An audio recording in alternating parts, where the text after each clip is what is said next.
Good evening, guys. Hey, Harvey. Good to see you. Uncle Al, always good to see you. And CD Collectibles, you're very welcome. Well, guys, how are you two doing today? I hope everything is okay with you guys.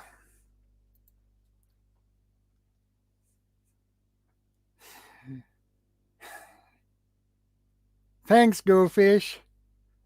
Much appreciated. Hey, Toymans. Good to see you too. This is a surprise. I didn't expect that one. It's always good to see people you are familiar with. It's always nice.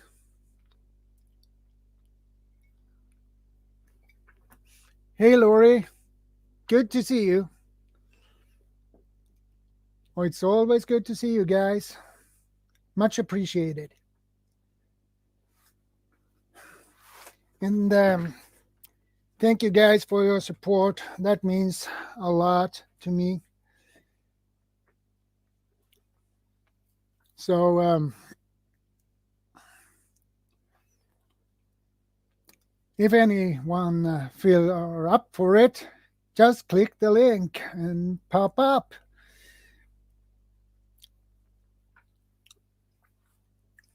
The link is there in the chat. I know it's always someone who wants to pop up. It's always nice when people do. So it's really good to see you all. And I hope everyone has a great day. My day has been pretty good, actually, so I'm happy with it. I cannot complain.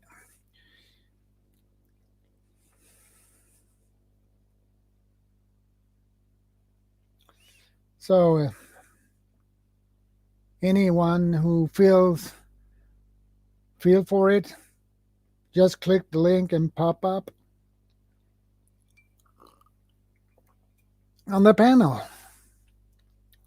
It's always nice to have people on panel. So just click the link. The link doesn't hurt you guys, so just click the link and pop up. And I wonder who it will be this time. Who will be the first for today?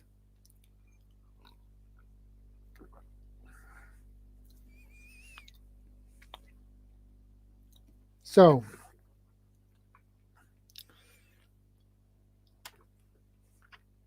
Go Fish, do you want to pop up on the panel?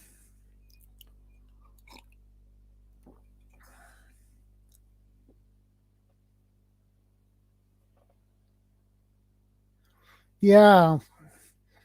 Thanks, Harvey. Yeah, that is a good one.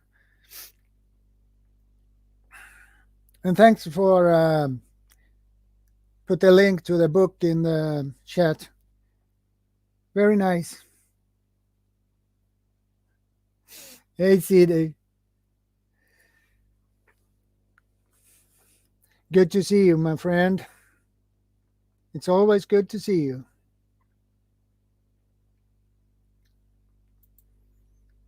I think we do like this again.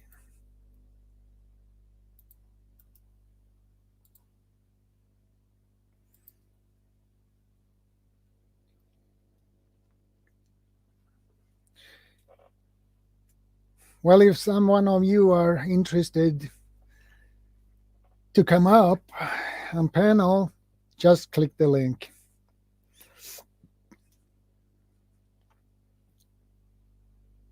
Usually Uncle Al are usually pretty quick to jump on panels. So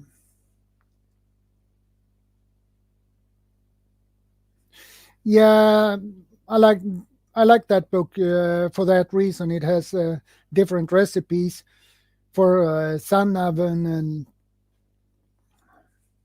and Dutch oven and different styles of cooking. So that is always good because the recipes are different for each one of the methods. Hi, Jordan. Hey, Uncle Al, good to see you. Having trouble because of the solar flare. Ah, I couldn't get yeah, I heard about that one. on Friday or Thursday because every time I try to get on, it's all staticky. Yeah, But we got good reception because your side's fading away and it's passing over here. yeah, And I'm having a lot of drama so far. yeah. I It, haven't noticed any effects of that over here anyway. So, well, it well, I shouldn't. guess I'm lucky. Yeah, it's hitting mostly um, Japan, Hawaii, California. Not too much in Russia or your area, but everything towards us on the western side, I guess that will affect the Philippines as well. I guess. a little bit.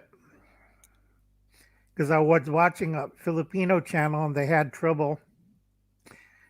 Their mouth was out of sync with their picture, Yeah.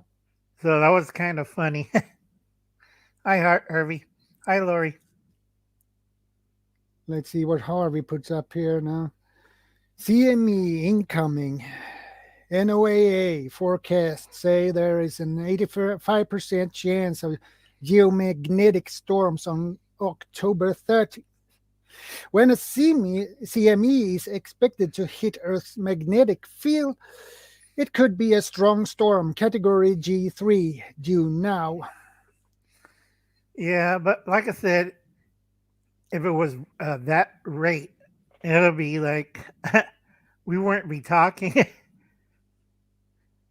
But like I said, that's Harvey's opinion. I have to agree with him. But like I said, check with Suspicious Observer and other channels too. I'm just tired. I've been running around doing Halloween stuff and also was trying to do guild stuff at the same time because I have to run between two computers, take care of a tea party from the church over here, 7 people. Oh boy. And then my mom's mahjong party, that's 4 people. So I had 12 people in the house. I have to run around. And then also the kids were asking me to help them out with their what you call, yes, Harvey put out spaceweather.com. That's also a good one. Yeah.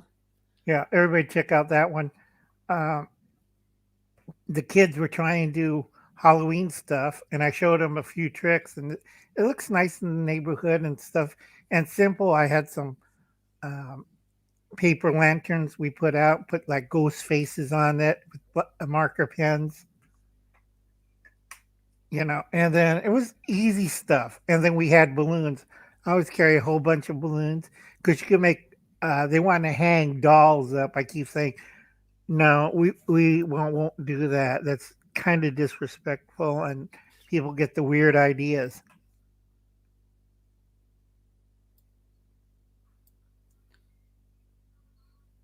Yeah.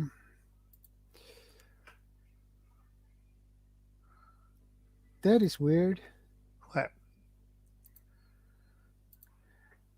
I tried to give CD make her as a moderator, but it I can't. like I said, we're having trouble with the internet, so I don't get it. yeah. Uh, I got only two alternatives: put user in timeout, and which I will not do, and block user. I will not do that. Hmm, weird. That is something that had never happened to me before. Yeah, it's troll season. Ah, It happens. yeah, it's troll season. Yeah, it's like one hit really bad on Gills. And right when the kids were asking me, putting up like we're blowing up balloons and putting ghosts outside, it's a balloon and we blow it up tied with fishing line and we cover with a piece of cloth so it looks like a ghost when the wind Yeah, blows and looks cute. And then we had them all marked with and I'm running around trying to, because by the time all the kids are here and I hand out Rice Krispie treats, I had 30 people at my house. That's a lot, plus doing stuff on the internet. yeah. Hi, Well, Go Fish Office.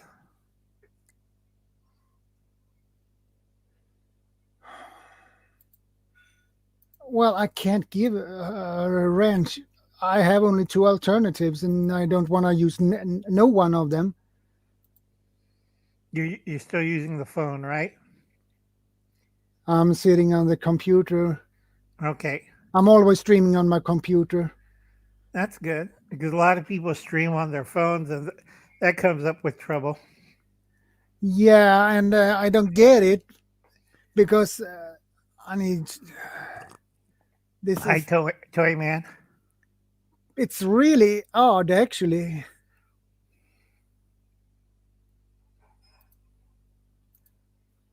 Well, hey, Eski Capillo, good to see you.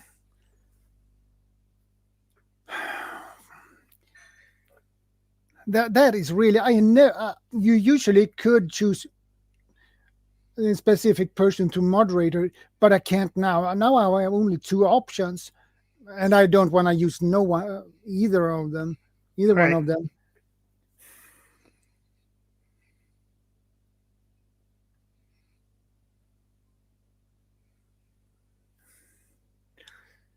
I don't know what's wrong. It's probably YouTube that messing around again, I guess.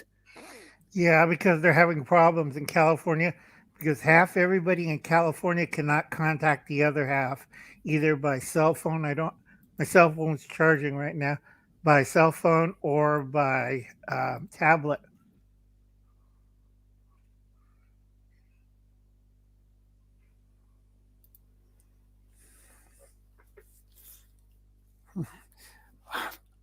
Last week it worked perfectly and with these dots,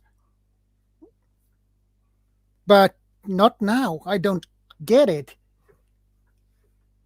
That is so frustrating. Oh, it is. It's always because a lot of people forget that a lot of these software units and stuff are transmitted through the air. And if something comes out like interference from the sun, Yeah. it screws up the programming for about a day or two or a week. Hmm. Yeah. So that should affect YouTube as well, I Yeah, guess. because Google's having problems because they're getting hit by the Iranians and the Russians at the same time. So, Oh boy. because Google did something to the Iranian gas, uh, what you call it, computerized gas system, where Yeah. people try to get their gas. Remember that? That was in the news. And they traced it to Google. So maybe Iran's getting back at Google. Yeah.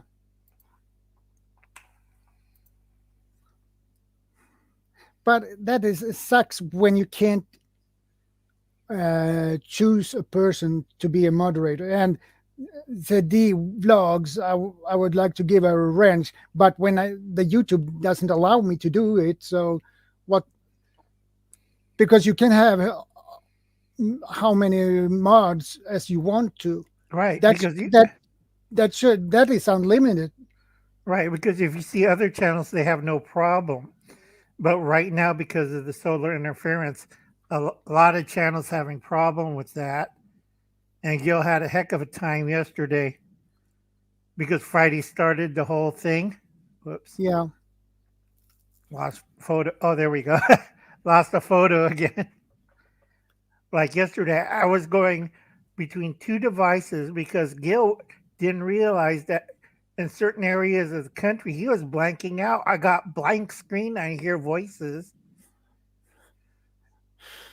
Oh boy, Yeah. Oh, what the a video. mess. It is. But don't drink coffee like I do or tea. And don't worry about it. It'll go away in a week or a couple of days after this. The north. Have you seen the northern lights?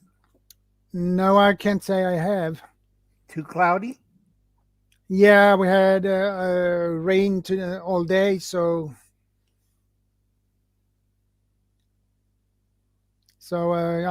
I haven't seen anything. Right. Folks, YouTube, you can't do that. What Harvey's doing is okay on live stream because of StreamYard and stuff, but do not try that on YouTube when you give out the HP numbers. YouTube got smart and their analogs keep stomping it Yeah, out. welcome Kibuana Vlogs. Good to see you. Yeah.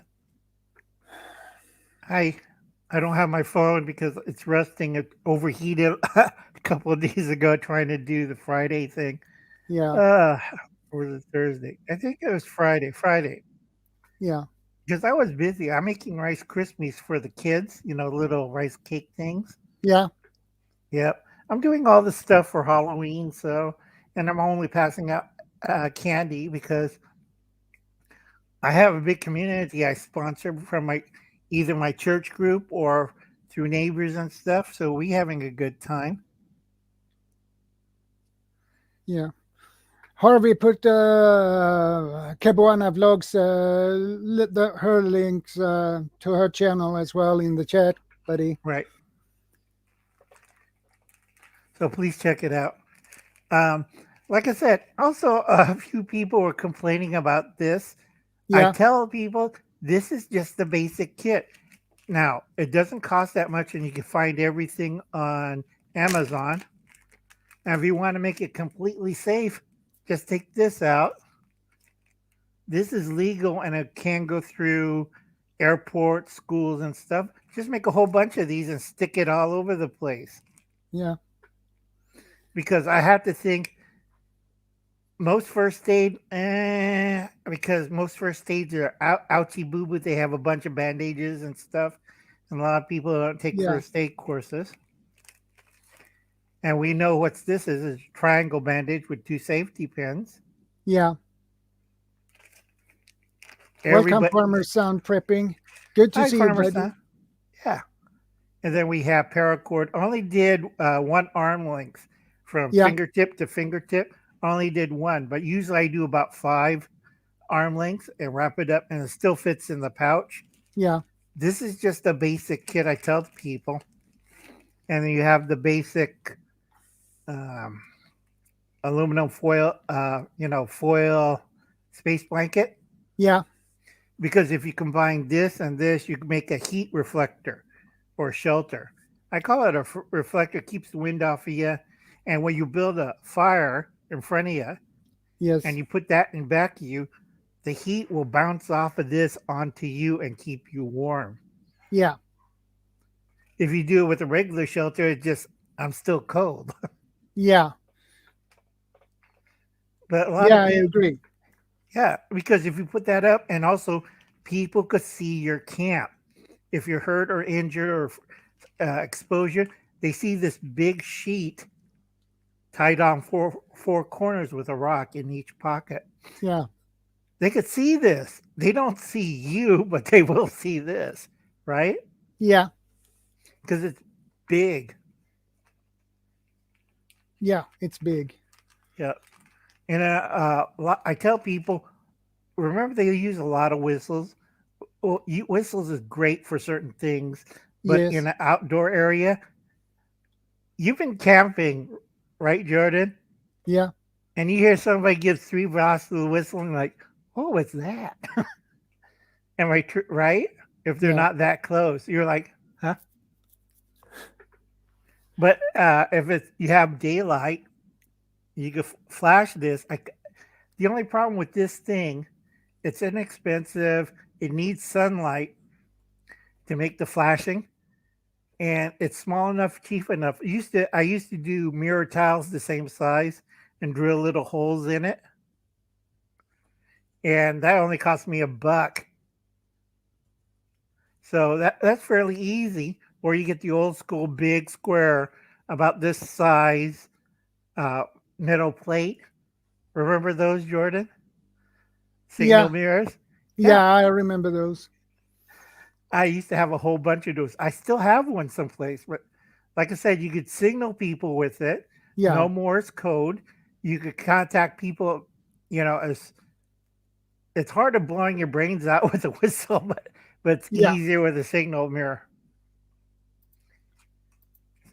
And like I said, you have a cutting tool. And then you have two forms of fire because people don't get it. I keep showing it. It's one of the easiest kits you can make.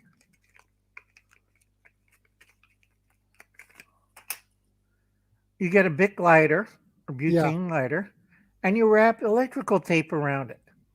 yeah, And you cut off a little electrical tape. You light it up and throw it on your tinder. Now we know we burnt electrical tape, and it burns, right? yeah, So you have fire and tinder already. Easy. yeah. It's not And then rocket science. yeah, true. And then I have the what you call tinder tab, a striker, and a ferro rod. Yeah, All simple stuff. You got fire, tinder, and two forms of fire and tinder in one kit.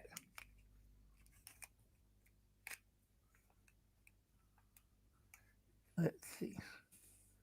Baklava is one of the favorites. A fire struck with a large match. True, Vanessa Kitty. And hi, Vanessa Kitty. Yes, UCO products are very nice. yeah, But like I said, and then you have the quart bag itself. You could put berries, water, a quart. yeah, It's better than carrying the water in here. It gets ridiculous at times. yes, But this is just the basic kit because I want something easy for people who never does stuff we do, right, Jordan? right. We've been camping and stuff, and everybody saw my trailer. I do camp, but in recent years, I've been medically ill, so I don't go camping. But I make sure my grandnephews, and all nieces and stuff take my camper, and they go camping, and they Yeah. freak out. Well, I have Because, been camping since I was a kid, since I here, was 5, 6 years old. So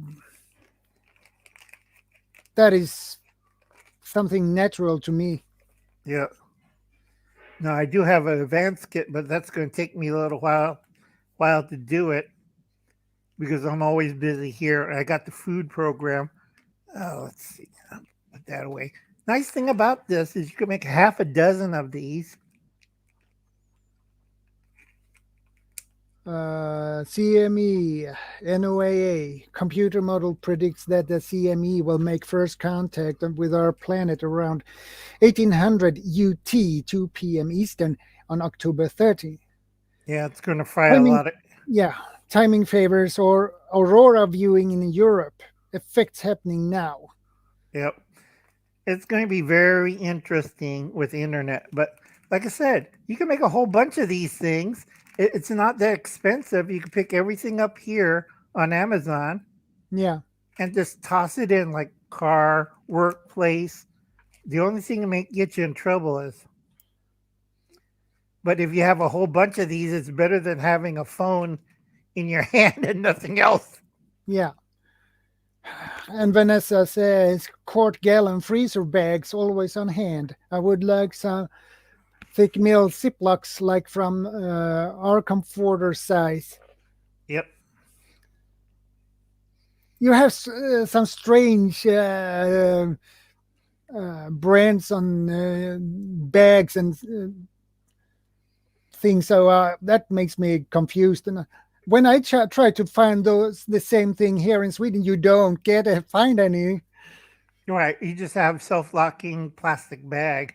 Well, self-locking plastic bags we have, but not the kind you have. So Right. Because it's an American off-brand, and they didn't make it to Sweden yet. They were trying to back in the 70s, but yeah, something happened and they got banned from Sweden. yeah, Like Ritz crackers. I don't know what's that about. Remember the round crackers you put cheese on? yeah. Yeah, they banned those from Sweden. I have no idea why. Hi, Mountain Grandma. Hey, Mountain Grandma, good to see you. It's good to see so many familiar faces. Yep. What does Vanessa says today? The aurora up in the Arctic was the best. The deepest, coldest night seemed to be when the lights were best. Yep. Yeah, it is usually when it's really cold. It will be the best time to see things. Right. Courtney's husband, that's in the channel White Family Farm, Yeah, he has a channel called King Poobah. Separated, not together. That's a rapper. But he only has 105 members. Remember when we were at that stage, 105, and I'm trying to help him out. So yeah, he needs 400 more. He send cash, send money, send canned foods. yeah, He lives in Ohio. Cards, seeds, stickers, T-shirts. You know, me and Will used to do that all the time. And then Will got sick, and I wasn't feeling too hot either. yeah. Yeah, it's starting to get cold. It won't be bad as the rest of the country because I already did whatchamacallit. Where did I write that down? See, Texas Storm Apocalypse Part 2. And these are the Yeah, months you got to be worried about. November, December, January, and February. Because one of my hobbies is meteorology. And everybody remember what happened last January. yeah. Okay, Vanessa. Let's see. I would put on all my issue extreme cold weather gear. Then I walked out to a cliff edge near barracks and lay down in the snow and watch. Great fun. Yeah, Yeah, I love the fun, folks. But like I said, I still got to do the advanced list for the little pouch thing. yeah, You know, a lot of things changed in the last 40 years. And they have these. Remember in the military, they used to train us as emergency water bags, condom. yeah, Yeah, now they have these plastic bags, 1 liter bags with a twist top. You know, yeah, has a wire on it, twist. I think the Swedish Army did that first, but I got a 6 pack, and I'm going to do a video on that. yeah. You are probably correct. It's a plastic bag, long plastic bag. Yeah, You can set it on upright once it's filled with water, and it yeah, has a foldable top, and it has a plastic twist tie built into the thing, and you twist it, and you have a liter gallon of water. I thought that was the neatest thing that came out of Sweden, those yeah, bags, because I got tired of drinking out of condoms. yeah. Because that sounds like something like we could come up with. Right, IKEA probably invented it. Yeah, probably. Like their banana slicer. I just looked at it. Hi, Laura. Hi, Chris. That's Hey, Hedgehog Hedgehog. Homestead. Good to see you.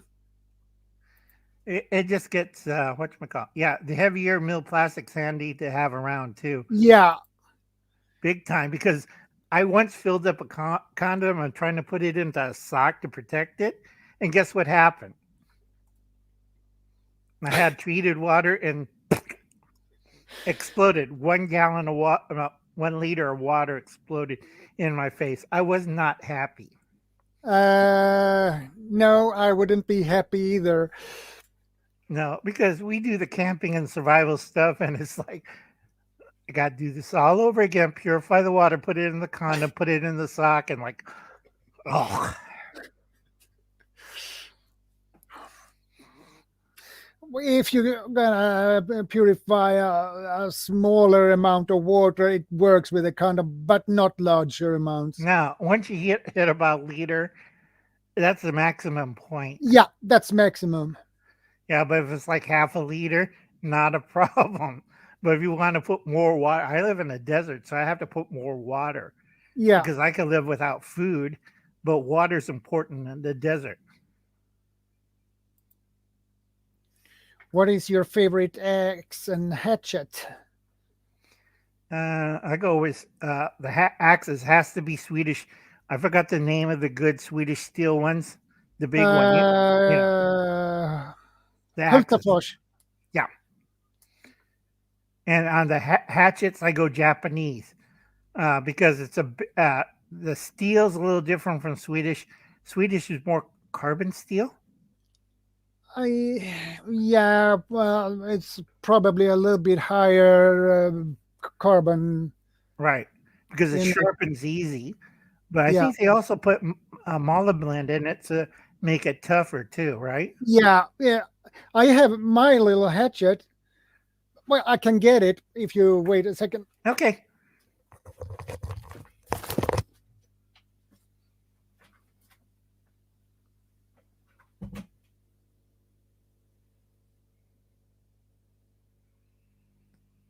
It's all right. We know you mean axe. Also have a 8-inch bastard file in your kit. It's a lot faster to sharpen them than a stone. Okay, Uncle Al. This is this hatchet Yeah, is that's a nice hatchet. I believe it's Hultafors. Oh, that's good. And you know what? I have never needed to sharpen it. Well, I have just tuned it just fine You're with using a a stone or a steel or a file. sharpening rod, Oh, good. You're using a diamond stone? rod. Yeah, Uh, stone. yeah. So this hatchet I had since I was 6 years old, and this hold up, still hold up. Yep. I have never changed my handle on it either. I Yep. never need to. This is quality. It is. And a hatchet in this size, you have to pay almost 900 to 1,000 crowns for one. Right. Because, prices went up too. Yeah. But I got it. We have to say hello to Rocky Dogwood Bayou. Hi, Rocky. Hey, Rocky Dogwood Bayou. Yeah. That's why I keep my axes and hatchets away from Potato everybody fish. because they're expensive, right? Right, Yeah, Jordan?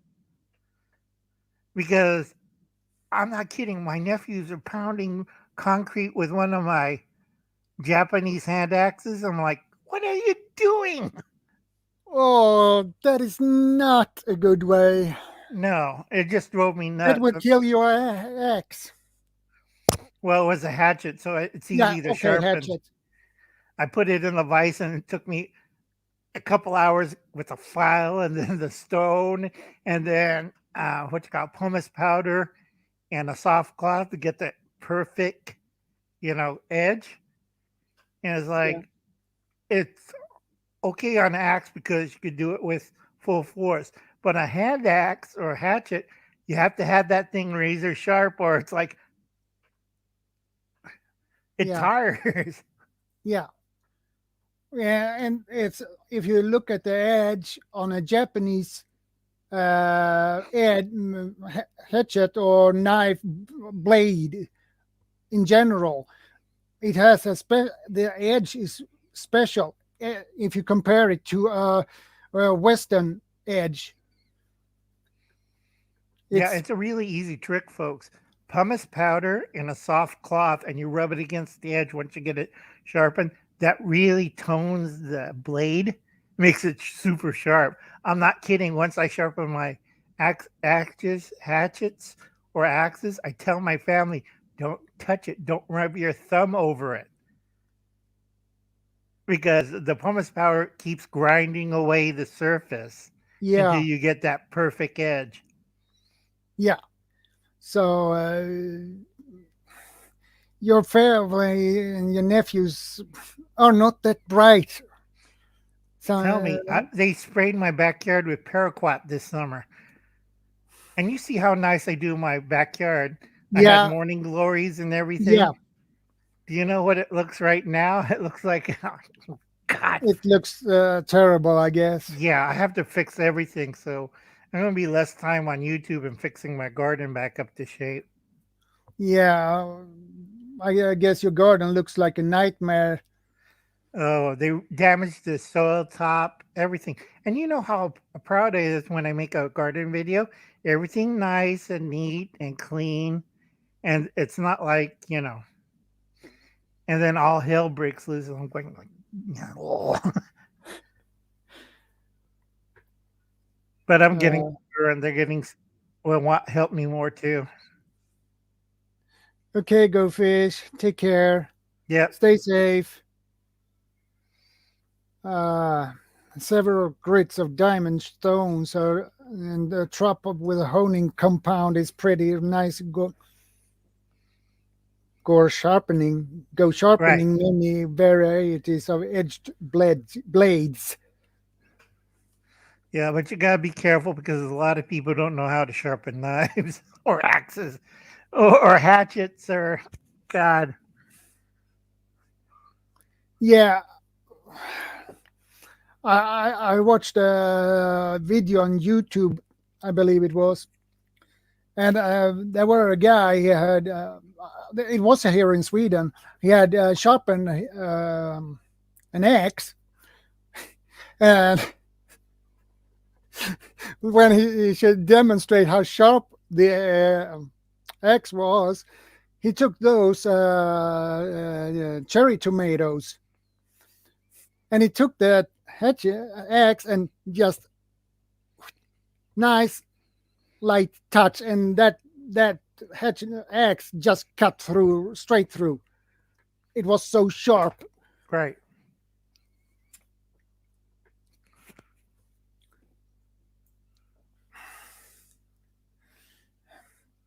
Well, that is true, Vanessa, because sharpened knife or axes or hatchets, it is basically an art. It is.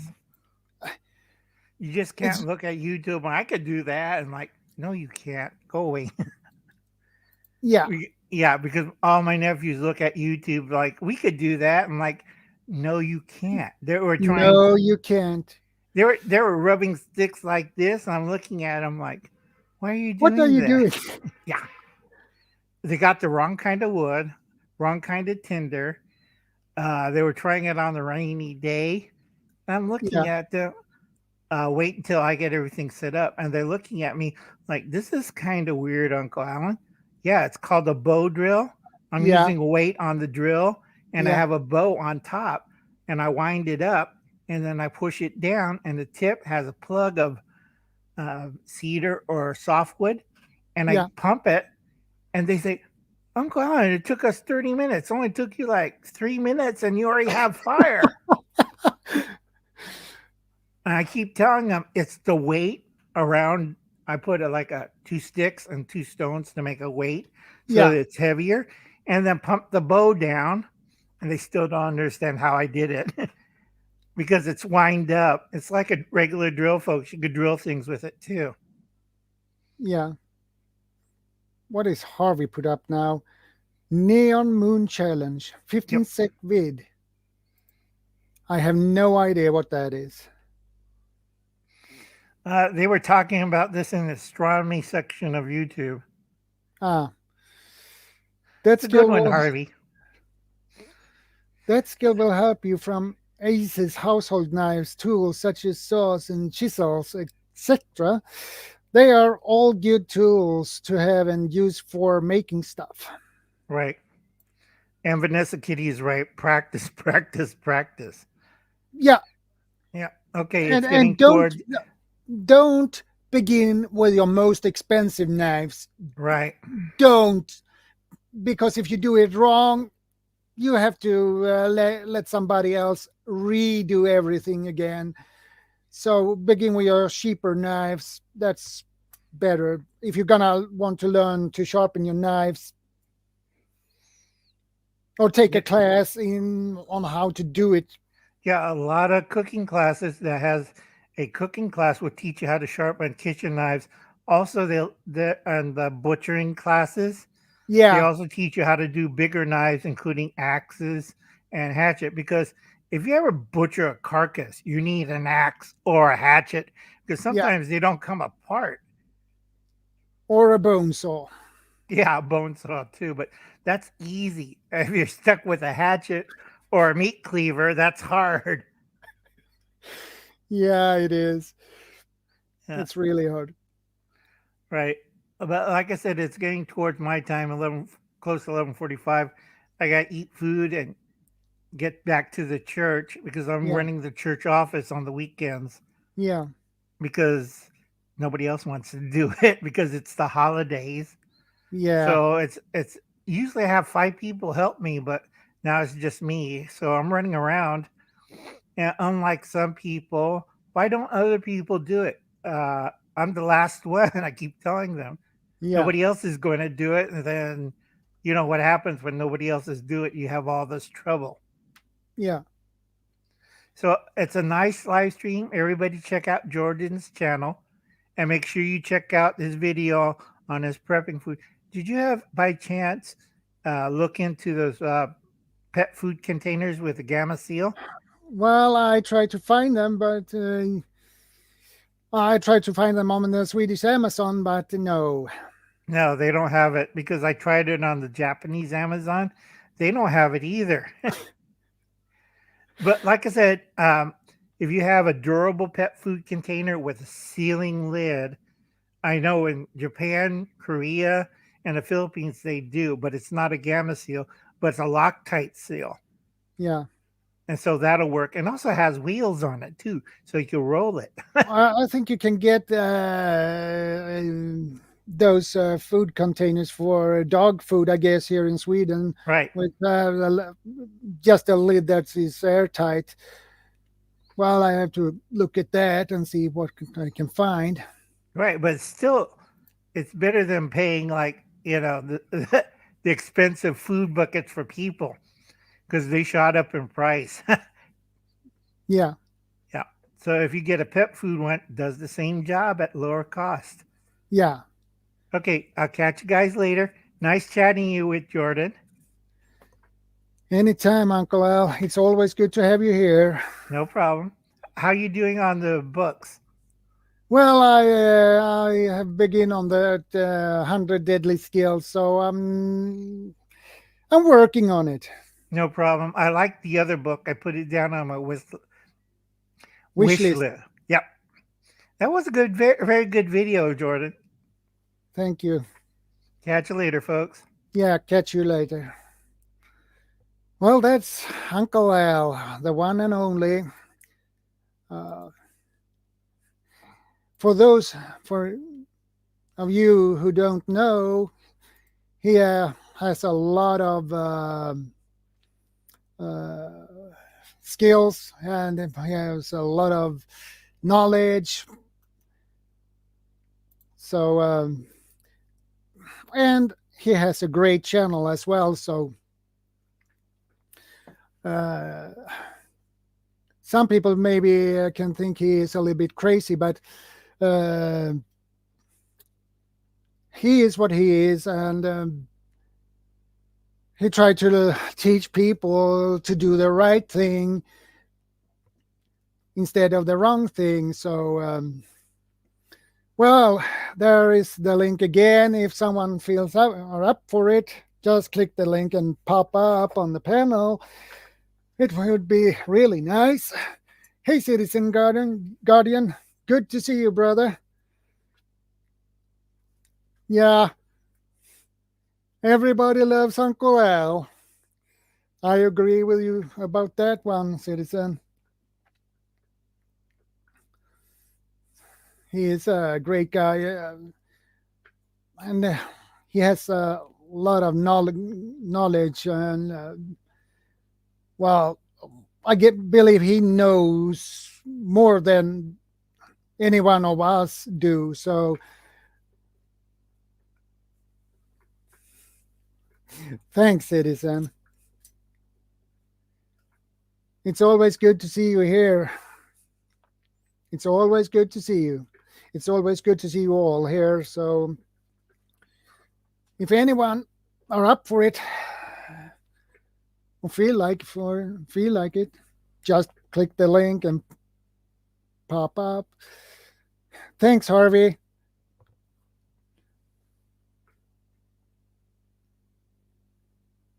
Okay, Hedgehog.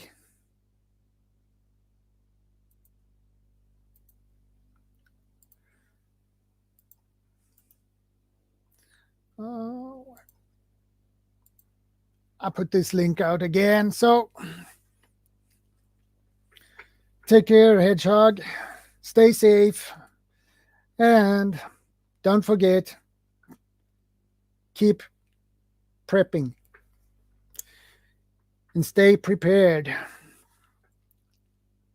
And I will see you later, Hedgehog.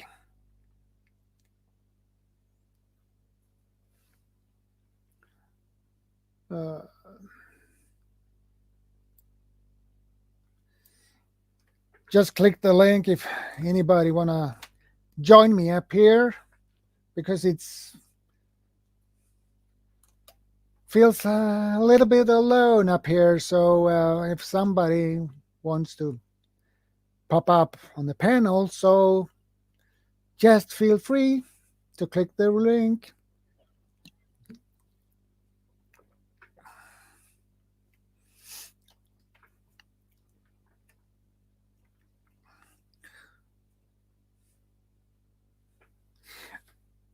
Do you want to come up, citizen?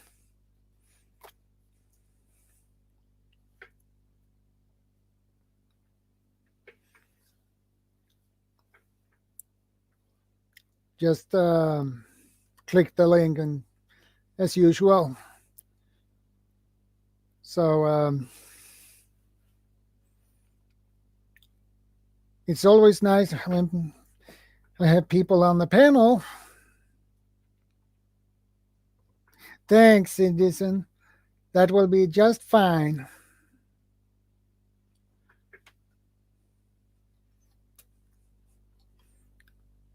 It's good to see every one of you. I can't stop saying that. Well, anyway, it's good to see you all. So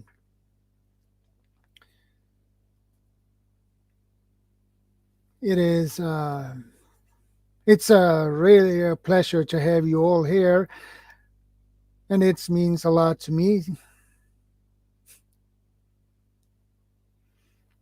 Yeah, Citizen Guardian has a great channel. He has also great videos. So yeah, Lori. He has a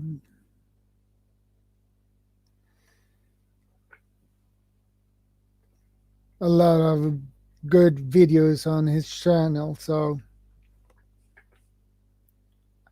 thank you, Harvey, for putting that link up.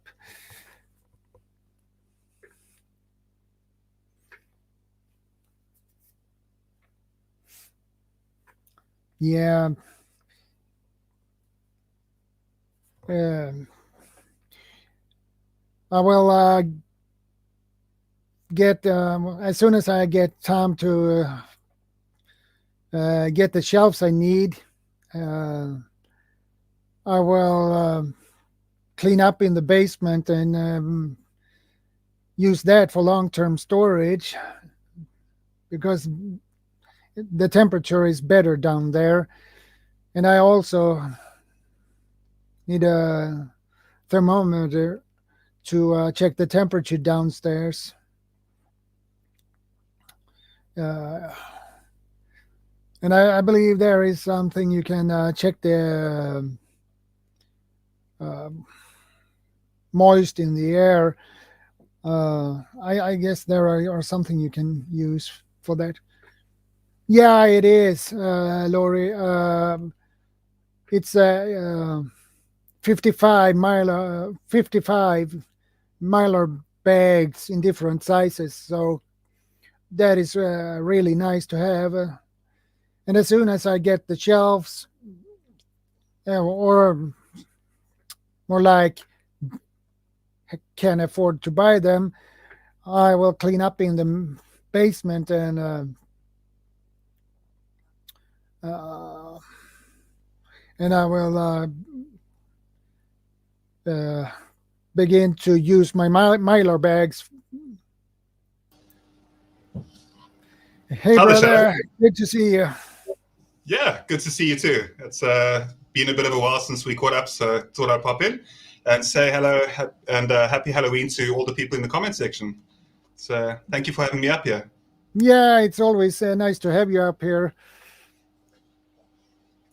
because you always have something good to say. I know I always have so much to say as well. I talk too much. I really do. It's a problem. I love speaking to people and communication, so I always like Yeah, to get to know people and then I end up rambling sometimes. So thank you to Harvey, by the way. I appreciate that, Harvey. And I really thank you, Laurie, for speaking about the video. I saw that comment too. Just wanted to say thank you while I am up here as well. Otherwise, things going well on your side, Shadow? Have you done anything Halloweenish this weekend? no, actually not. Yeah. I don't have time to do anything nice for Halloween. Besides, Lady Shadow is in Gothenburg now, so I'm alone at home. So,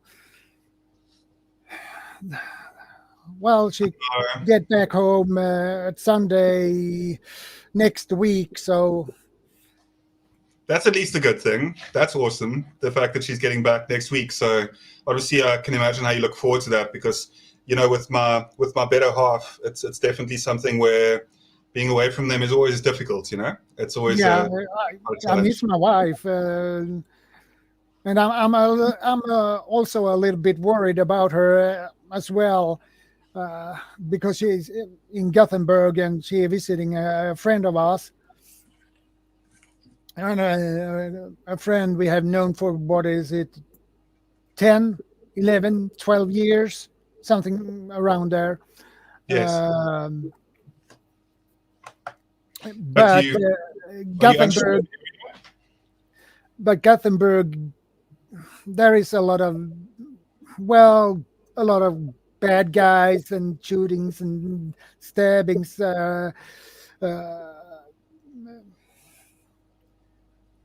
Thieves and thing that you can go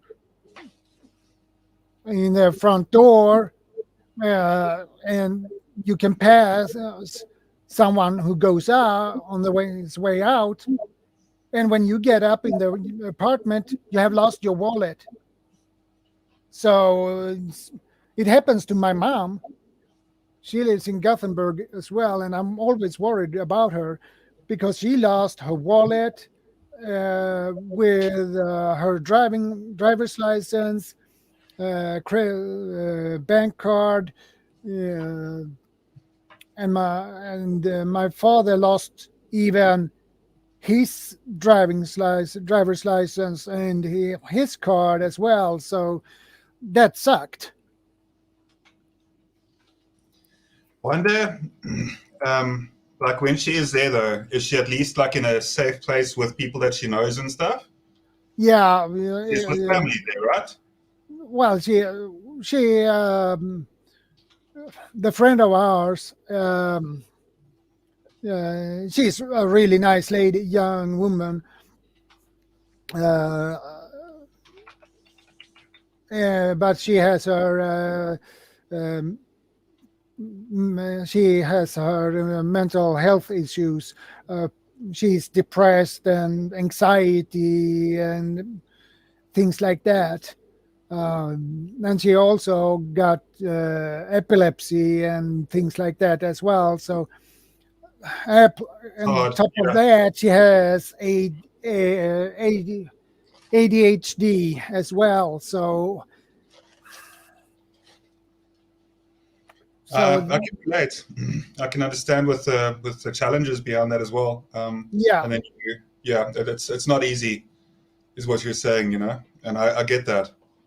yeah, and which brings me to a video I made a couple of weeks ago about the issues with if your medication runs out in a post SHTF situation, when you have your stock medicine, when they run out, you can't get any more medicine. So, which means, well, on that video they said you can use herbs for that, for depression and Yes things and like no. that. Yes and no. Yeah, I agree. But herbs, I trust that herbs can help. Yes, but Yes. that is a problem with that. If you're gonna use medicinal herbs, you need to know exact dosage. Uh, because if you give too much, you can do more harm than good, or in worst case, you can kill the person. So you need to have a lot of great knowledge when it comes to herbal medicine, because you can't it doesn't in good enough to have basic knowledge on her medicinal herbs. It doesn't good enough, not advanced level either. You need to be a pro. You not need to be a pro on a pro level when it comes to herbology. You need to have that education. That's true, and it's something where I've got a basic understanding for some of the local herbs that are able to be used. But you're absolutely right when you say that there's so much that is out there that would benefit us to know, and there's so much that we still can learn consistently as well. So when it does come to that, I definitely think that you're right. Where if you're not well informed about those type of things, it's actually better to refrain from them, specifically when it does come to the medicinal side of that, like your medications and that, because your alternative medications. And it's something where I fortunately have people that I'm familiar with that are very good at just understanding the basic herbalism that's out there as well. And just in my local region, when it does come to foraging, I do understand those concepts. But there's definitely people within my circle, fortunately, that have a vast amount of knowledge on the specific, the medicinal uses of the herbs that are in our local area. Hi, by the way, Bradley.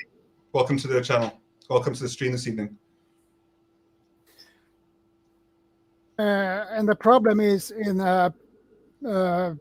SHTF, when you're post as SHTF, when you totally run out. And the other problem is that person can be allergic to that herb. You don't know if that person is allergic to that herb, so you can't use it. Yep. And the other problem, if you take medication, let's say for antidepressive medication, and you take, let's say, 100 milligram a day, and if you find a medicinal plant herb who has the similar effect, you don't get, when you prepare that, you can't get the same concentration as 100 milligrams. Yeah, and if you don't balance them, the effects can be fatal if you don't understand the measurements in that as well. It's very, very scary, actually, how quickly something can go terribly wrong in a survival situation when you believe that you have a bit of information on it and you're not well informed enough. Things can go very, very bad very quickly. Hey, Charlie, good to see you. So that is a problem, and that is something that scares me a lot, because my wife go on antidepressive and other types of medications. to keep her function on a normal level. And that scares me and here in Sweden, we can't just stockpile that much medication either. So when she runs out and there are no medication available anymore, that will, and I need, in that case, I need to find something to replace that, but I don't have the skills or knowledge to do that. So I believe there will be many people here in this country that will suffer a lot, and they will probably commit suicide because of that. So, you speak about, even if it isn't direct suicide, sometimes lack of willpower can eventually lead to somebody, experiencing the loss of their life. It is unfortunate, but you speak of these type of things, and there's a lot more of a deeper side to survivalism as well, where you look at real situations that have occurred throughout history, and you look at what you would be capable of doing. And if you, the further that you dig into like the core, like hard essence of survivalism, you start to understand that there are things that are completely unpredictable, that you really, even if you believe that you're prepared, that's when you're making a big mistake, because you're not really trying to be more prepared, you're not trying to learn more. And this journey is something that we can take on and just grow within consistently. And it's just something, where you speak of, there's so many dangerous things that can happen to a person, and so many inevitable, well, not inevitables, but things that can come across in a lot of different ways, situations that can occur that you have no idea how to currently prepare for because you haven't really experienced them. And then sometimes it's a little bit too late. So the whole thing is to just build on what you currently know, whether it be little, whether it be a lot, just consistently try and advance. And those realities of survival, there's things that we don't speak about very often. When you're out in the woods for long enough and your nails start to get long and people don't have nail clippers, something that's so silly, or a lot of your Swiss Army knives do have nail clippers and you can use a knife, or you can try and do that type of thing. But honestly, you want to try and protect your hands as much as possible. There's so many different elements that occur. Boredom. So people don't even speak about boredom. Once you have all of your base necessities built up, I don't know if you guys watch Alone, but on the series Alone, you can sometimes see that the best of the best out there, when it does come to proper primitive survivalism, those guys, what happens is they get everything sorted out, and then what happens is they start to get bored.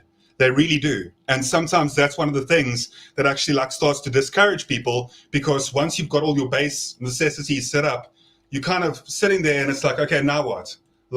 What is the next step? How do you make sure that you keep entertained? And I think one of the ways of doing that is by looking at what people currently enjoy.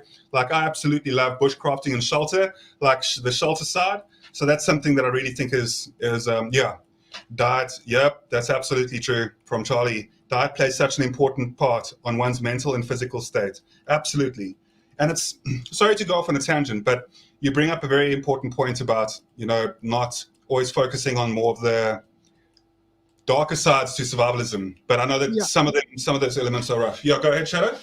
But the problem is, I have noticed, it's no one has talked about the issues when the medication runs out for a relative or thing, because that burden will be a lot heavier for me as her husband. So. Yes. So that put me in I have to focus on keep the preps on going, and then I have to try to refill it if it would be a SHTF situation. I need to worry about that. I need to worry about everything else. Plus, the wife that is on bottom in depression, and that put me in a situation that I take a huge risk that I will lose my own life because of that, because I can't do the necessary work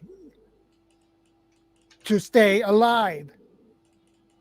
So it's exactly right. So when it does come to things like depression, things that are kind of very relevant in those type of situations, because fair enough, I don't know, every one of us watching the stream right now, and yourself and I included, have been through the loss of loved ones and how debilitating that can be to a degree. Because depression is something, and I'm not just speaking about, like, I'm speaking about in real situations where, you know, if you do lose somebody that's close to you, like, how do you really cope with that? Like, how do you get past something like that so that you still have the capability to do what it takes to keep your willpower high enough so that you're able to carry on and fight the good fight? You know, that's something where, and you speak of depression, it's something that my wife as well is somebody that has, I won't speak on it too much because I'll allow for her to speak on it if she wishes to do so. But for myself, it's just something where, yeah, we don't really understand. It's nice to fantasize about the apocalypse and try and get as ready as possible, but there will be elements that are unforeseen, and that's absolutely the truth. How do you make sure that you have the medication? Sorry, go ahead, Shadow. And how can we prepare for something like that when you know that the medication are running out, and when you can't get any more? So how can you prepare for it? For me, I try to find a solution or angle to find an answer on that. I can't find any answer on it. And besides, no other YouTube channels, after what I know, talk about this.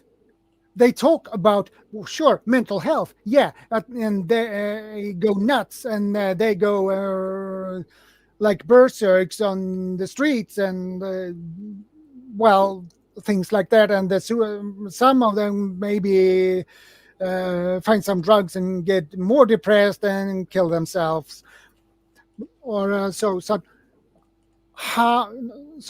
think that is a important topic to talk about, and I felt that today that I would like to discuss this topic because it's so important.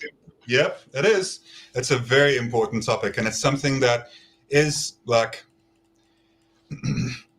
these type of topics are why I love the emergency preparedness community, and understanding the ideology that goes into that, and making sure that you do have things to kind of coping mechanisms in a way that can kind of lift people's spirits up. There are different things that people can do. Quite honestly, it's hard to say that, because what I understand of depression is that I don't understand it enough to say that I know anything about it.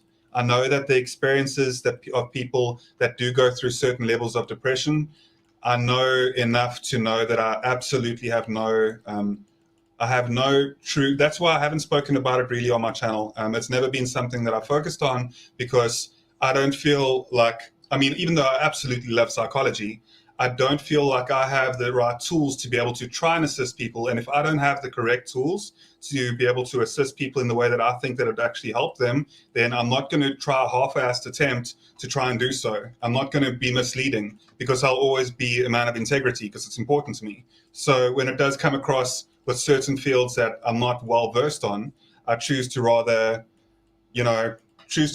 refrain from the topics when I do not understand them. So I do understand that depression is absolutely something heavy, and my heart goes out for people that do go through that.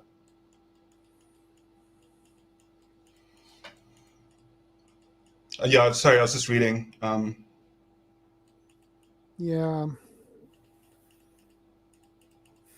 Yeah, and so NLG, for the people that are listening, and if the people that are listening that wanted to hear, comment that Shadow and I are both busy reading, I do believe, at the moment. NLG Ghost Wolf, who's Charlie says, got to go get some supper. I will get a couple of people on a talk that'll blow your mind about the foods we eat and think are safe, but actually causes brain fog, among other side effects.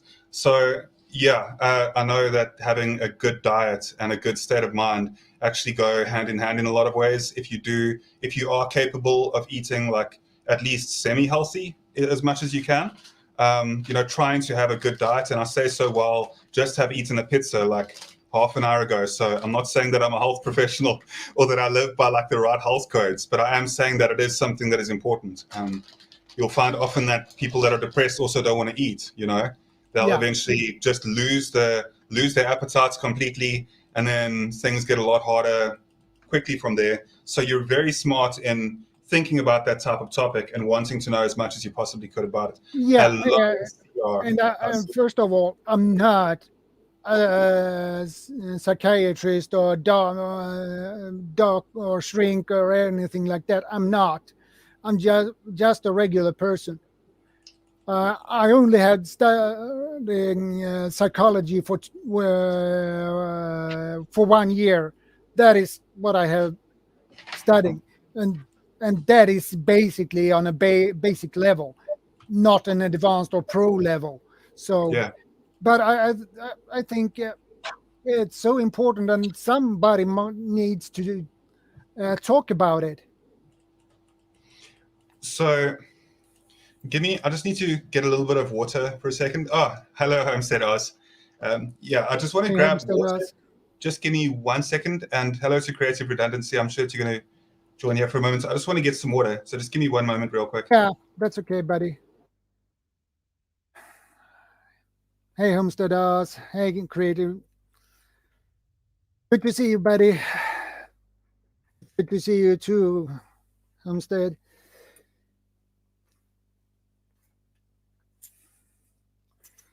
How are you doing, Homestead? I hope everything is okay. So, Shadow, there's something where I haven't... There's a series on YouTube, a specific channel that I've been watching for about a decade now, and Okay. he delves into some of the prepper psychology, and he actually has an immense... I'm not affiliated with him in any way whatsoever, and I just want to make that claim first and explain that he's not somebody that I'm close to, but just somebody that I admire and that I've been watching on YouTube for a very long time. Yeah. But Canadian prepper, who is Nate, has a lot of content on the psychology side of preparedness. And if you ever have time, they're actually old videos. They're very old videos of his that come from quite a way back. So you'd actually have to do a bit of research. But if you look at some of those prepper psychology videos from that channel, they really also sparked like all of these internal dialogue and conversations, you know, like about that type of topic. So it's those type of things that I really do enjoy talking about. I'll turn my camera on in a second. Sorry, I'm just busy here for one more moment. Yeah, that's okay, buddy.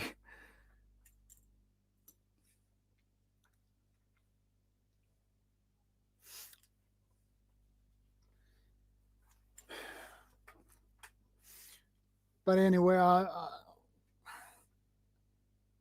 somebody needs to talk about this, because I haven't seen anybody, any other channels talking about this. So I felt that so strong that I needed to mention it today. So because I've considered it so important, and somebody needs to get it out. And as I said in that video I made on this topic, was that I should do a live stream on that topic, but it never got to that far. So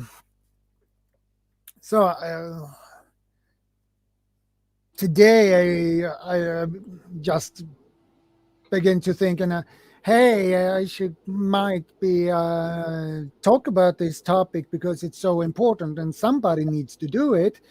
If somebody needs to be the first one. So, Shadow, the thing is, right, I firmly believe that understanding that things may go south is definitely something that is one of the core parts of emergency preparedness, is just truly understanding that things are not potentially always going to be as easy as they are right now. As soon as you start going like from that side of things, you start really understanding that, like, the reality is, how many of us can truly say that we are actually like full on completely prepared? Like, I understand we all be as prepared as we possibly can, but the thing is, like, if things, say for example, all of us sitting here right now, right, in this community, in the chat section as well, and yourself and I included, say for example, things just instantly, I know that this is very unlikely probability, but say, for example, things really start to get terrible tomorrow, right? Like things get terrible tomorrow, from tomorrow morning.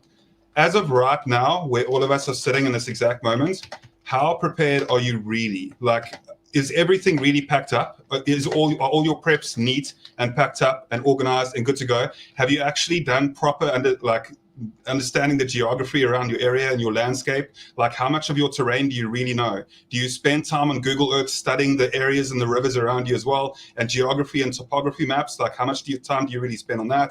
Like, what are your alternative routes? Do you have a couple of routes outside of the place where you currently reside in?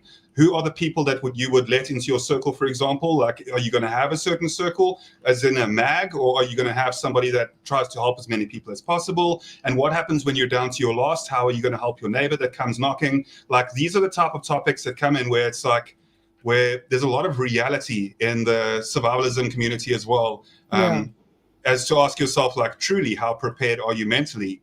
And if you are mentally prepared and your actions define who you are, right? So if you consistently try to be more prepared, spend a bit of time with it on a daily basis. On some days, spend like a day on it, just really get into it. Figure out exactly what you need to do, the escape routes, like how you plan on moving people, which people do you believe that you can firmly trust. Trust is a big thing. If you can't trust people, then you're going to have a problem. And people can surprise you sometimes. I can understand that, but you need to be concerned of people that will take liberty of the kindness of your heart. And there are people that do simply just want to watch the world burn as that. But sorry to go off on a rant. I just really, like, when I start speaking about those type of topics and try and get into them, it just goes like off the wall. So hello, CEO. Welcome. Hello, thank you for CEO. me. Oh, Thank you for saying house. Hi. Awesome to see you, brother. It's fall. Yeah, it's it's always fall, so good I to have decided to wear CEO. this one. Yeah, I just wanted to make sure that. Sorry, go ahead, Shadow. But it's a topic that makes me really sad, actually, because I've got to have a feeling that that is something you can't prepare for. When everything runs out on medications and everything, and when you have a wife that go down in depression and everything, and the responsibility I have to keep everything going. I am the only one who need to take care of our security and everything, like things like that. And sure, I have pretty decent neighbors, but I don't trust them. I don't trust my neighbors, and we don't talk that much to each other either. They can be pretty nice now, but when everything goes really south, well, how nice would they be in that case? I have the guy next door to me. He's older. He's older than me. He's probably 65 years old or something. But he is pretty nice, and his wife as well. But when everything goes south and they don't have any food left, and they are really hungry, I don't think they would be that nice. How can you trust them in a situation like that? You can't, because they look nice and because they are old, but that is could be a really big trap. You can meet next to you, the door next to you, and that could be a lady in her 70s or 80s. She's a really nice old lady in normal cases, but when she runs out of food, she can use water. She can use tricks to be that nice, kind lady, but that nice that if she acts nice and kind, that me in a situation when everything gone south, that means it's a trap because she used that to trick you. So she might not have the physical power to overrun you or me or anyone, but she can trick you to put some sleeping powder in your food or whatever, and then she well it's a possibility. Mark, I'm so sorry. I was saying that you're not wrong. Sorry about the mark there for a second. Looks can be very deceiving. That's something that you've got to be aware of as well, Shadow. And I think what you're saying there is spot on. Not just looks can be deceiving in that way, but people, and I always say this because I mean it, but we underestimate people too quickly sometimes. There's a lot of people out there that have so much value. Hello, Homesteaders. Hey, Homesteaders. Homesteaders. Hey, Lynn. I just thought I'd pop up because it That's might okay. it might break up, but yeah, we'll see. And it's all just daybreak here, so it's a bit dark, and I'm keeping everyone else asleep. What time you got there? I think it's around 5:30. Oh, heavy. Yeah. Are you wake up pretty early for the homestead? Yeah. Wake up usually. Wayne and I usually up at 5 a.m. We got up. Oh, okay. You're talking about mental health, and the biggest thing that I find talking, like Wayne and I talk for quite a few hours, that's really, really important. And yeah, and one of the things, I've had a lot of phone calls the last week, people just getting very frantic, just from friends from afar in Australia plus locally. And one of the biggest things they say is they're putting too much on their plate trying to get prepared. So I'm saying to people, just cut it down, make it just a small list. So you might have 20 things on your list and you think you really desperately need them. Do you really need that 20 things to do? Or can you just cut it down to, okay, 5? Yeah. So that's where people are losing their mental health, is too many things on their list. Yeah. Yeah. That's a good point. That's a very good point as well. And it doesn't make people feel overwhelmed either. Sorry, Shadow, go ahead. Yeah, I agree. Totally. Yeah, so, we get excited and we want to prep everything. And, Wayne and I've got a farm and you guys are all getting very organised. But I just have to, what I had to do mentally was, this is too overwhelming and things are coming in very, very fast, like, they are here in Victoria. So I just said, right, what's my priority? We've got firewood. Great. We've got water. Good. Great, we've got that. Oh, our exit plan has been destroyed because now they've blocked all the roads. Well, I can't think about that. That they've blocked all our bush roads here. So I said to Wayne, do I dwell on it or do it on and have another plan B? Yeah, things like that. Do you have any? You need plan C. Plan C, D, all the way to Z. Yeah, that's right. The plan should go as far as like infinity, right? It's true though. Like as many plans as you can possibly have. Not to disclose any information of your location, but do you have any water sources near you, like a river that you could possibly use as a river, or an ocean that's near you that you could potentially use as an alternative? Yeah, we have. Yeah, we have. We've got. We've developed the last couple of years 3 different water sources, which is great. But the thing that really gets me, I hope you guys can hear me play. Yeah, you're good. Yeah.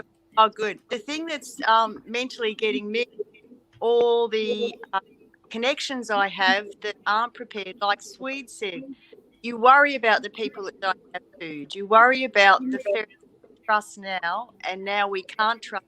We've lost a lot of friends because they're not mentally stable to handle it. It's too dangerous for us to be around. So, yeah, that's probably the only thing that gets me mentally, and I've got to stop that. So I just close down and I go, right, my very close circle, my children, and I've got probably about are 4 very close friends that we can discuss prepping and everything now. It's not like it was. So that's how it is.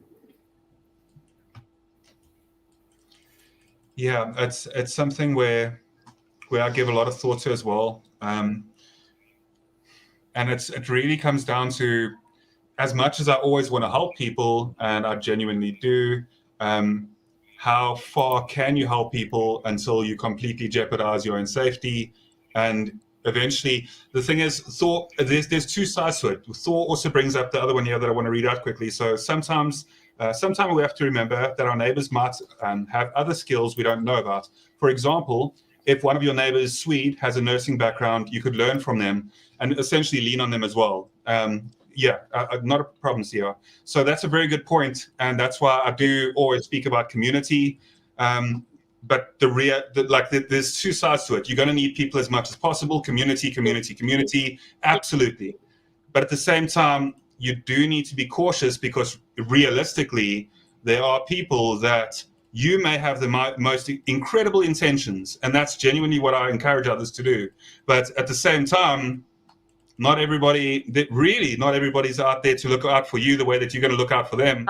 And that's unfortunate, but it's the truth. And it's like, how do we just make sure that we can help as many people as possible, so we can support the community, so that they don't, and encourage people around us to get a little bit stacked away if they can, and speak to them in a light, friendly way to encourage them to do so. And you'll have much less strain in an actual emergency situation. That's the idealistic way to see it, is that you make sure that everybody's prepared.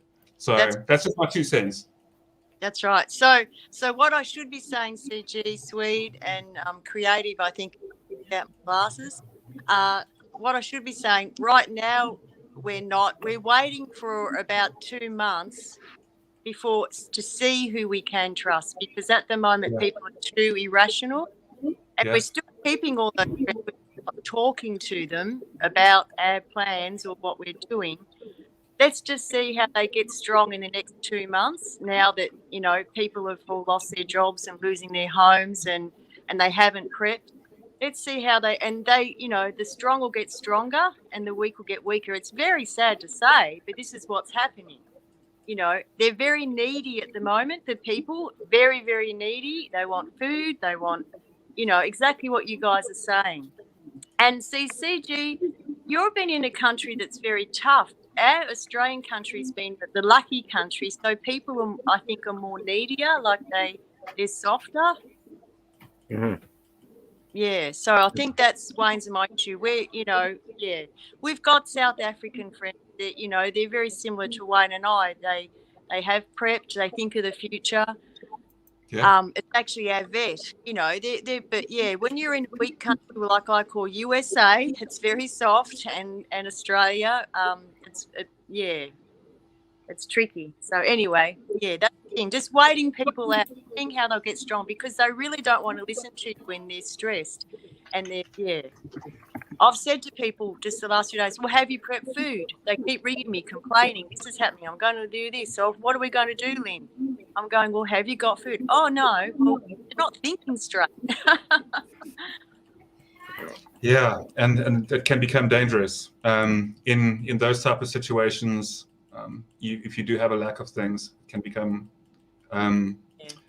it really, because people will do anything because you can go deep into psychology and understand that a lot of people do kind of fundamentally look after, number one, themselves. You can deny this and tell me that I'm wrong in any way that you want, but sure, we all have compassion and we're generous and those type of things, great. But at the end of the day, if a mom has a kid to feed and you're in her way from her food to that mom, same as applies in nature, that mama bear is not going to be friendly to you. That mama bear is going to do anything she can to feed her kid. So the same thing kind of applies. And it's really, that's why you just got to try and help people and be able to provide for as much people as possible.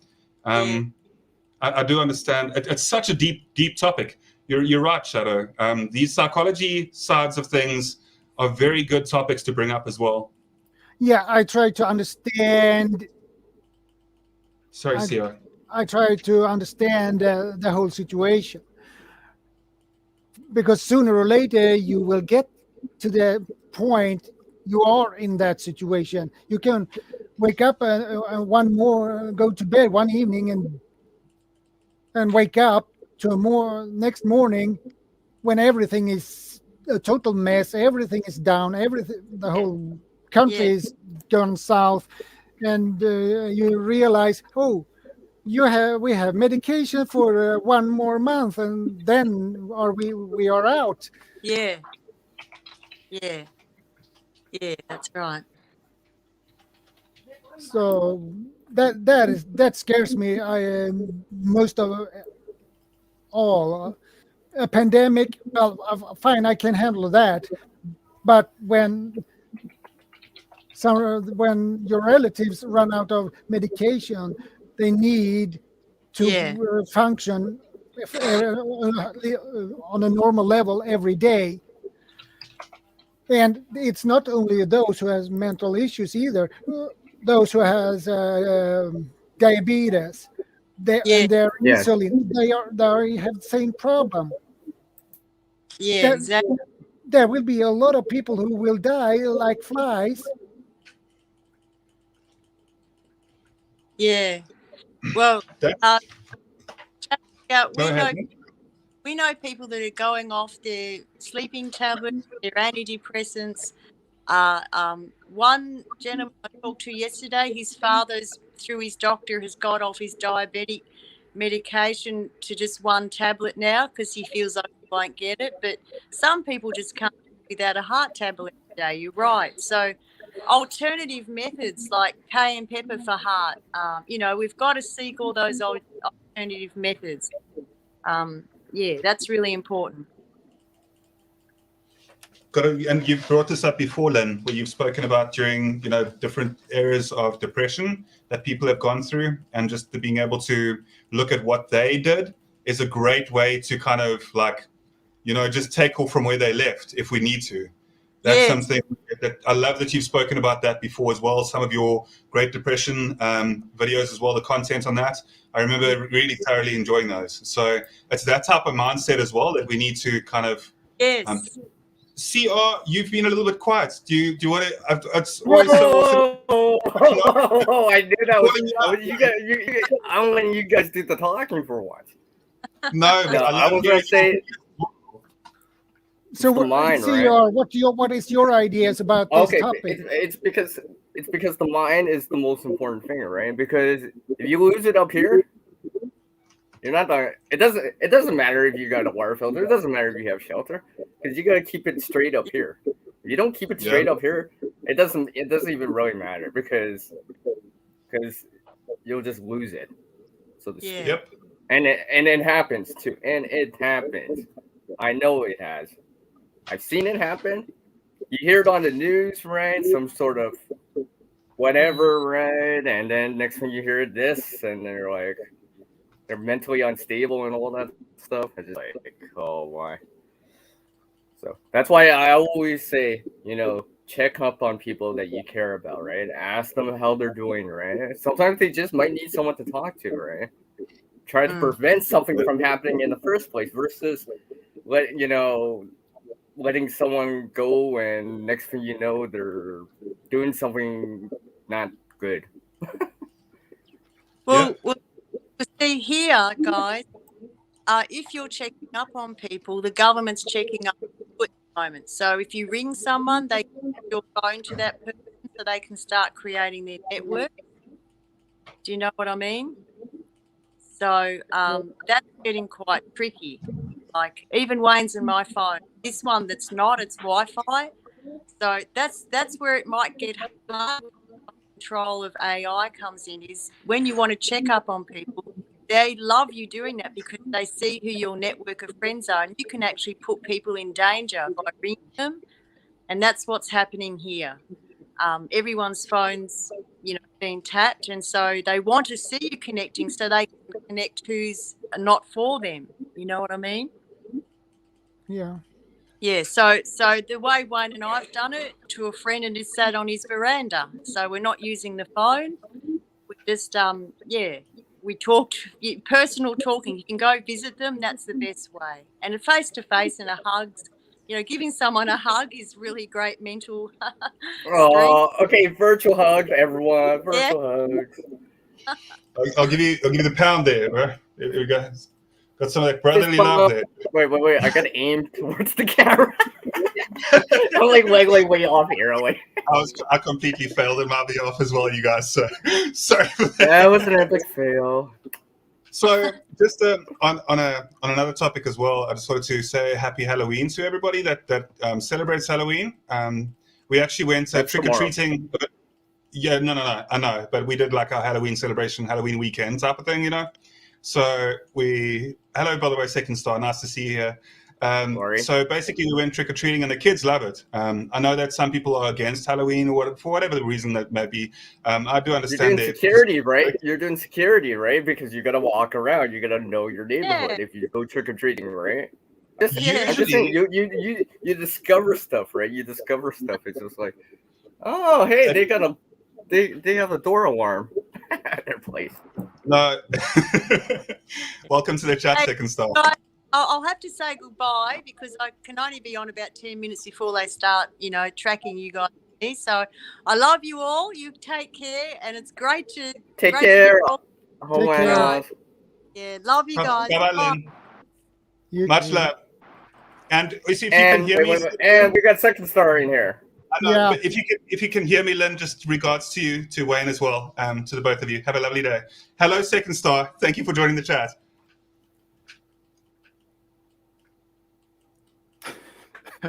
He's quiet. Second Star, we can't hear you at the moment. I think it might be an audio thing.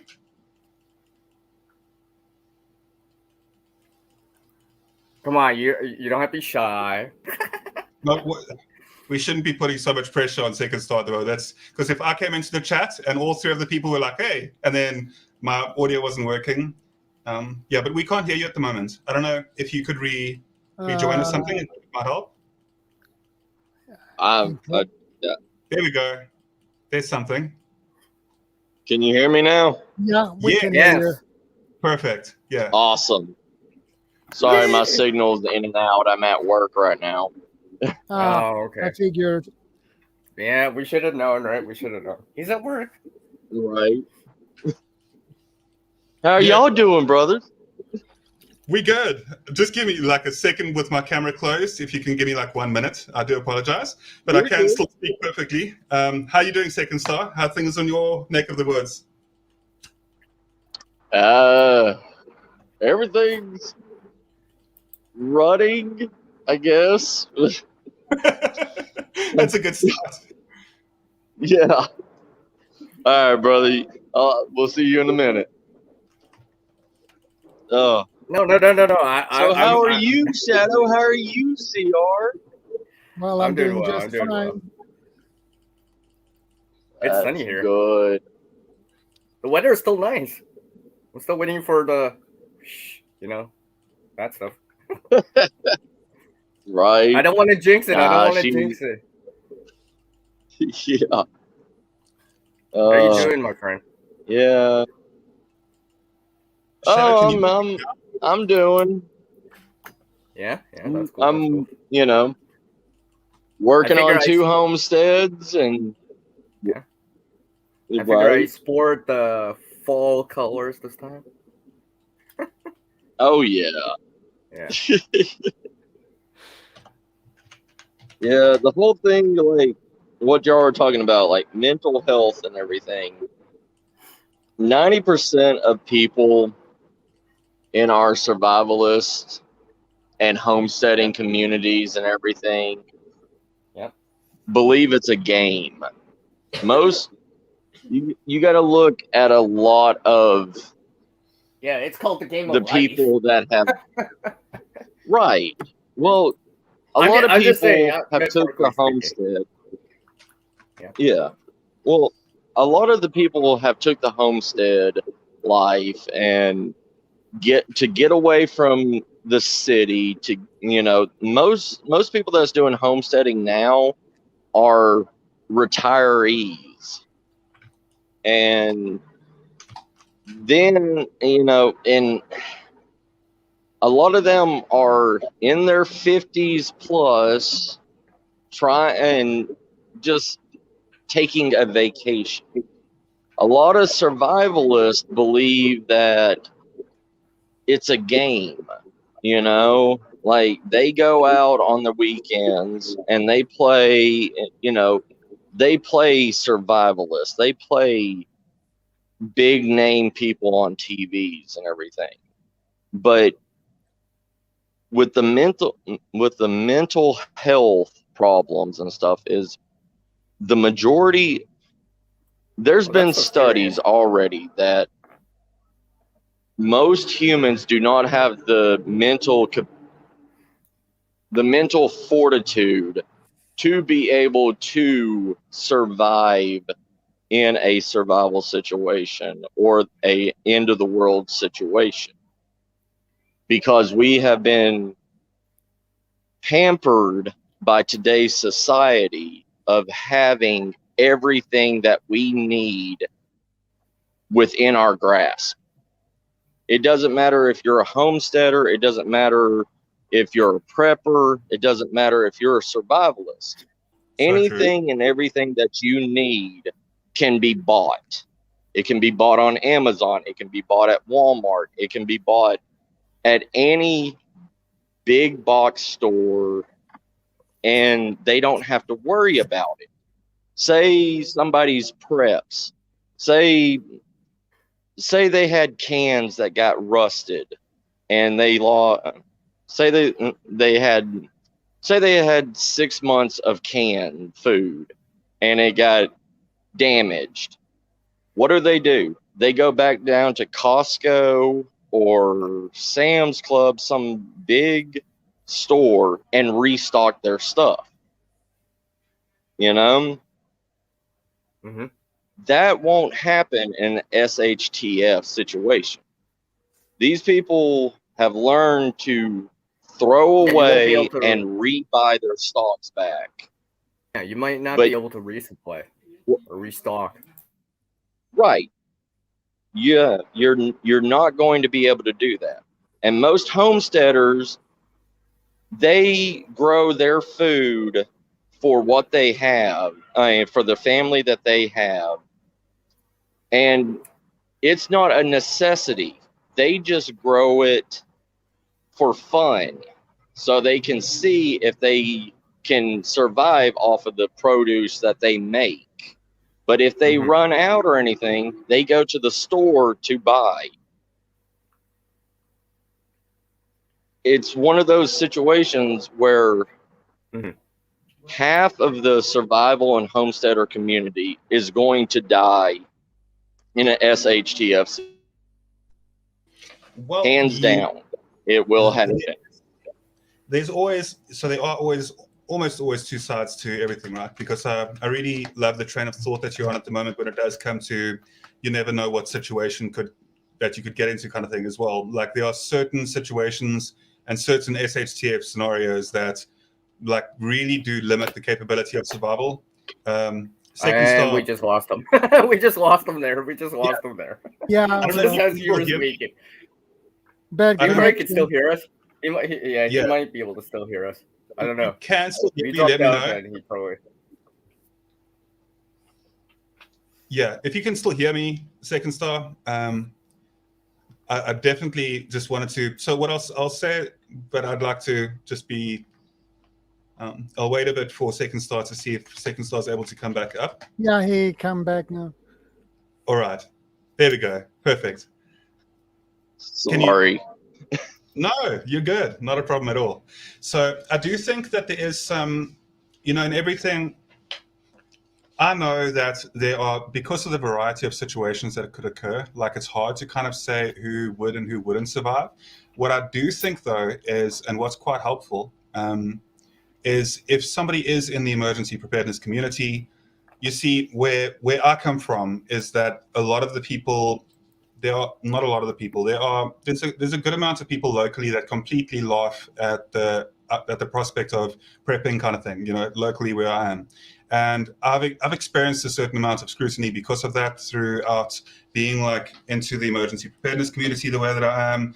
It's definitely something that I've experienced to a vast degree. So when I look at somebody that is trying, even if they're like completely novice in emergency preparedness, that type of thing, I do hear what you're saying. You've got a very good point. There are a lot of people, even myself potentially included, I don't know what the future holds. So like for me, it's hard to know if I would definitely survive. You know, I'm not going to be able to survive a meteorite. None of us will, a meteorite slamming into the earth. You know what I mean? Like there's certain SHTF scenarios that it's going to be almost impossible for us to outlive. But I think that I love your Hello Kitty, CR. I love that. I know. I've been waiting to put it on for Vanessa Kitty for like ever. Anyways, yes. It's fine, CR. A little humor is Say, okay. well, there's a difference between. Go ahead, Sigmund. Well, there's a difference between people that are playing survivalist and playing prepper and playing,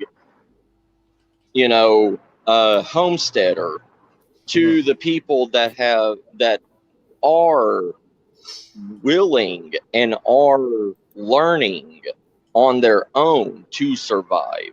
If you have the will to survive and the will to learn and everything, that's the will to grow too. Right? That's the main driving force of humanity. You know, that the will to do stuff, the will to survive is the driving will to keep walking, right?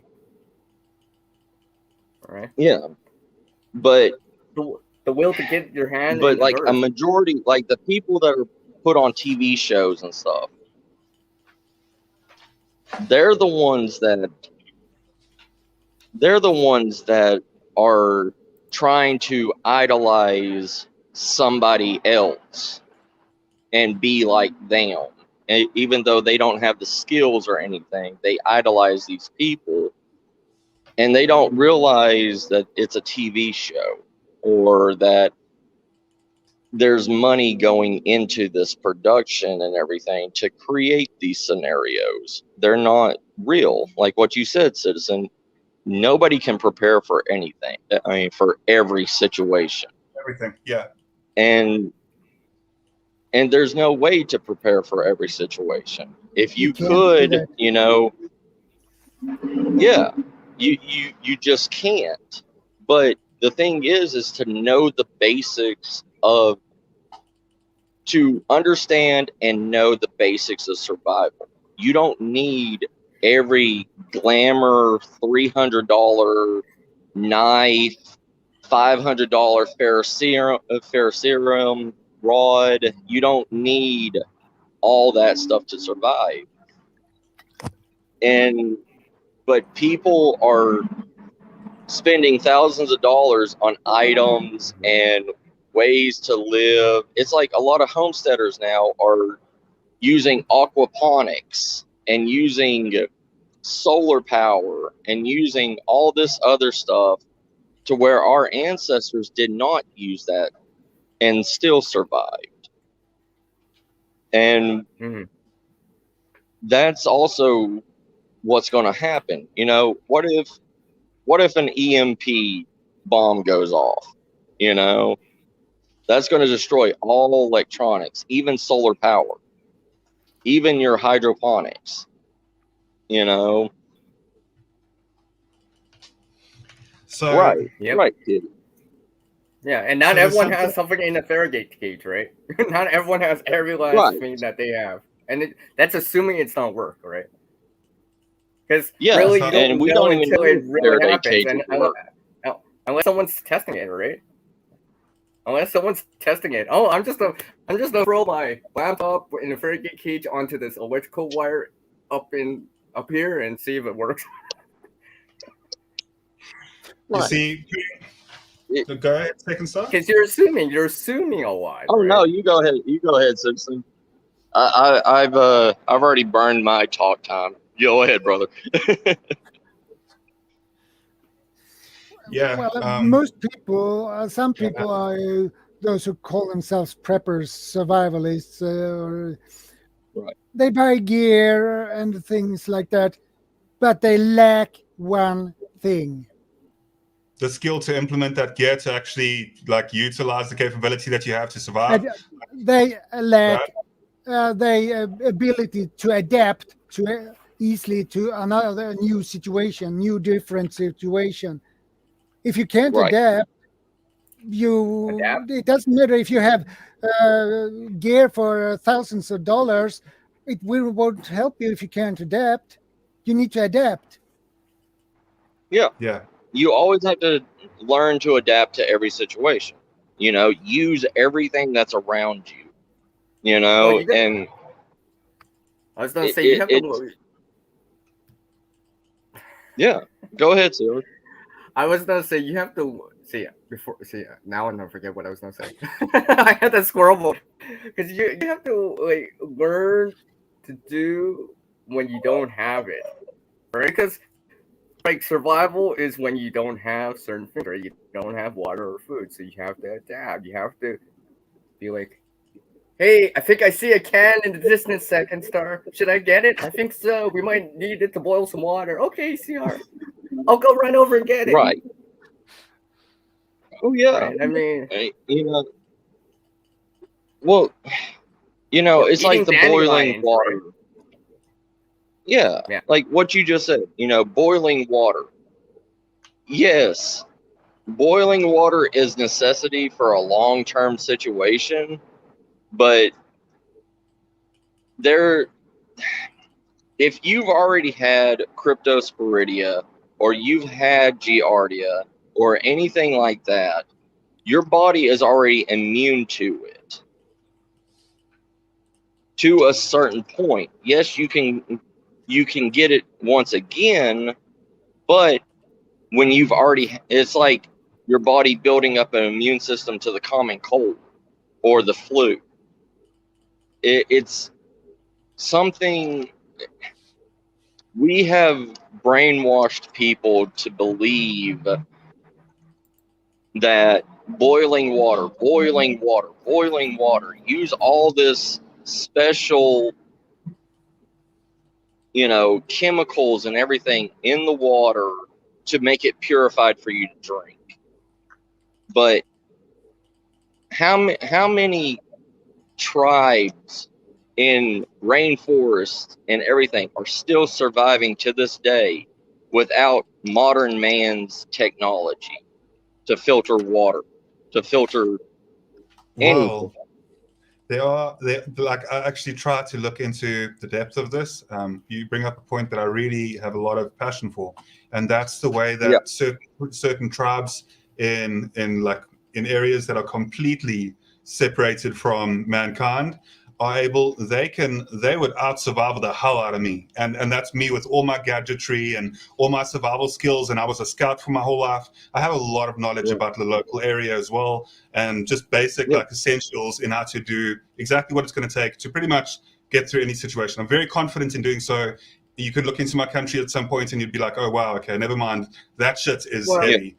Sorry for the swear words, but I have something to say about that though. Because there are certain things like for example, a tsunami warning, right? These things are modern technology, right? That can help these areas. Because if I remember right, some of these areas that around India or something, some of the smaller islands, right? They went down because without the tsunami warning, right? And that's hard. That's hard. A primitive way of doing that would be like, ooh.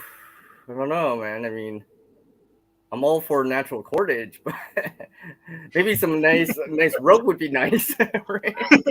So I'm just saying though, right? I'm just saying because unfortunately some of these they went down too, you know, and you know they have a lot of skill and knowledge, but things change. So the gear is basically just a dampener between our current lifestyles and a long-term SHTF situation. That's what the gear should be. Or if you're going on like hikes or camping, the gear is great for that type of thing as well, right? Like in all in all. But the thing is, like your inch gears. It's a buffer. It's a buffer zone. Yes, absolutely. Yes, and that's what I've been saying for a while now. It's a buffer zone. It's to buffer. It's like life has a bunch of hurdles that we're gonna jump, right? So Right. Preparedness moves it out, so you have a little step stool so you can actually jump it. So you don't actually have to jump like 5 feet in the air and fall on your butt. Can you bring? That's absolutely true. Can you, Shadow? Can you bring up Vanessa's? Because Vanessa's bringing up some really good points here that I just wanted to touch on for a second. Vanessa. So, how many people? Yeah, how many people can make a loaf of bread? Very good question, right? Does Bannock that count? comes up there. Not many anymore. Yeah, that's something where not many anymore. Yep. How do you? I'm a little rusty. You guys need to look into, because cattails are pretty much an international plant, right? So if you look into cattail roots, the roots of cattails, and how to turn that into flour so that you can actually bake bread by using there are elements that, so if you take a lot of mud and you burn that mud as well, and you go through a process and you can make a forge. It's a very long process, but if you're able to make a forge and you are somewhere at a certain camp for a long time, you're able to make like a general basic oven from the ground as well, and you understand how to do that, then you can make a loaf of bread out there. So clay. Well, yeah, exactly. During the Civil War and during the Civil War and the British Army literally taught us how to make hardtack. And hardtack is just flour and water. There is no yeast in it or anything. And it lasts and it forever. survives for years. It lasts forever. And it's just flour, water, and salt. And even if you don't have salt, you can still make it out of the flour and the water. But there also like what you were talking about with the cattails, citizen. If you have cedar trees around you, if you have either red cedar, white cedar, anything around you, you can peel back the bark from cedar trees. And the Native Americans in America use the white inside shell of the bark, which is called sucurus, and you can peel that and grind it and turn it into a flour-like substance also.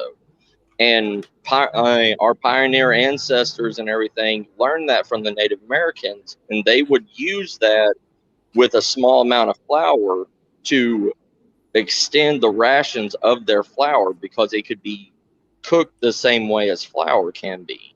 And it's also a hunger deterrent. So if you eat it, it starves off hunger pains and everything. Which is a huge, that can help so much. Like that can be so debilitating, going through that and just absolutely not feeling like doing anything else, and just going through that type of situations. It's not something that's nice at all. I right. Try to do Brazil. How Brazil beans? Yeah, because Sorry, go ahead. Yeah, sorry about that. Oh, I was just going to say, because try starving yourself for one day and try to do any minute physical activity and see if you can concentrate on it.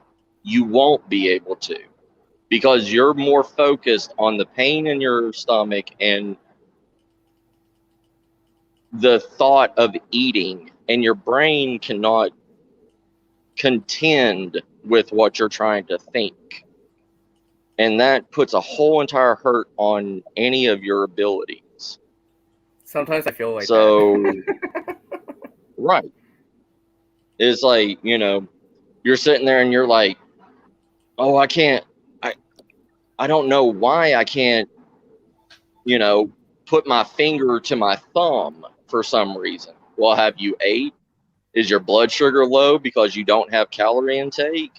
There's other things to the human body that will stop you. And that's why SHTF situations are so crucial with food and water. Because if you don't have food and water, we're dead. Mm-hmm. And a lot of survivalists don't tell you, but if you're to the point where you haven't had water and you're going on your 4th day of without water, the only way your body will take water is through, how should I say this? Through the anus. And if you're at a dirty water source or anything like that, if you use an enema, you put water in there and you can drink dirty water. Not drink it, but you can absorb it through your anus, and you can drink dirty water. Even if that's the only water source around, that's the way you can drink it without having to boil and filter and everything. Sorry, I hate to say that, but I mean, it's something that you won't hear, big name survivalists say. I've heard about this. Oh yeah. Shadow. Yeah, I've heard about this from Poople's cat before. If I remember right. Yeah. If I remember right. I'm not familiar with that. That one was new to me, so I've heard about this from Poople's cat before. So I'm quite Yeah, I mean I'm not the same. Your intestines are a natural filter of your body. Like the intestines and everything filters everything out. So you're not actually drinking the water, you're absorbing the water. Yeah. So it's not going to stop your dry mouth or anything, but your body is getting the water so it won't shut down. Exactly. So you can actually find a clean source of water to actually drink. Yeah, a couple days. Especially less if you're doing more work and it's hotter out and stuff like that. People in earthquake scenarios can maintain 3, 4, maybe 5 days with very minimal water. But the thing is, they're not moving. They're not exerting themselves, right? They're not doing all this stuff, right? But they got, there's a little drip coming down, right? Yeah. I mean, it's like an IV. It's like a saline drip. When they put a saline drip in you, it's going straight into your body. You're not drinking the saline, but your body's absorbing that water and it's running through your veins. It's the same thing. How many days can you go without sleep? There was a Russian study that was done, I believe, in the 70s after the Cold War. Yeah, like after the Cold War or something like that, that they had a special one of their special military groups, and I believe the longest person that went without sleep was like a week. But he was also going delirium. He was going into delirium doing that. Well, yeah, he was seeing things. Yeah, that's what happens. And trying to do it without stimulation like coffee or teas, right? Doing it all natural, right? I mean, obviously, in this real situation where you had to stay awake, you might be able to force yourself for a little bit, but eventually you'll start to tire out. You'll be like, what day is it? Yeah, your body will shut down on its own. Yeah, it's just a natural thing. But I have been awake for all right, guys. I got to get off here for a minute, but I'll be back, okay? Okay. All right, second star. My break's over, so. Thank you so much. It was great talking with y'all again. Yeah, exactly. Same here, anytime, brothers. Hey, Citizen Guardian. Y'all have a great one, and I'll be in chat, okay? Okay. All right, brother. All right. I'll jump back up. I'll jump back up if I get free time, okay? Yeah, okay. All right. Before love y'all. Take care, fam. Yeah, before we go, just wanted to say that I really do appreciate the conversations as well from Second Star, and a lot of knowledge coming from him as well, and a realistic approach to things, which I always appreciate. I'm going to be back on cam and just move me, if you can, just for the moment, just swap myself and CR so CR can be at the top. I was always wondering, when you don't put your icon on StreamYard. What I put? Repeat that. Sorry, bro. Whenever you don't put your channel icon on StreamYard, I just noticed that because every time you turn off the camera, it's just like, What's this dot? I see.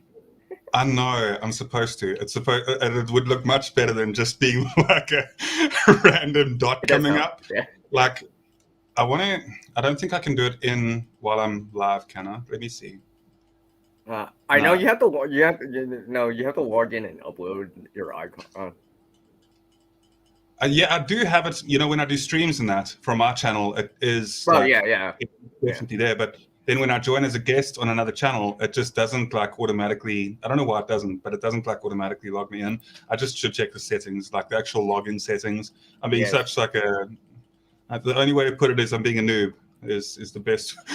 I didn't say it like that. I didn't say it like that. No, but I am though. I'm saying that. I'm saying that I'm just being really noobish about it. Oh, okay. Okay, he said it. I didn't. Sarah didn't say anything. I just should. It's the details that count sometimes, and I will come and show my cam again just in a moment. But if I don't make Mr. CG coffee like right now, which I need to do, I'm going to be in a bit of trouble. So give me like 2 minutes, and then that's right. I'm not open. Yeah, I'll make coffee later. Yeah, I love it. I love the input that Vanessa Kitty's putting in, and thank you. Yeah, she said she didn't see me making rope. I think I have hey, still Vanessa. like a, yes. I enjoy watching Sierra make rope cordage. You never told me that. I just got that memo. I'll remember it. I'm Mona. Well, you can even make flour from acorns as well. Yeah. Just remember Acorns. to boil it out, right? You got to boil the tannins, right? As Uncle Al would Yeah. say. I was working earlier. I saw Uncle Al. I know he was on the panel. I was kind of busy. Uncle Ali, he's what he's. He was showing that bad kid. I know. Yeah. Yeah. Hey, Mona, good to see you, and welcome. And that's what Uncle Al brings up is like that's just a simple thing, right? I mean, like what he shows in that bag with that gallon size resealable bag, the lighter, I guess, a tool and such, and maybe a hank of paracord or something like that. And I mean, that's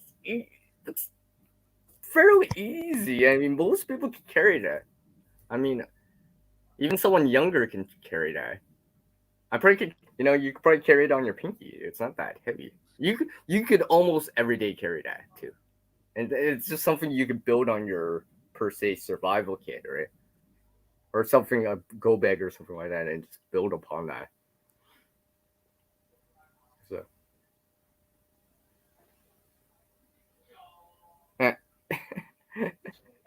Yeah, you can do that, Vanessa.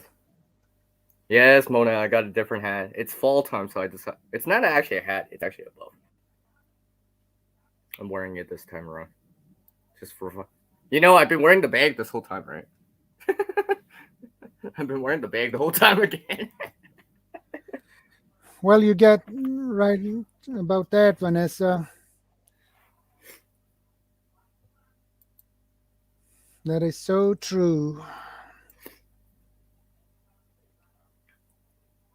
So Vanessa Kitty asks, how much could we... Oh, yes, thanks, Vanessa Kitty. How much can you carry today on your person versus, say, when you were in your early 20s or half a lifetime ago for someone? Let's just say. So if you're 60, 30, if you're 20, 10, if you're 40, then 20 and such. I mean, I don't think it's changed that much for me. Maybe my endurance isn't quite that kind of level. Well, I just want to help you with that question. With that question, I got to... that question, I really wanted to say something. So when it comes to my average strength, I believe in my early 20s compared, like I'm 35 now. So 35 me versus like 20-year-old me, I was a lot quicker. I was a lot faster. So when I was 20, so like I'd be able to move across distances in a lot quicker rate. But the thing is, now that I'm 35, I've also built a lot of pain tolerance. So when it comes to enduring longer distances, I can go much longer distances, but not as quickly. In actual, like, oh snap, I got to run away as fast as possible, 20-year-old me would have kicked my ass every way till Sunday. But when it comes to longer distance traveling, I can definitely like carry a lot more now than I could when I was 20. And Sister Guardian, you're also getting smarter. Well, I try, but that's something that I'll never say that I'm smart in any way. I'll always say that I like being the dumbest person in every room. I was going to say intelligent, but... No. But you do gain more knowledge and experience as you go along, and skills too, right? Because from the beginning, like down here, then later on you're like up here. But that goes for a lot of things, though, right? That's experience. Yeah, I think that if I ever had to like say that I know a lot, though, is or that I know more than somebody else just off the bat. I think that I'd be putting myself at a very big disadvantage, because I've learned so much from people, and I just want to consistently learn more. Always wanting to be the student, right? Yeah, teach, exactly. But always wanting to learn more. Yep, I really love learning from people. I learned from Uncle Al too. I think everybody learns from Uncle Al. Anybody who's smart has learned a lot. Just wait. If Uncle Al was here, I'd just say it, but he's not in here, so I won't divulge everything yet. Just something I kind of tried. No, I was just gonna go ahead. Finish what you were saying.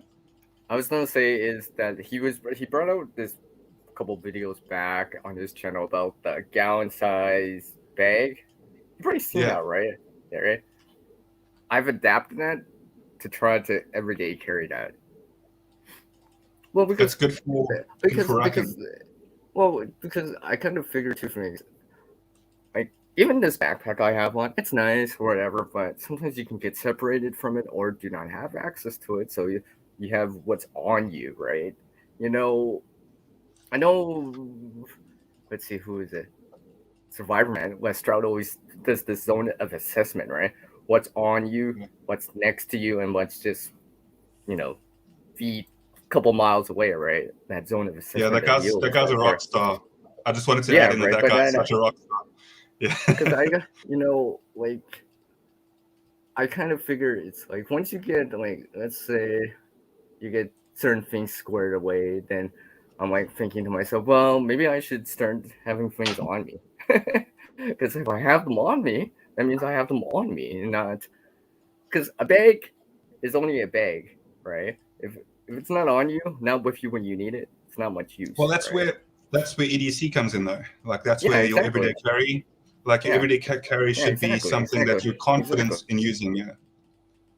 So there's also sorry, we lost you there for a second, CR. But yeah, everyday carry is something that's so important. Not a problem. Yeah, it's all good. And then also, the whole racking thing, where you try and load up your bags as much as you can. I'm just going to drink water. Just give me one second. Sorry that we keep going off of our video, Shadow. I don't know. Well, I'm drinking water myself, so... I'm stretching over on the side. No, see, at this rate, I might as well make some coffee soon, too. Oh, yeah. If me going off the way that I sometimes have to, the way that I am now. Okay, so I'm going to show you guys something real quick. Okay. I drink a lot of water, all right? That is what I'm doing when you guys aren't looking. Okay, when I turn it off sometimes, I drink these. Yeah, they'll be gone by the end of the stream. Yeah, these are 5 liters. So I go through a lot of water. I stay very hydrated, and I just don't want to show everybody me drinking from this. And I'm not going to do it now on camera, but I'm just saying it doesn't look very elegant for the camera. You know what I mean? It looks terrible. So big and bulky. Yes. So this is me drinking water, but that's why I turn it off. Mm-hmm. Okay, Monashi. This year we did winter camping for the first time ever. Learned a lot, hoping to do it again when the snow fills the mountain tops. I got a new tent I want to try out 20 from the flea market. I guess that is $20. I just want to make another Quincy for this year, and I gotta wait for the snow to fall and the temperature to drop. But no rush. I'm in no rush for that. Definitely no rush for that. I could stay above freezing for a little bit longer. Yeah. Yeah, but that's cool, Mona. Yeah, and I hope that will be a good test on that tent then. Yeah. Yeah, glasses and mugs are handy, Vanessa Kitty. I wish I really need to put some coffee in my mug. Like real soon. Well, Vanessa, if you and I decide to get here to Sweden, well, maybe I can show you some places here. So you bring up something there. Yeah. Vanessa's bringing, as CEO was saying, Vanessa's bringing up some very interesting points. You know, what type of pants does a person wear on their day-to-day?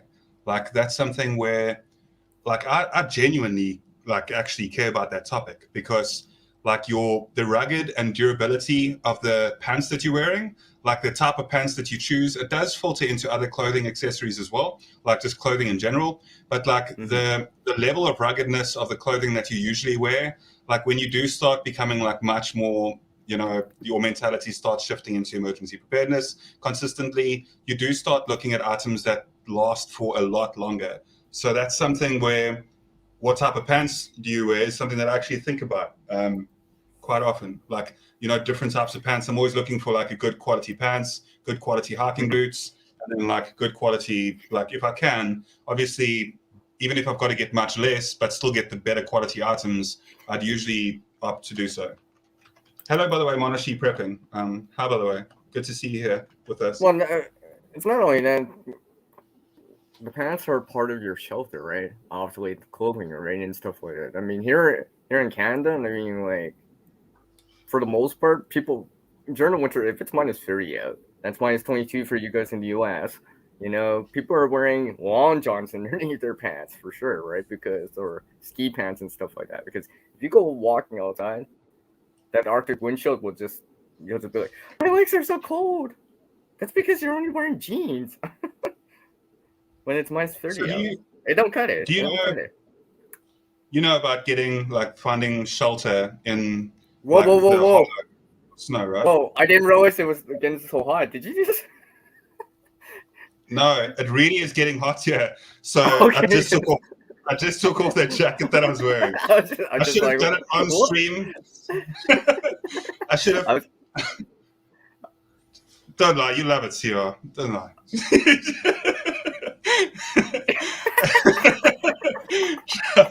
Gonna request that I go back to stop cam again. No, man. Stop the cam.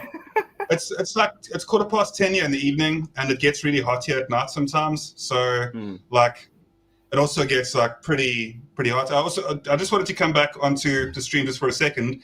I will be going off in a moment here as well, but I just wanted to say thank you for having me this evening, Shadow. I really appreciate it.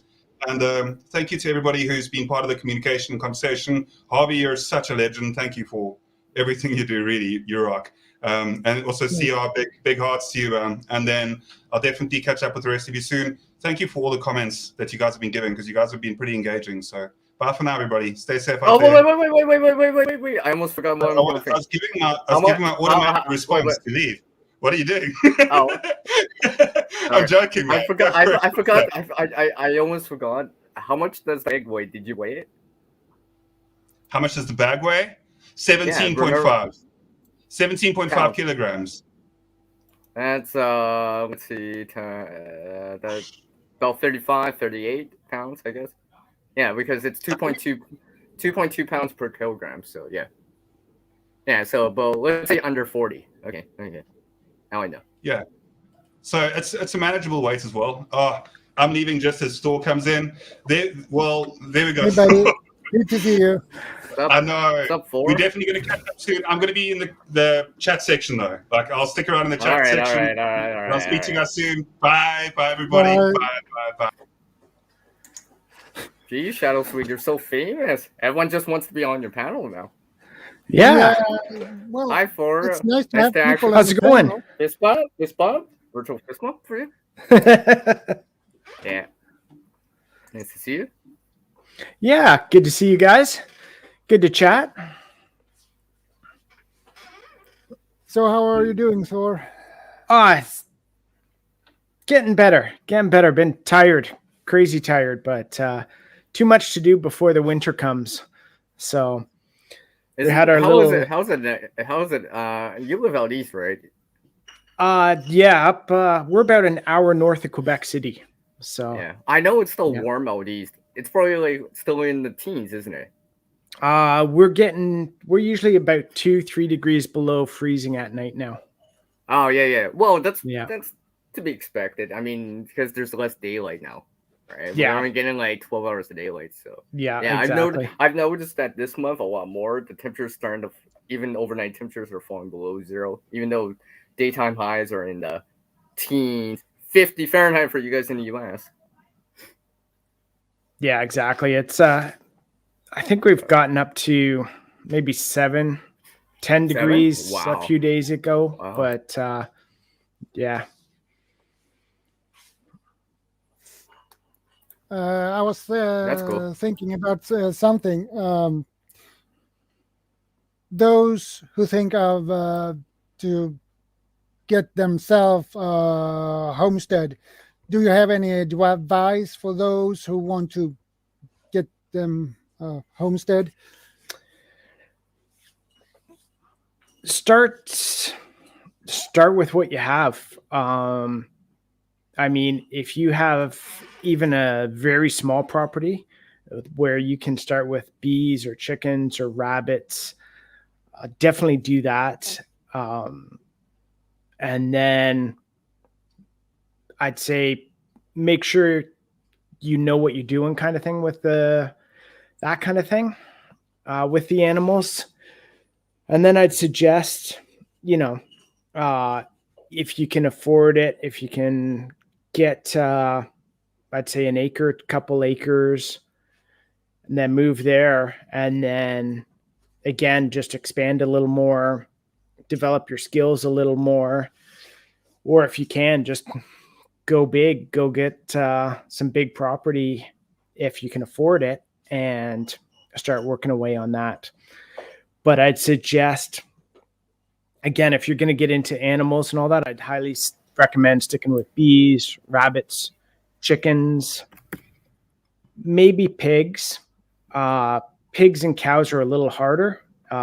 Cows, unfortunately, take a huge investment up front and a lot of infrastructure. So I think we would have held off a bit getting our cows if we knew how much it would take up front to get it done. We kind of leapt into it.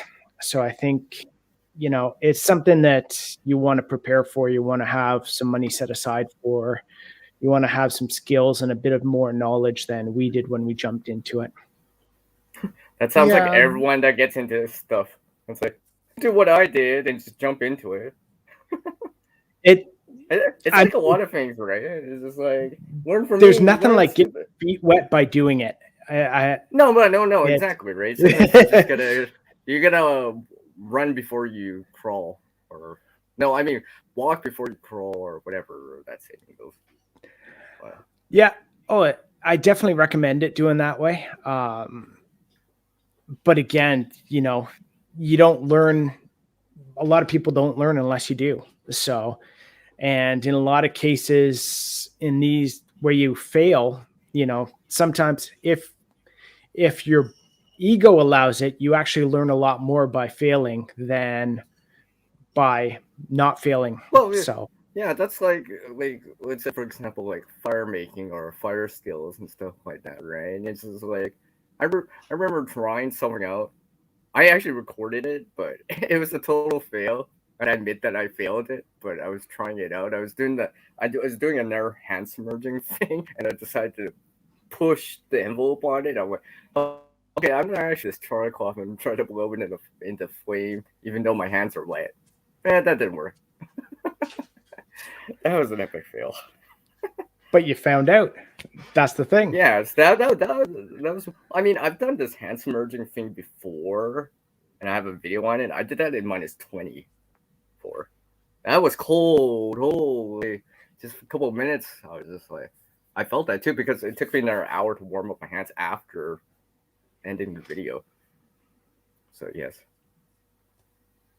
So, hey, I was gonna ask you, what are those things behind you? Are those like morale patches or tints or something like that? Or is that a green screen? No, that's not a green Which? screen. Oh, here? You. Yeah. Coins. I thought it was a green screen. Oh, I thought it was a green screen. Yeah. Oh, wait. Yeah. Is that a green screen? No. Okay. Yeah. It looks so real. It can't be a green screen. I don't have any green screens either, so. But I have had in mind to get one, but they are pretty expensive, so. Mm-hmm. Yeah. On the mother's side of the family, they were farmers. So I have helped when I was a kid. I helped on a farm.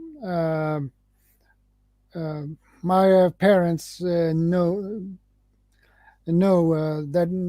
that guy who had that farm, so we helped them with hay and things like that. That was pretty fun when I was a kid. So well, but I don't have the skills to take care of a cow or things like that. But I would like to have a homestead myself. It's funny you mention that kind of thing because there's a lot of farmers out there that need help. If you kind of want to get into it and get your feet wet that way and start learning, I'd highly recommend just stopping by farms, asking guys if you can help out on weekends or, come an hour in the weekday at night or first thing before work or something like that. They'll be more than happy to get the extra help and then teach you stuff as well. So be able to pick their brain on stuff that they've done and what they know. Well, yeah, not only learn, but build community too, right? And be like, we could develop into a friendship, and next thing you know, it's like you're eating over at Thanksgiving. It's just like, I just met you guys, like, this should have been over here for Thanksgiving.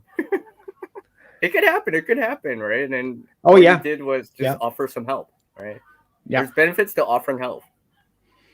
Yeah. And then when we used to hunt back in Ontario, I don't do it so much here because I've got more of my own land. But, when we'd go into the farmers, ask permission to hunt on their field. But then when we'd get something, we'd drop them off some meat or drop them off some wine or that sort of thing, or give them a hand with some chores just to thank them for that opportunity. And that itself, again, builds that community. You also get to learn stuff by when you help out. It's really a great experience to be able to do that. Yeah, it is. I agree. I totally agree. But the problem I have is I live in an apartment, and to buy a homestead here would cost me a lot of money, and my financial status, I can't afford that.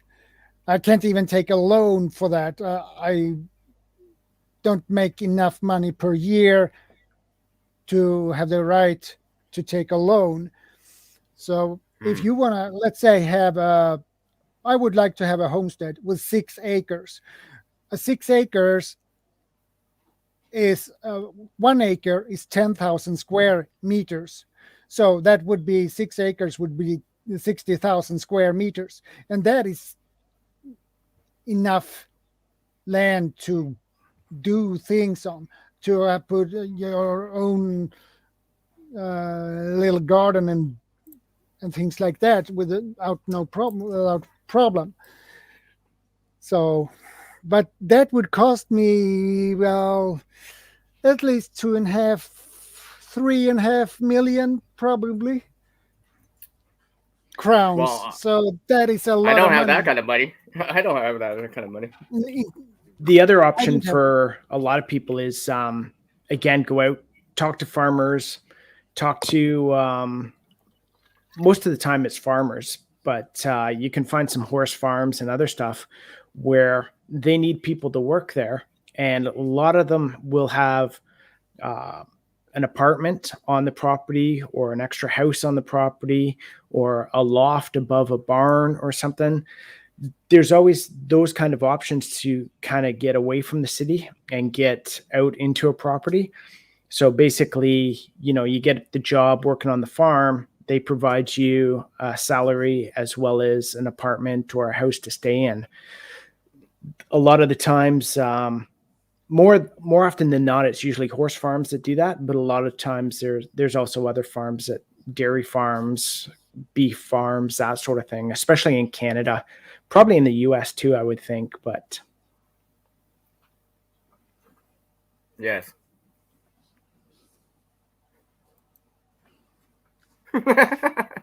Of course, I always got the stage ready to go. But that is my dream, to have my own homestead with my 6 acres of land, and I would like to have it pretty isolated. I don't want to have neighbors too close to me. I would 5 kilometers from me would be a nice distance. So I don't like to have neighbors closing to me. I don't like that.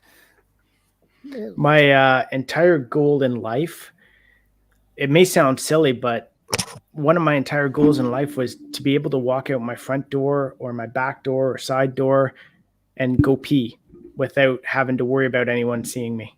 Yeah. If no one could see me do that, TMI. That was the perfect property. Yeah.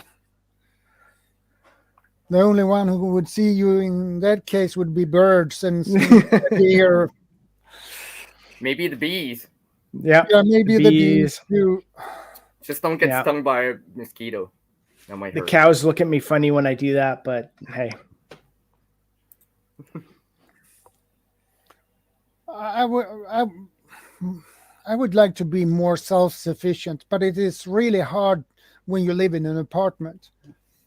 It's really hard. And besides, my wife is allergic. Well, she has a problem with at this spring when the grass begin to bloom and things like that. So she has problems with that, and she is allergic to horses. So, and that will make a problem.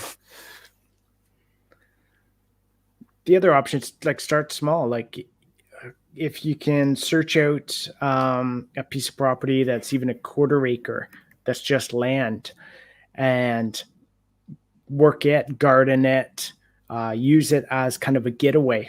So you don't have to live there per se. You can stay in the apartment, but you have a piece of property that you can go to on the weekends or through the week, set up a tent and work the garden, improve that property, and then say in 2 or 3 years, sell it and buy something else, maybe a little bigger, that kind of thing. So, yeah. Harvey's the funny guy. There. Mississippi. Yeah. That is the question.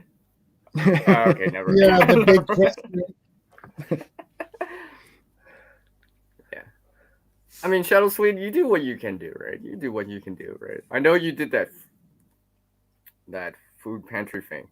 I still have to watch it, but I'll watch it when I'm eating. I'm trying to eat. I'm trying to eat when I watch these food things now. It always gets me hungry. It doesn't even matter. It's like, And see, I thought tomorrow, you. Yeah.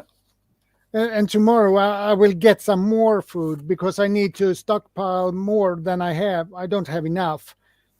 But I got when I turned 50, I got a gift card.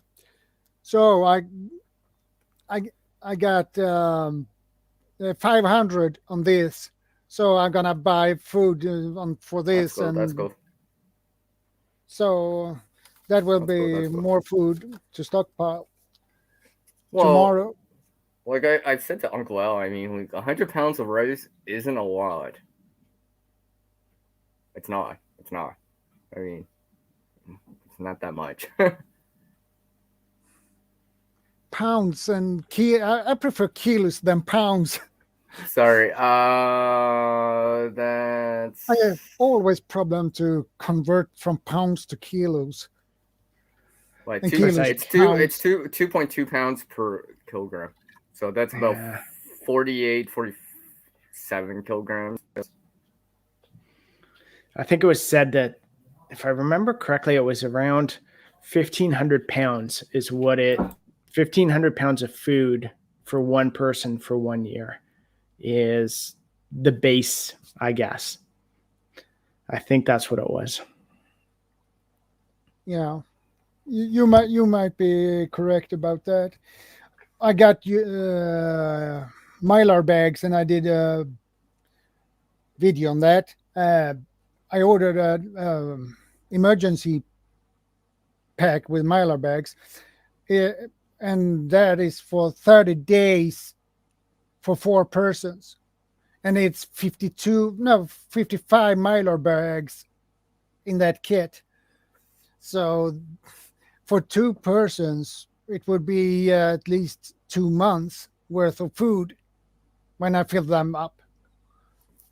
So that is at least something. Nice. Yeah. And I had an idea, but I don't know if that would work. If I had in mind to buy a 50 cal ammo box in metal. These are waterproof and airproof as well. So I figured if I could put Mylar bags with food in a 50 cal ammo box and seal it up and put it away, that would work probably.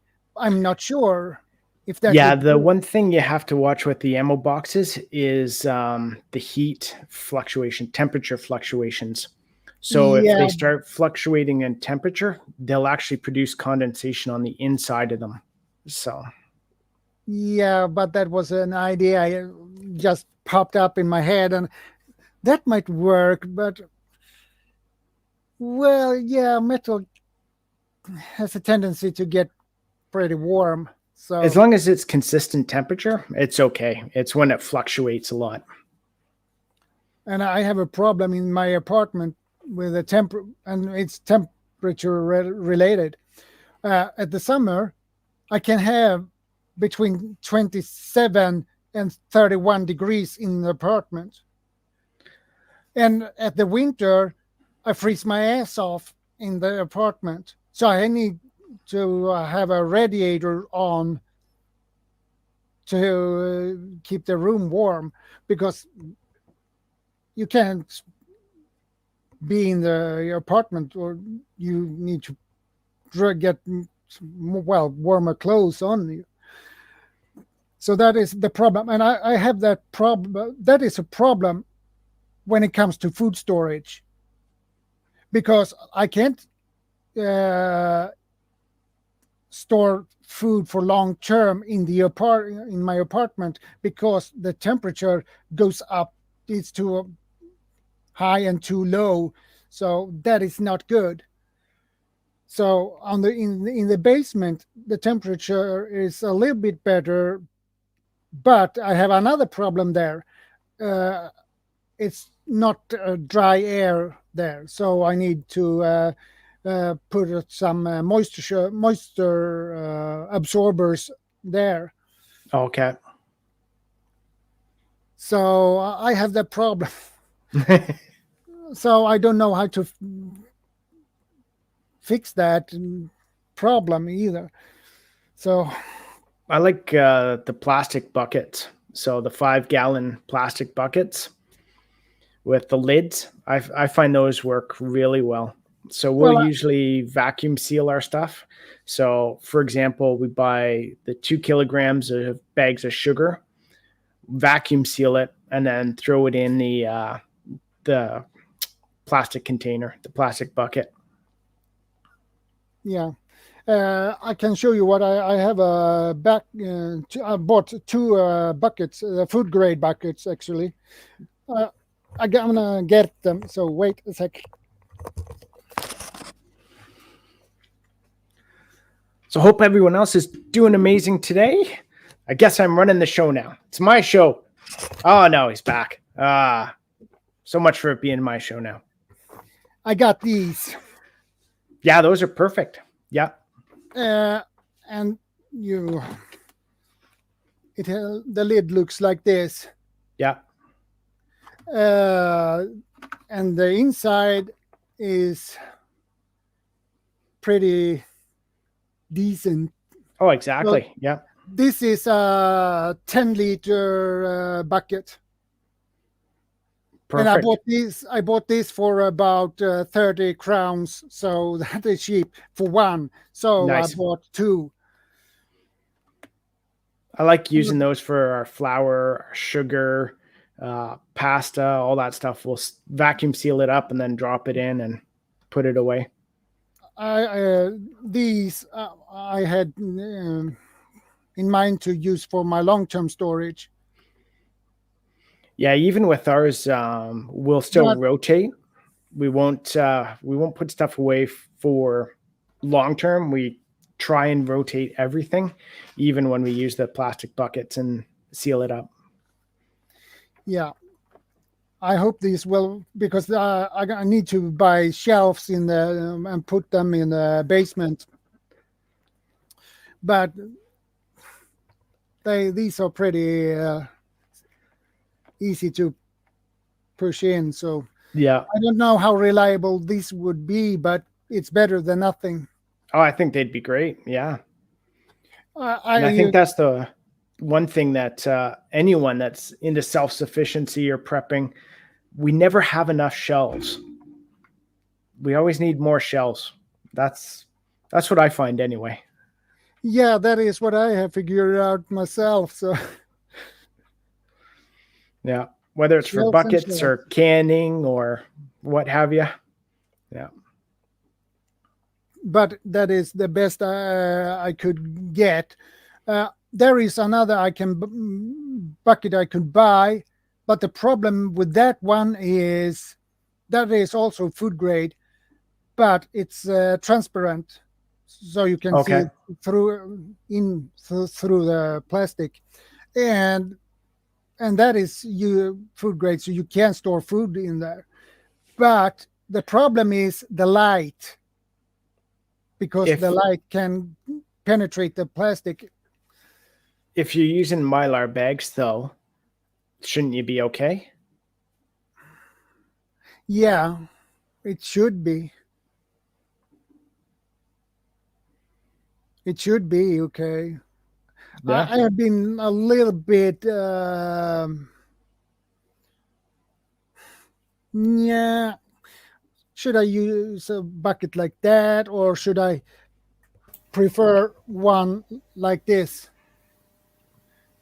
instead? I think too, as long as it's in a room where you don't have a lot of light on it, a bit of ambient light, or you turn a light switch on or something's fine. But as long as the sun's not, beating down on it, I think you'll be okay either way. Yeah. In the basement, in my storage unit I have there is no window at all. So that is good. That's perfect. Yeah. You guys are talking about water, eh? So, but I need to put a thermometer in the basement to check the temperature there, and I hope there. I believe there you can buy some form of gear to check the air, how much moist it is in the air.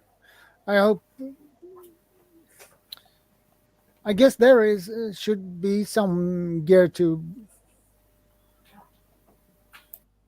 that you can check the moist in the air. Yeah, I think as long as there's not too much, you're okay. Especially, I mean, once you seal it up in a bag and then seal it up in a container, I wouldn't worry too much about it.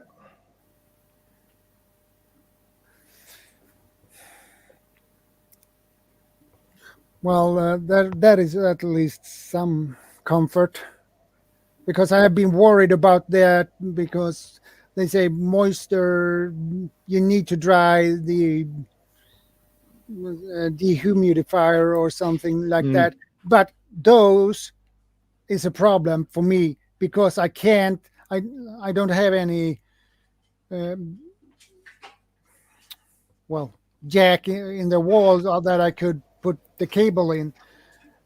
I don't have that in my storage unit. I have it when I open the door to the storage unit. It's more storage units in the same room. On the wall there, you have a jack. You can put the cable in, but I need to draw a long cable from there into my storage unit. But the problem is I need to drill a hole in the door to get that cable in.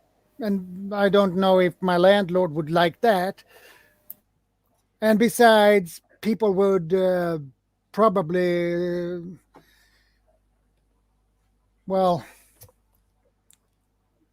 slip over that cable.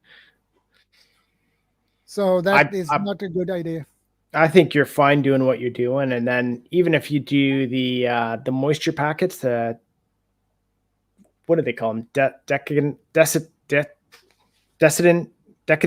No, not decadent. I don't know. Those packets that suck up the moisture. Yeah, those small package. Yeah, throw them on the outside of the bucket. Like inside the bucket on the outside of your sealed up food. Yeah. You can buy here in Sweden moisture absorbers. Yeah. It's like a ball.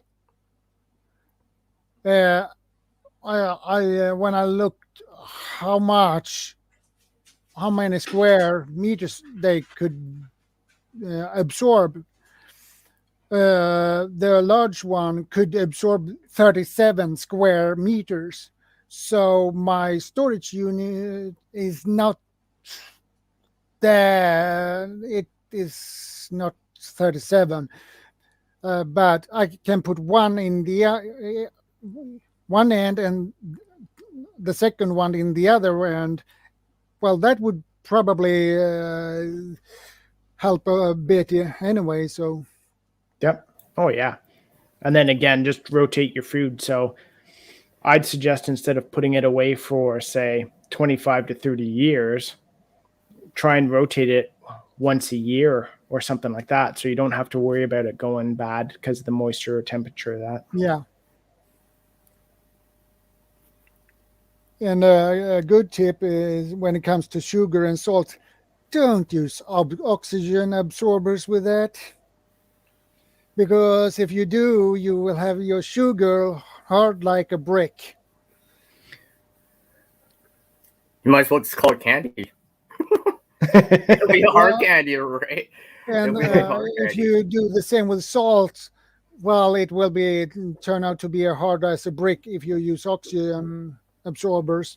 So yeah, don't you might do need that. a sieve. You might need to sieve it like flour.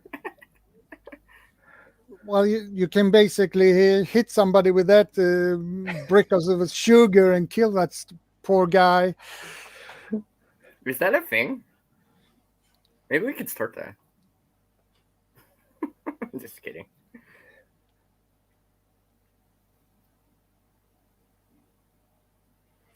What does Harvey say? Citizen Guard. Oh, Harvey, when you have sometimes even 20 minutes available, look into the EFF in my country, but don't bring it up anywhere. All I will ever say on that. Oh. We can figure out what that is. Well,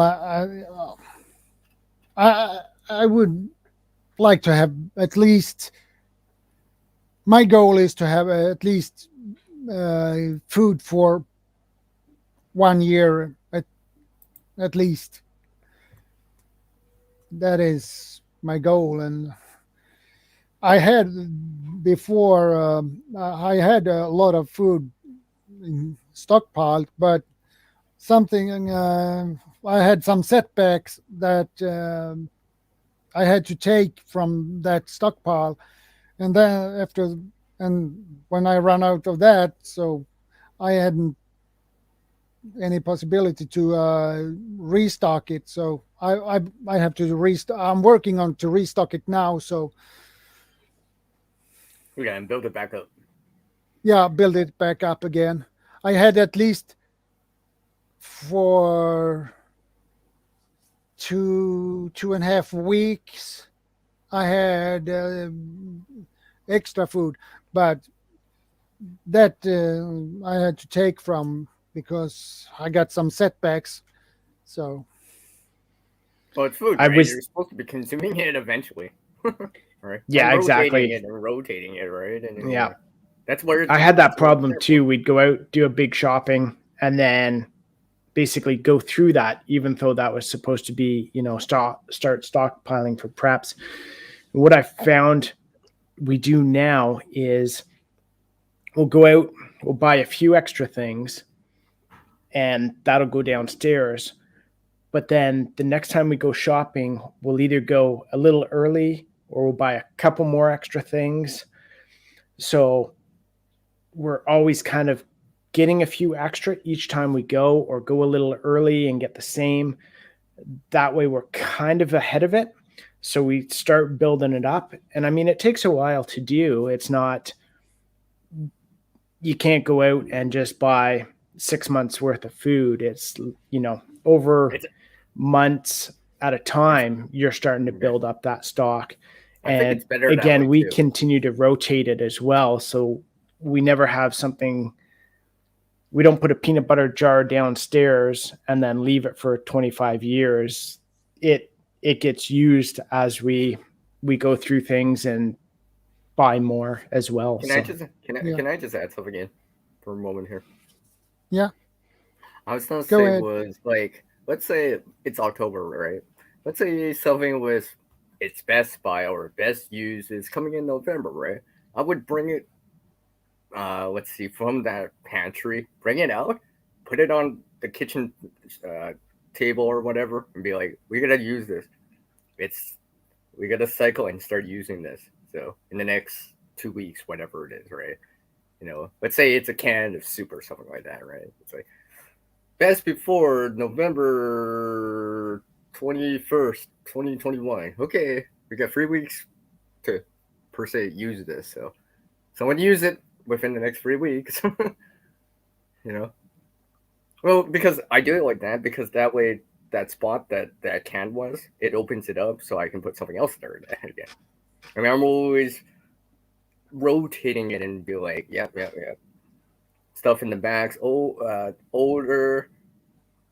I mean, not older, but its best buy is longer in the future, and stuff in the front is, per se, coming up. If that makes any sense.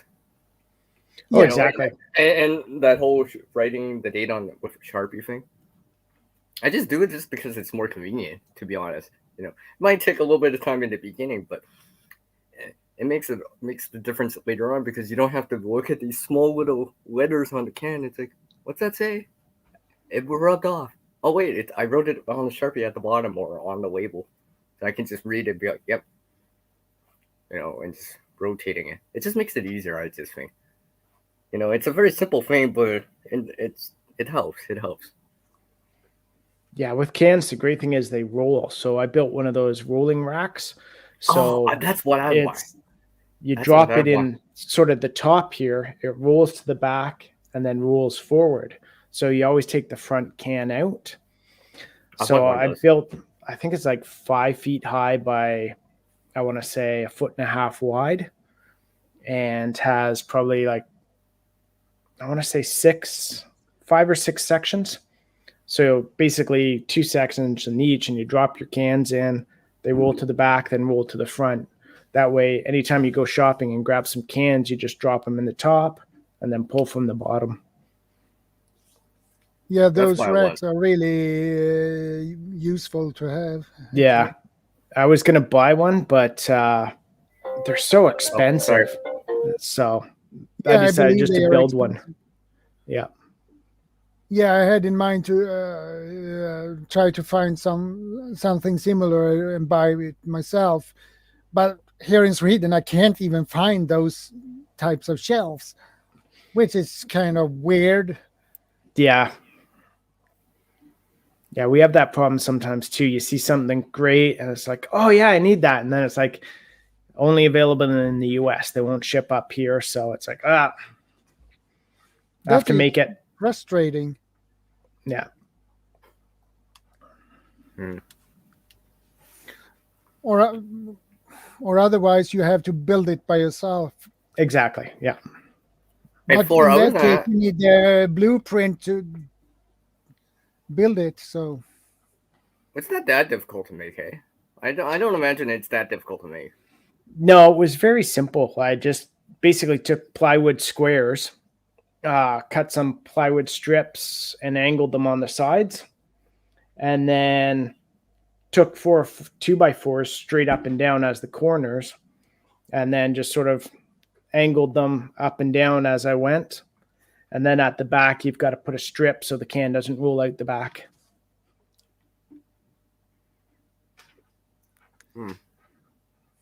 Well, I need to go to the bathroom for a bathroom break. All right. Keep the stream going. Yeah. We got it. I'll talk to 4 for a little bit. Hey 4, I was just thinking, the Canadians took over the stream. Exactly. Never underestimate the Canadians. Yeah. Everyone's done that in wars since Canada existed. They always underestimated us, and we always kicked their butts.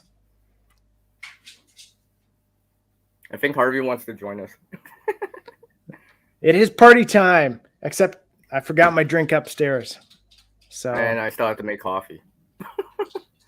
Yeah, we're dropping the ball on that one. Yeah. Flora, I was gonna say I wanted something like that. I'm like, because I've seen those setups before. I'm like, yeah, I gotta get something like that. I mean, what I got will do for now, but as I acquire more, then it just becomes easier, right? Because how many cans can you store in that setup? I want to say of the big cans, I think it's six per shelf. So maybe 12 cans in total of the big ones. And then I think the little ones, it's maybe 7 or 8. So yeah, but I definitely gotta go look into that. The only thing is it takes up more room than a regular shelf. So you can definitely store more cans in that space if you have regular shelves. So that's the only thing. So I guess that's the trade-off. It can be ease of use versus storage capacity. Exactly. Yeah. Well, I guess I'm just gonna have to come up with something then. Come on, for help me think outside the box and think outside the box that's outside our room. I've tried to think of tons of ways to make food storage more easier down in the one room, especially for canned goods. And, you know, it's always a trade-off of ease of use, space, expense, that kind of thing. So yeah, because the cows are doing amazing for the most part. So our little guy that was born a few weeks ago is doing much better too. So he knows what he's doing now. He's milk nursing from mom, so he's happy now. Yeah, I was gonna say, I think organization go hand in hand with the preparedness part. Overall, because like the more you're organized, the more likely that it's not just everywhere. There's some rhyme or reason to it, and some organization always means that you usually plan it too, right? You know, because it's like I made this organized or put it in there so I can keep this stuff more organized. So when I need to go get it, I can just grab the can from the bottom, for example. Yeah, and when it's organized too, usually I find I know what I have.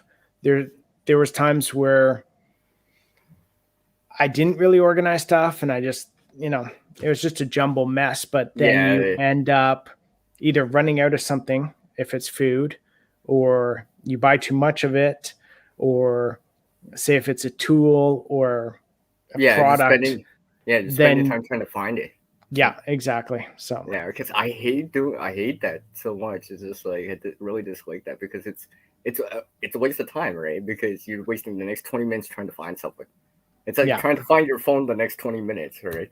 It's like, oh, it's underneath my bed. It's underneath the cushion.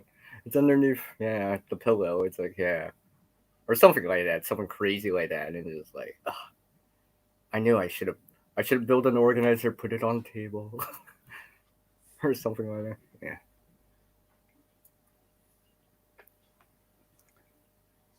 So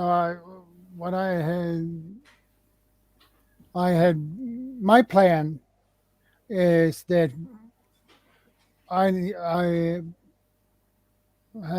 did some calculations, and I think if I buy food every month for 500. That gives me some food that I can put away. So that would help a bit. Nice. Just a sec. I think my dog's chewing on something. It's all good. It's all good. They're usually doing that, chewing on things. I've been getting derailed too, every so often. Yeah. So it happens. Well, if 500 is about $50, I guess. Oh, there he is. Yeah, he just chewed a big roll of hockey tape. Ah. You know what's hilariously funny? Things. You know what's funny? You know what's funny, Floor? I actually have hockey tape nearby. I think all Canadians do. It's just like no. Seriously, like if I could, see, made in Canada. Yeah, see? Yeah. You know what's funny? I actually found this. I actually found it. I guess I must be Canadian, which is funny because I found a hockey puck on the same day. Hockey tape is a Canadian staple. Exactly. Yeah. Yeah. Between that and maple syrup and poutine, and we're all good here. Yes. Yeah, maple syrup and hockey tape. Yeah. Yep. That fixes everything. It's in every Canadian prepper's bug out bag. Yeah, probably. Actually, I do actually have some of this in this bag. Nice. Not specifically on this roll, but on a different roll. Oh, a little bit wider. Anyway, guys, I got to jump out. I got to run back into town. Kids playing hockey, so I got to drop some more stuff off there. Speaking of hockey tape. Yeah, exactly. Yeah. Well, it was a Montreal Canadiens hockey tape, so it's okay. Yeah. Anyway, we'll talk to you guys later. Yeah. Thanks for having me on, and we'll see you soon. You're very welcome. Take care. Well, he's a really nice guy, Thor. Yeah, he's awesome. Yeah, he's awesome. Yeah. He has a lot of energy.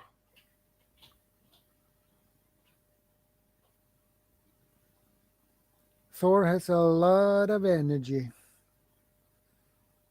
Always happy. Considering how many hours he works, he has a normal job, and plus, and on top of that, he has his homestead. So, a lot of work. Where did he? Where he gets all of the energy from? It must be the air.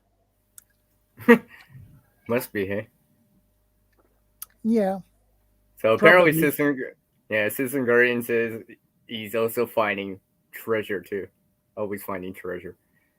That's the thing. It's kind of funny. I always kind of think to myself, I'm like, wow, people leave a lot of useful things outside times.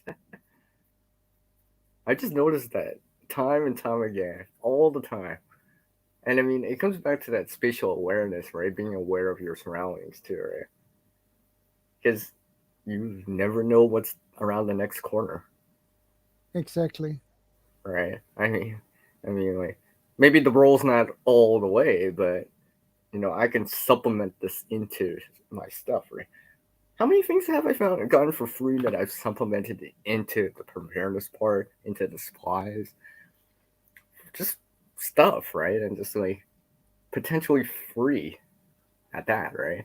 And there, some of it's, you would consider it as good quality, Is too, that right? hockey tape? Is that sticky on both sides?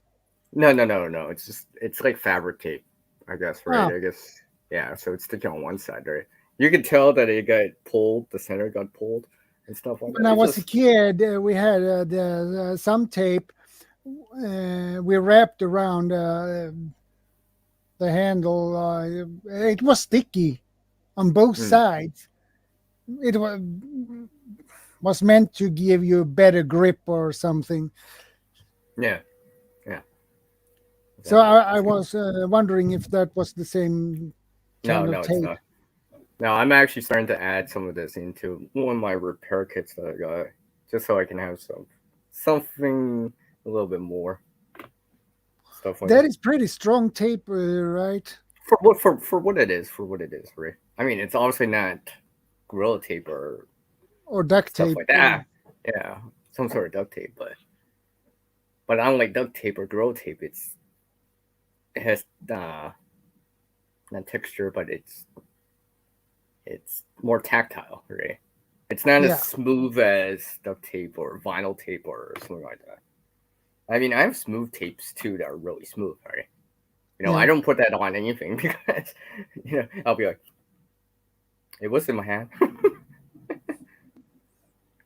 yeah, ShadowScoutSwede. I see stuff all the time. It's just kind of, I'm like, wow, look at this. Here's this again. I mean, like, I'm tethered to my headset. Never mind. But I was gonna grab this other flashlight I found too. I probably mentioned that last week too, probably. Yeah. But I know I always mention it, but because I always aware of things out there. Because I don't know, some people just discard it and just like, and it could still be useful. Yeah, I agree. It could still be useful. I agree. Right. Because I'm always thinking to myself, post collapse, or let's say SHTF, let's say even after something like a hurricane or something happens, right?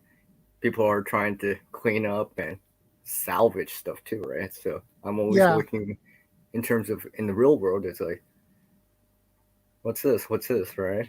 Could I put this into good use and stuff like that? I mean, I do it not only for per se the resources, but I do it for the environment too, because instead of this just randomly breaking down an environment and adding waste, I'm putting it back to good use, right? Or I mean, I could be, in theory, if I had more, let's say if I found a whole role and I already had lots and lots of roles, I can be giving it to other people to use, right? So other people can enjoy the benefits, the fruits of my finding stuff, right? I mean, like sometimes I've handed lighters to people and stuff like that. And it's just like, oh, here, put this in your glove box. They're like, that's here, yeah, I found it. It's all good, right? You know, Yeah. Spread the wealth around and stuff like that. Because you never know. You never know. Sometimes I've been quite surprised. Even this year alone, right? Like I have not shot a scavenging video per se, but I still do it. But I'm just like I still find stuff. Still finding stuff. It just depends, right? Every area is different, but there is stuff out there, right? Some of it's natural resources, but some of it's more man-made, right? Like tape, right? Yeah. Right. You know, I probably maybe had a fourth of the roll on it, a fifth of the roll on it still, give or take. I was just like, wow. Oh. Where is it here? Please tell me I had it nearby. I thought I had it nearby here. I can get it, but I have to put my headset. Well, anyways, maybe it'll just show up here. Go on, CR. You're supposed to have an example. You're supposed to have all this stuff ready to go. Yet I don't have one nearby. Where is it? Where's it? Oh, whatever. Like sometimes ShadowScoutSwede and people in the chat, I find zip ties too. Zip ties. Yes, zip ties is useful. Yeah, I find zip ties all the time. I mean, like, I have a drawer of extra zip ties, right? I mean, like I have these zip ties that I'm like, I don't even mind using them, right? Because I didn't spend money on them, right? And I can put them into good use, right? And I'm like, oh yeah.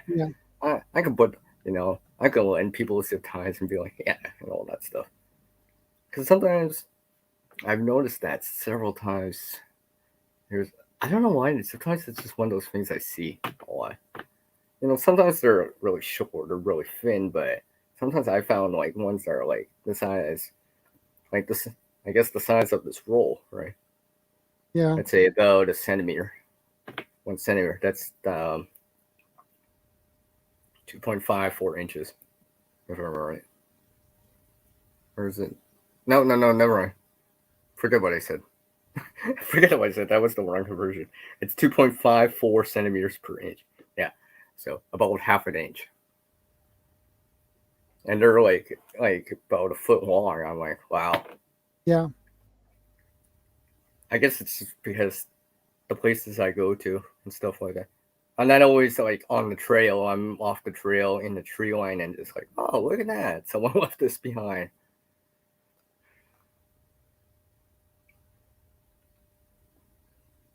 Let's see what Harvey just had. Really, Harvey? Look at what Harvey just wrote there. I can't believe Harvey just wrote that. Oh, Harvey.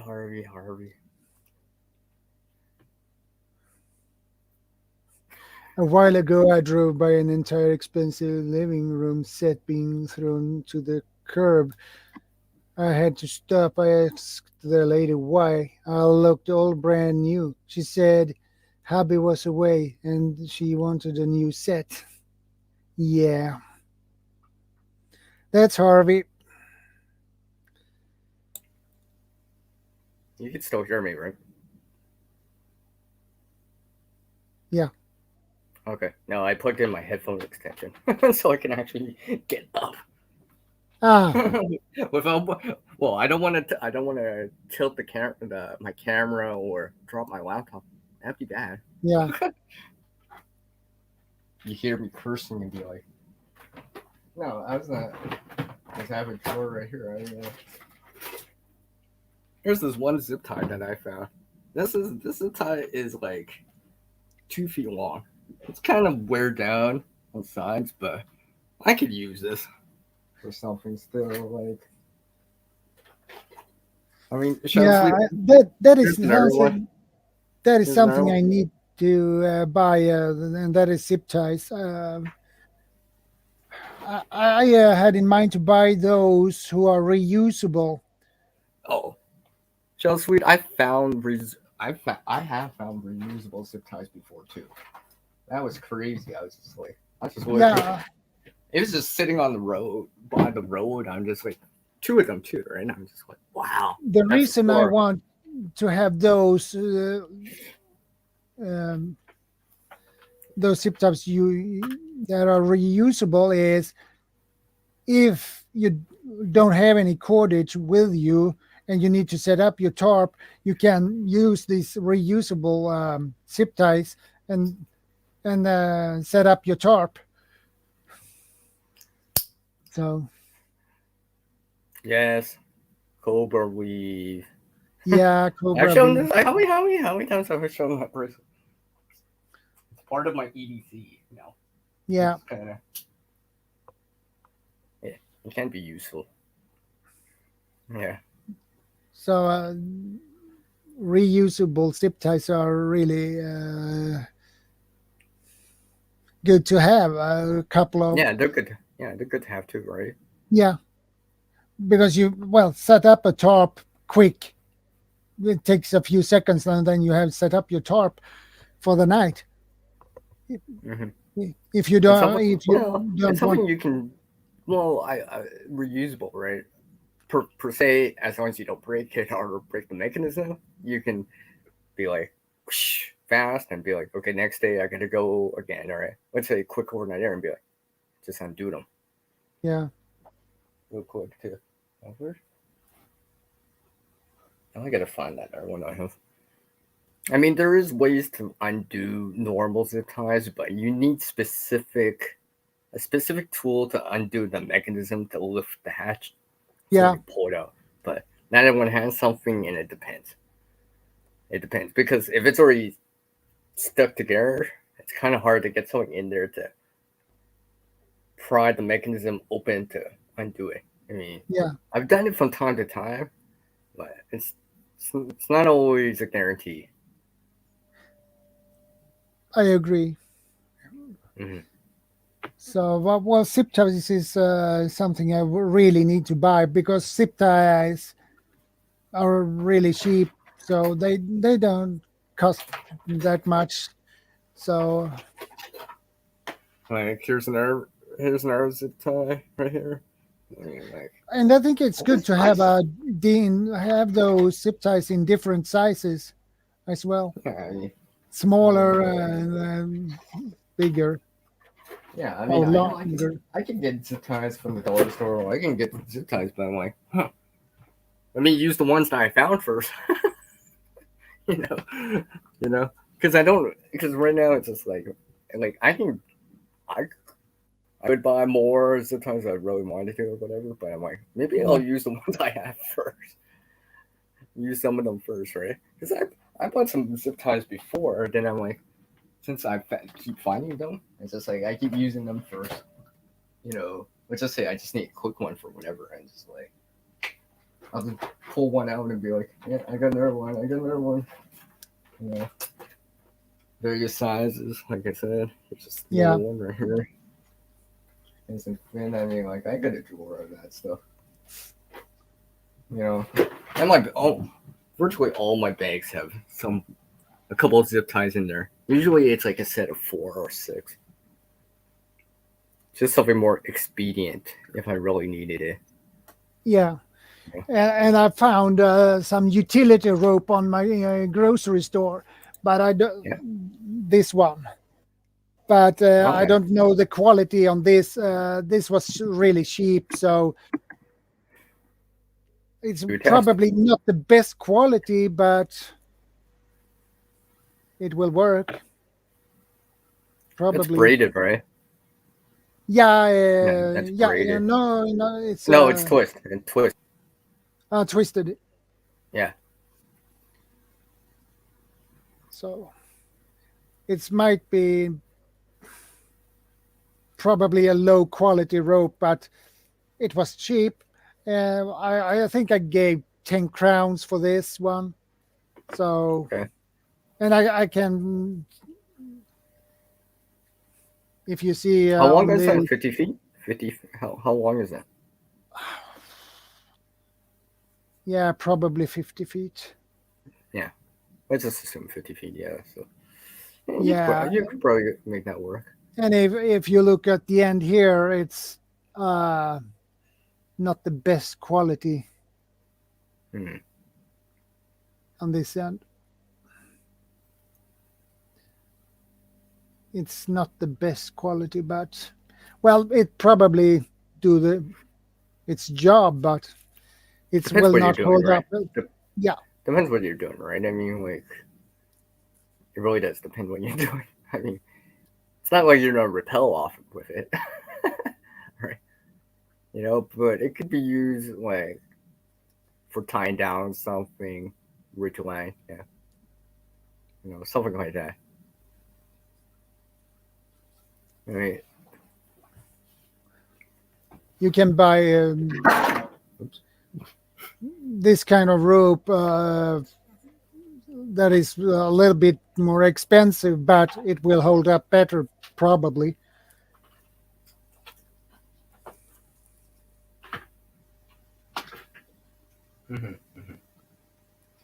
I mean, yeah, I mean, I find that kind of stuff too from time to time. Not as much, not as often as the zip ties, but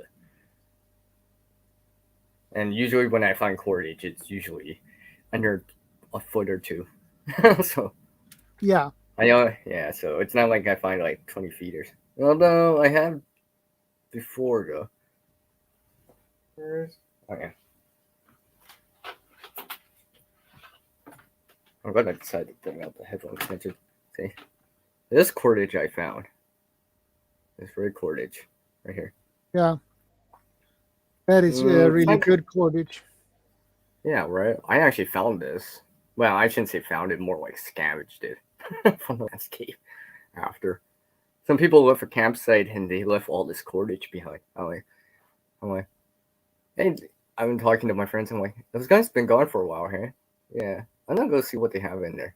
Over there. Looks like they left someone over there, right?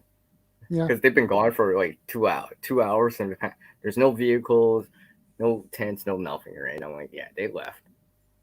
I just need to take a look. There was a bunch of cordage over there. Yeah. Right? I'm just like, to me, it's just like, well, you know what? I can put to good use, and it's not just going to get trashed, right? Or landfilled. Because a resource like this, right? Usable too, right? Usable too, right? You know? Like, you know, if you, ShadowScoutSwede, if you got this instead of buying that cordage you had, you'd probably be like, oh yeah, I'll take the cordage that CR has. Looks a little bit better, right? Right? Instead of being in a landfill or, you know, people coming around to pick it up. Oh, we gotta do garbage pickup. Okay, let's just throw all this in the trash, right? For example, it gets reused. Well, gets put back into useful state. Yeah. All right. So, yes, of course, I made a bracelet out of it. I found so much of that. That was so it was so crazy. My friends at my campsite are just like, "Hey, Sierra, what? You got more? Yeah, they left a lot behind." Yeah. You know, and this is fairly good cordage for what it is, right? I mean, like, and I wonder, I'm like, so these people just spent how much money to buy this cordage? For example, let's say they just bought it for this camp trip and they just left it behind. And Yeah. like, to me, it's like, I'll leave cordage behind if I can't untie it or I have to abandon it, right? Yeah. But I mean, like, if I'm camping out or glamping, right, I should be able to reuse this cordage, right? It's not like I'm making a more permanent shelter or whatever, right? And it's not bank line, right? You know, this kind of cordage that's just like, because I was looking at the way that. Speaking of bank line, I can't find bank line here in Sweden at all. The ones, the bank line I have, the bank line I have has been sent to me. So Yeah, that sucks when you I tried I googled on if I could find Bankline here in Sweden. No, I can't find anyone who sells Bankline. Yeah, you're gonna resort to like dangerous transparent or something like that. If you, for example. Yeah, I need to order it from US, or that is the only way I can get it. Bankline. Yeah. That's the Bankline I have in my wallet. I have Bankline in my wallet. How many people have Bankline in their wallet? Not a bank card, but Bankline. Not many. Yeah. You, I guess probably you are the only one who has Bankline in your wallet.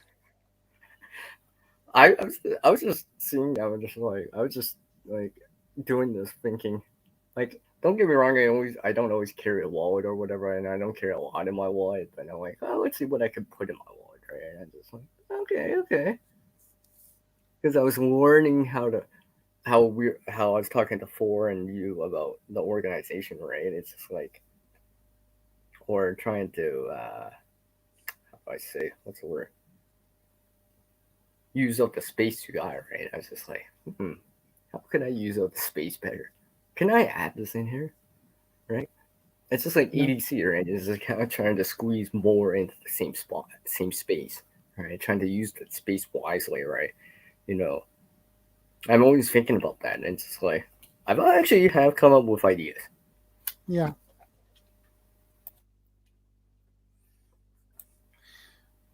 I got this compass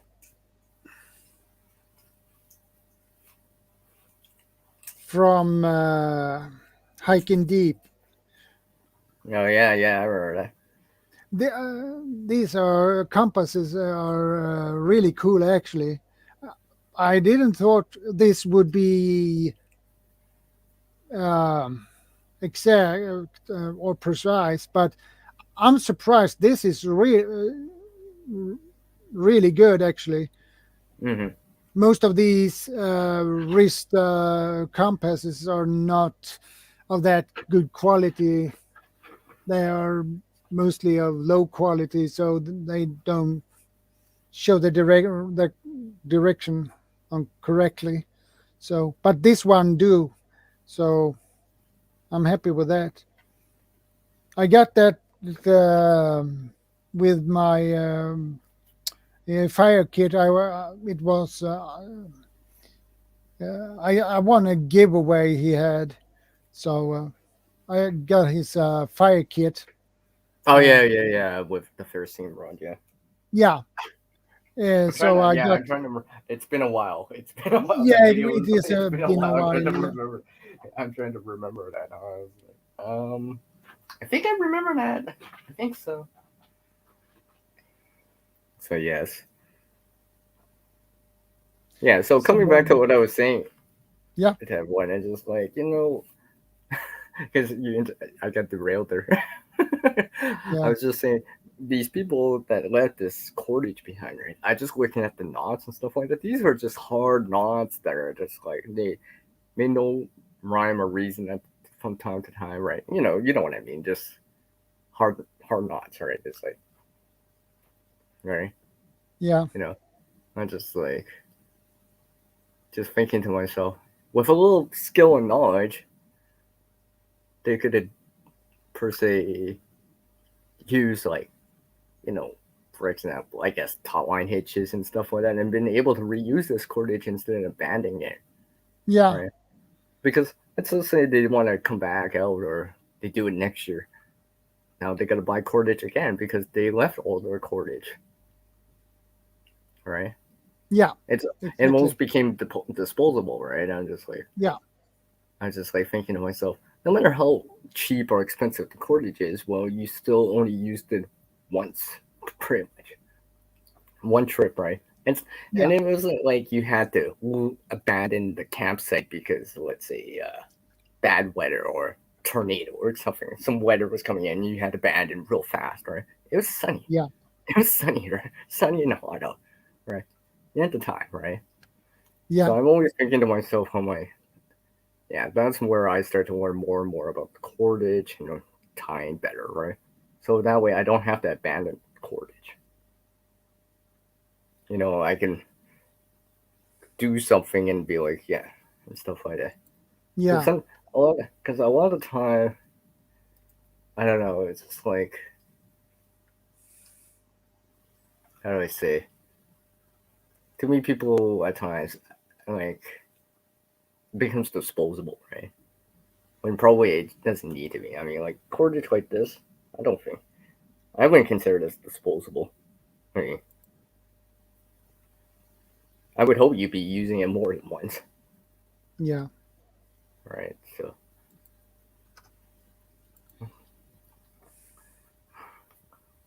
But on the bright side, I get to share that story with all of you. Yeah, it's just a bracelet.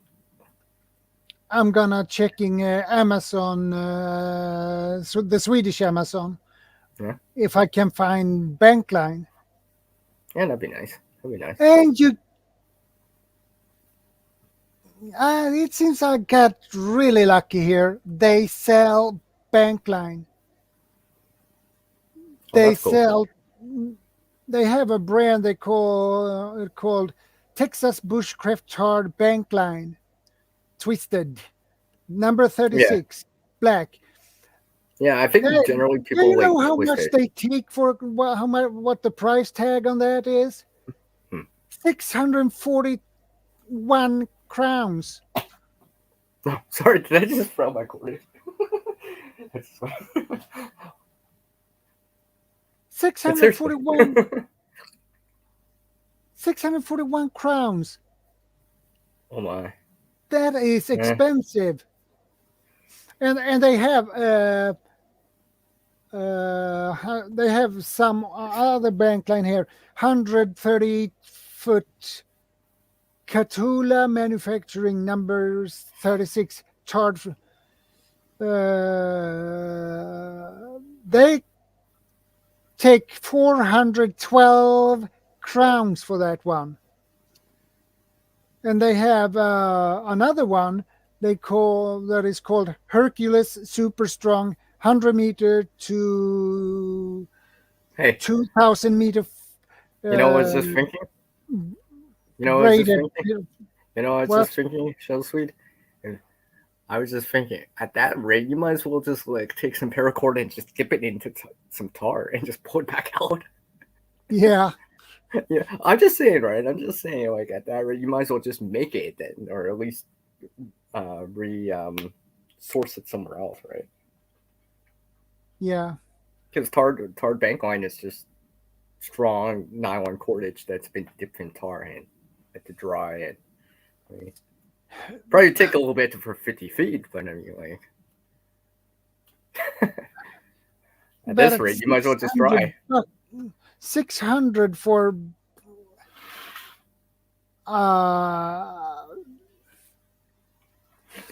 Bankline, that is really expensive. That would be around $60 or something.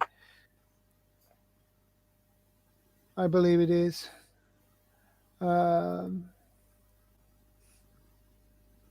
You might as well just pay someone to like ship it to you.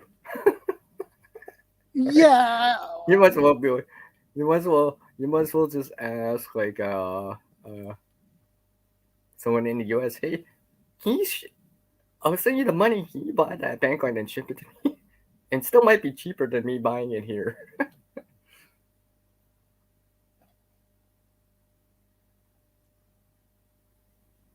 Yeah, I'm really shocked over the price for Bankline. If I go to Amazon.com, it probably 20, 30 maybe. Maybe cheaper than that, probably. US, but yeah, USD, but yeah. I mean, I don't use the bank line that I have that much.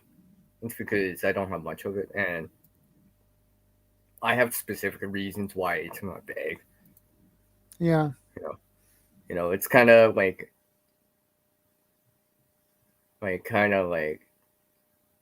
emergency fishing line because it's twisted, so I can take one of the single strands. Because I've actually tried that out. Because there's a strength tensile strength on it, and I actually took it's 3 strands together, right? I actually took one strand. I'm like, one of the 3 strands. I'm like, yep, it's holding up 20 pounds. All right, so I'm like, yeah, because I think it's rated for 120, and I'm like, yeah, 60 for sure. I want guess what? 3 strands. All 3 strands together can hold 60 for sure. Because I just like lifting 20 pounds with just the one strand. I'm like, yeah. Guess what? What the price tag on Bankline cost on Amazon.com. Texas Bushcraft hard Bankline, the same on the Swedish Amazon. Here it cost $14.95. And the other one, Bankline, SGT Knots Bankline, that one cost $9.95. And Kataula Bankline, that cost $22.77. So that's for number 36 or is it yeah, I believe it is number 36. Yeah, it is, I believe. Catula Tar Twisted Nylon Twine. No, that was size number 9. But the other one was actually number 36, Texas Bushcraft. And $14.95. That is about a little bit over 100 crowns or 140 crowns for the Bankline. Yeah, I mean, I got this bank line that's, I think, number 9 or something like that. It's smaller, it's diameter than their 18 I got, but I mean, I got that in some of the kits too. I would use it as emergency fishing line, for example, where it'd be meant for that reason. Something I kind of want a little bit more low key, and stuff like that. A little bit more weather resistant if I had to use it for a while. In comparison to something like the inner strands of paracord. Yeah. Because the inner strands of paracord, as tight as they are, it may fray on me over time. So the bank lines are less likely to fray because it's sticky together. They'll stick together. They have another tar twine bank line, 250-pound brake strength, 200 feet, 100% nylon fiber. That one, the price tag on that one is $18.99. So yeah. Like I said, one of the first things, and that is on Amazon.com. Like I said, one of the first things I did was with that cordage was like, yeah, let's try it out. So I weighed this bucket of water. I'm like, okay, it weighs 10 pounds, 15 pounds, 20 pounds, right? Let's see the strand, right? Yeah. Just off the ground, just barely off the ground, right? It's just so I can tell, I've actually tested it, right? Quote unquote.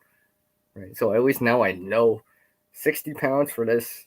The one that I just showed, that was really thin. Yeah, that's 60 pounds. Hold on. Okay, that was Sear's phone. He got a call.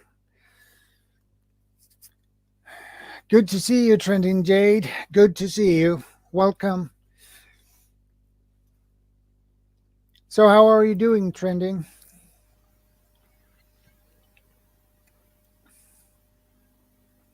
Hey, Trending.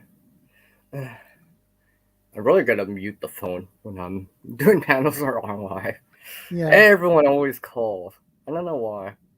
It's like, oh, I'm not on the stream. I'm not doing a panel. No one calls. What gives with that, right? It's just like, oh, Sears all live on the panel. Let's call him, everybody. What's the real name? Just kidding. Or they know CR is on a live stream. We call him just to bother him.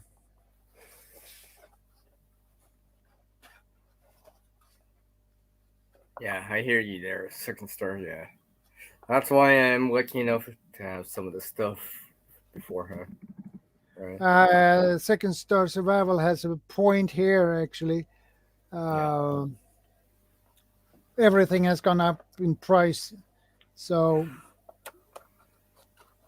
yeah, it has. So, that is the demand something. Of it, then I know the demand of it is higher. So, yeah. Such.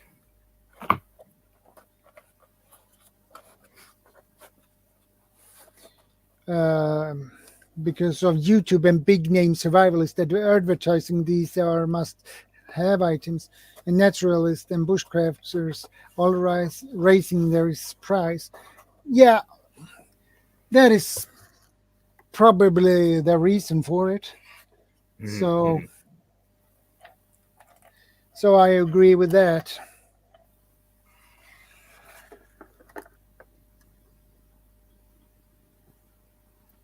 Because if they are advertising that this is a very useful item to have, of course they make the price go up. So basically, I could take this cordage and then say this is very useful to have, and everybody needs to have this one. But in this is cheaper cordage. Well, it's like what I could say about this. Yeah. I might as well just say it like this. I can say about this then. And when it's enough people who advertise those cheap corded types, well, of course the price go up on them too. When they are not that really that reliable because they are cheaper and less quality. So since I'm talking about cordage, okay. One of my favorite knots lately, from time to time, is like, oh wait, I think I did it. It's the Alpine butterfly knot. It's one of those things I like about the Alpine butterfly knot, because the Alpine butterfly knot, well, basically allows you to make a loop when you don't have access to the end of the line. Like either end of the line, you can make it in the middle, right? Yeah. And you can pull it on either side, all three sides, and stuff like that. But it doesn't per se move. Oh yeah, exactly. The loop doesn't get smaller either, right? But it's relatively easy to undo. Relatively, obviously, if I'm putting like 4/10 of force on it, it might be a little bit harder, but relatively speaking, yeah. It's easy to undo. Second Star Survival says paracord 10 years ago was 25 cents a foot at army surplus stores in America. But after all these YouTubers saying you must have it, now it's $2 a foot and in multicolors because of the hype. Well, I agree with that. So, in paracord, you can buy 100 foot for 100, somewhere between 179 or 199 crowns. So it depends on where you buy it from. So I think so too, right? And inspect it, right? Take a look for yourself. Take a look at it and see how tight the weave is, the twist is. Is it 7 strands inside or more? And is each one of the 7 strands made out of 3 individual strands? And how tight is the weave in there, right? It'll show the quality, right? Because the tighter the twist is, probably is better. Yeah. I'm just saying in general, right? It's just like knowing your gear better, right? Like not everyone has money to spend on highest quality or top of the line, but know what you're getting, right?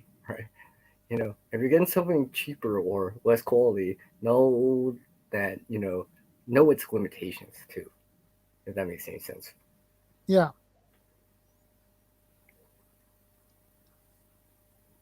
That makes sense. Right. I mean, I really need to when I get my restock my food store, I will put some efforts into buy some more cordage, but I also need some water filters. So what I would invest in is mini sawyer at the beginning, because I can get one mini sawyer for about 280 crowns, something there. So sweet. And for 2, I can get that for 400, 500. I've even been gathering up the 1 liter bottles or more that actually fit it too. Just so I actually have that too. And these are actually ones that I've had right? So I just have those around too. So if I gotta use the Sawyer or something like that, I already got bottles to go with them. So I don't actually have to per se find something. Yeah. Right. So they're 1 liter and stuff like that.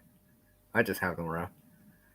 Right. And the funny thing here in Canada, I can get deposit for bottles and stuff like that. That's just money in the works, right? I'm reusing it first, right? Like I'm reusing the bottle for actual water first, and I can still get deposit later and get money for it. So to me, I'm just like, to me that just makes sense. Yeah, that makes sense. Yeah. So I just have them around. I just keep the little part of the label that says 1 liter. Yeah. Just so I know and be like, oh yeah, this is a 1 liter bottle and stuff like that. Sometimes I switch the caps to like blue or green. Yeah. Just so I know that this is meant for water, not for anything else. I'm not gonna put a black cap or a bright red or yellow cap on. Stuff like that. So what do you fill those bottles with, black cap or? No, I don't. No, I don't use. I use the black caps for something else. It's just so it's easier to know better. I mean, I can rate on the bottle cap too. I guess 1L or something like that. So I would know that it takes 1 liter. It's usually, I guess, or 32 ounces, or about 1 quart. Because then those could be used with water purification tablets if need be. Because they're in that 1 liter zone already. So 1 tablet, one bottle. Yeah. Wait for the 15, 20, 30 minutes, whatever. It's a water purification tablets. That is actually it's a wrong term on them. Because treatment, water treatment. Those tablets don't purify the water. They don't. They disinfect the water. That is what Okay, they water do. water disinfection. I can't even say it. Water disinfection tablets. Tablets. Yes, I can't even say it. That is what they are. So the term water purification tablets is wrong because you need a filter to purify the water. That's only a filter that can purify the water, not tablets. They disinfect the water. Yeah. And that is a difference. Huge difference. Yes, disinfect, yes. I was thinking of the word I was thinking of another word. I won't say. I learned that from a gentleman who Second stars don't come back. Who had worked with water.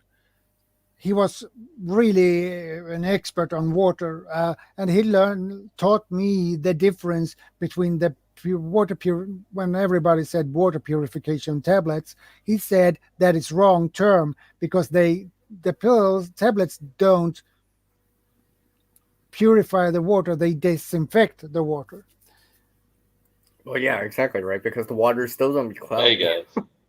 Hey, guy. Hey, if brother. the water has color and it's still What's up, have brother? color in it. So, go ahead, second. I was just gonna say, yeah, the tablets just disinfect from any microbials or anything that. Yeah, it's biological, right? Sick. It makes it biologically safe to consume. Yeah. Percent. Yeah. That's what boiling like does too, right? Cleaning tap water. Yeah, that's what chlorine and bleach does. It makes it biologically safe, right? It doesn't. You just don't have to worry about salt, sulfur, anything like that, right? Or other chemicals, pesticides, runoff like that, right? Yeah, it doesn't clear it from that stuff. Yeah, boiling water works in the outback, in the countryside, and stuff like that. Maybe in the mountain areas, but when you're in our places, you can't do that. Right. It doesn't cut it. There's places in Mexico and everything that you can't drink any of the water because it's sulfuric water. It doesn't matter if you have a filter. It doesn't matter if you have, a fire to boil the water. Blue algae, it's still poisonous. It's got more blue algae. Like, I'm not running my filter for that. Yeah, right. You're trying to look for better water stuff. Yeah. Well, there's also red algae you can't drink either. Yeah, in you can't boil it down certain parts of Alaska. Yeah, I mean, but you see, that's what I was trying to say. Like when y'all were talking about, bank line, the price of it is expensive in other countries and everything. It's because of the hype that survivalists and YouTube channels and stuff. Well, actually, we are too, right? We're part of it too, right? Yeah. We're talking about it too. We're a part of it also. Me too. Yeah, we're not innocent. We're all guilty of that too because we're talking about it, how useful it is, and people want to get it because Sierra says it's so useful.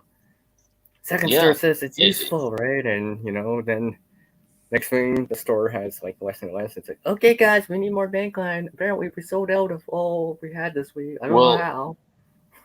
Well, actually, it's one main person that is on YouTube and had a TV show that has glamorized Bankline, and his website sells Bankline for the tar-covered Bankline that you can use for fire starting. You can use for this. You can use that. Well, it's supposed to grip everything that. Yeah, he sells it. He sells it on his website for $20 for 300 feet of it. And everybody else, like Walmart and stuff. Like you used to be able to go to Walmart and get bank line for like $3 for like 500 yards of it, because nobody does bank line fishing anymore. You know, that's one of those skills that has only a certain few people have. They don't know how to make it. They don't know how to make a trot line. They don't know how to make a fish net. That's skills that you have to really work on to learn. And you know, I was just thinking, Shells. Yeah. You can make a fishing net from that line that you got. Right. Yeah.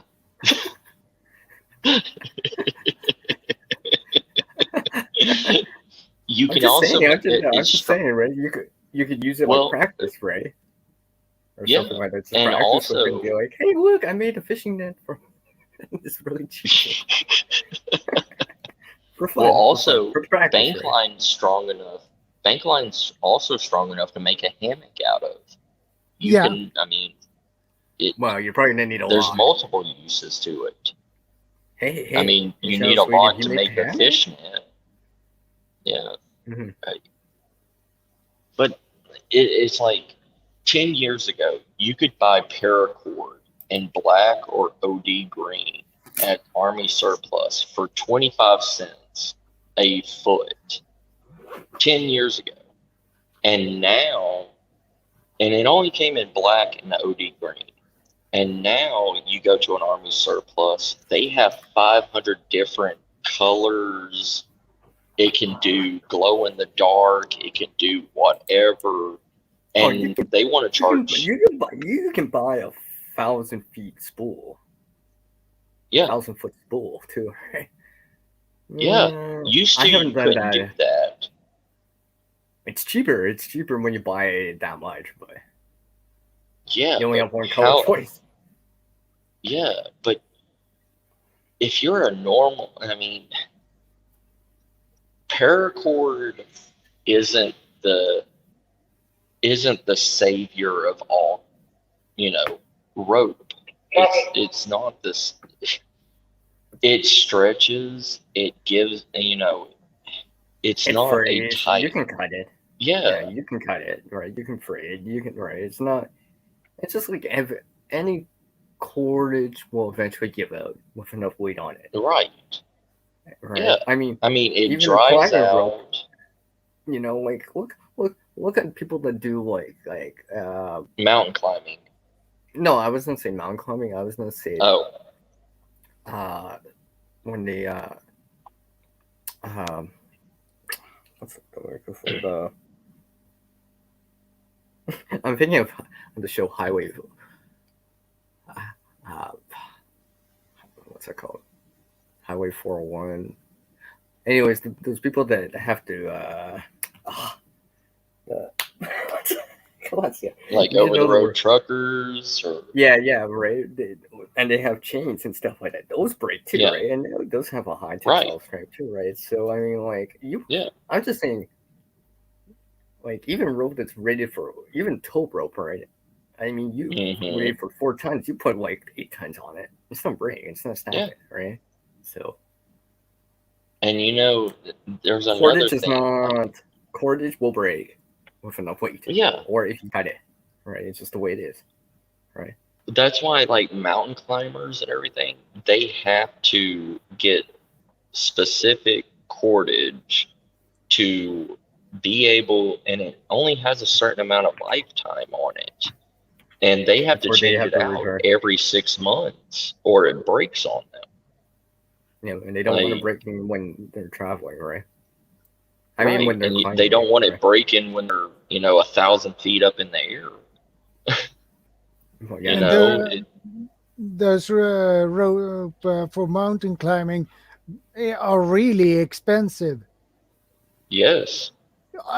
Here in Sweden, you can, for a rope like that, used for mountain climbing, you have to pay at least 2,500 crowns for that rope. that kind of rope. Correct. That is really expensive. And if you're gonna change that every 6 months, that will be a huge cost. Yes, sir. And and the thing is, it's not safe for mountain climbers, but that rope is stronger than any rope that we can get. And if you know Yeah, but it's anybody also that's mountain thicker too, right? climbers, That's well, gonna take a lot of no, rope. not. Well, some of No, it can hold get on. quite a bit. Okay. Because I Sorry. thought the cordage was wider or thicker. It's nowadays they have a metal version of it, like a rebar type version of the mountain climbing rope, and it's thinner, but it's thicker than like paracord or anything like that. I want to say it's like maybe an inch thick, inch to 2 inches thick, but you can buy that stuff for dirt cheap once it's unusable anymore, but it's still good for any other use, but not mountain climbing. Yeah. And or anything heavyweight like bearing, right? Yeah. And that's you have to do your own research on this stuff. And if you continue to listen to people like us and big name survivalists and everything, we can't complain when something that is everyday use that most people have used throughout history for dirt cheap and expect it to stay that same price, because it's not going to. Everything is going to go up because it's meeting a certain criteria that people need. And that's just the way the world works. They see,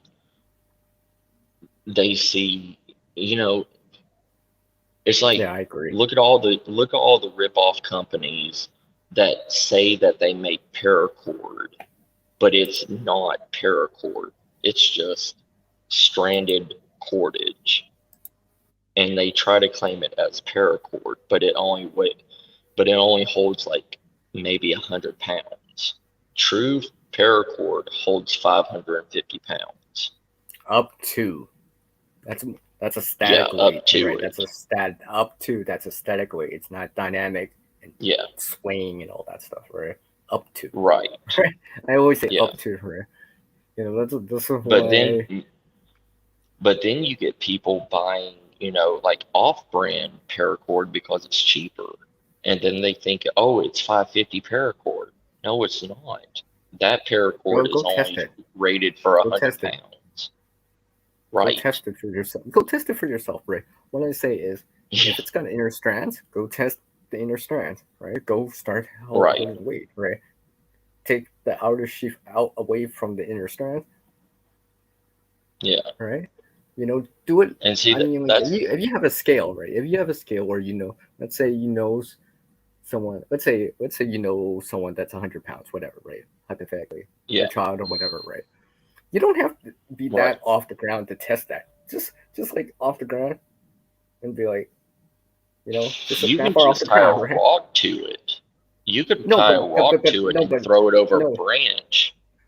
No, but you want to tie it to the top of, like, let's say, like a structure, like a metal structure, like, let's say, like a soccer field type of thing, or school equipment. Yeah, like one of the football goals or something. Yeah, right. And just do it like that, right? And be like, try that. You don't have to be that far off the ground. You just have to be off the ground, so all the way on it, right? And just okay, and that you can do that pretty safely, right? At least you'll be like, okay, I'm swaying with this, and it's not breaking. Yeah. Right. You put something around it, like what's it called, the Marlin spike or some sort of wood, so you could just hold it comfortably, right? And be like, okay, it's not breaking, right? And you don't have to be that far off the ground, right? Just to test that. Yeah. That's pretty safe too, right? Because you're only like a couple inches off the ground. It's just so you can just sway back and forth, put all your weight on it, right? Yeah. Or if you're testing the individual strands, you put like a bucket of water that weighs 20 pounds. Okay, let's see. Can it hold that up? Mm-hmm. You know, or is it going to snap? Or like a dumbbell weight, right? A weight that you know you can measure, right? Measure, or you know the weight of it, right? Because I've tried that before, right? People have dumbbell weights. I'm like, okay, let's see, right?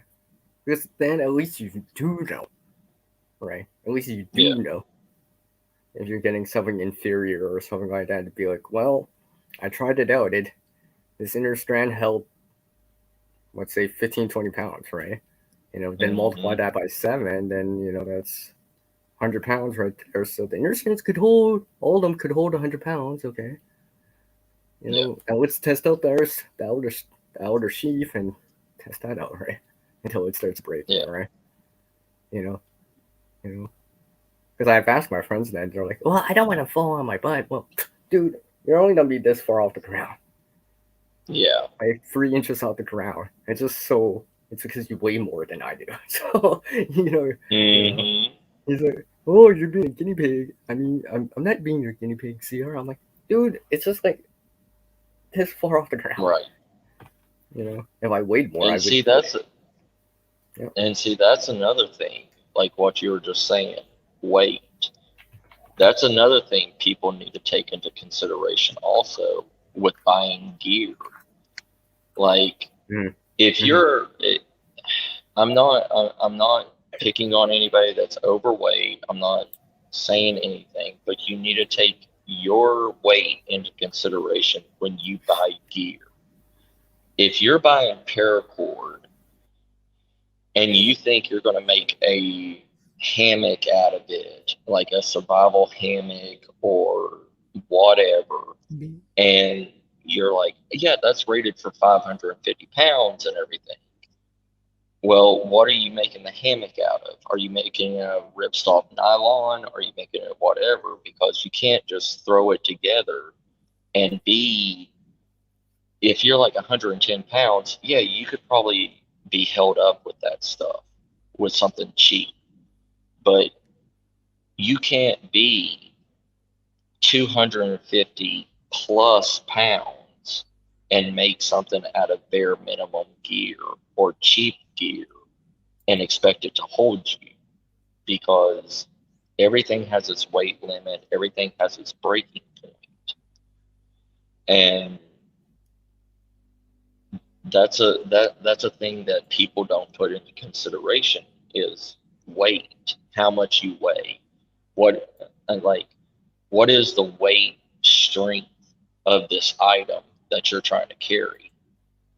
You know, I've known through trail hikers that went and bought a cheap hammock from, say, like a lower end store like Poundland or Dollar Tree or something like that, and they go out into the woods and hang it up and want to sleep the night in it. Well, they get into it because they're heavier than the weight limit of that hammock, and they rip through the hammock in the middle of the night. You don't want that stuff happening to you in a survival type situation.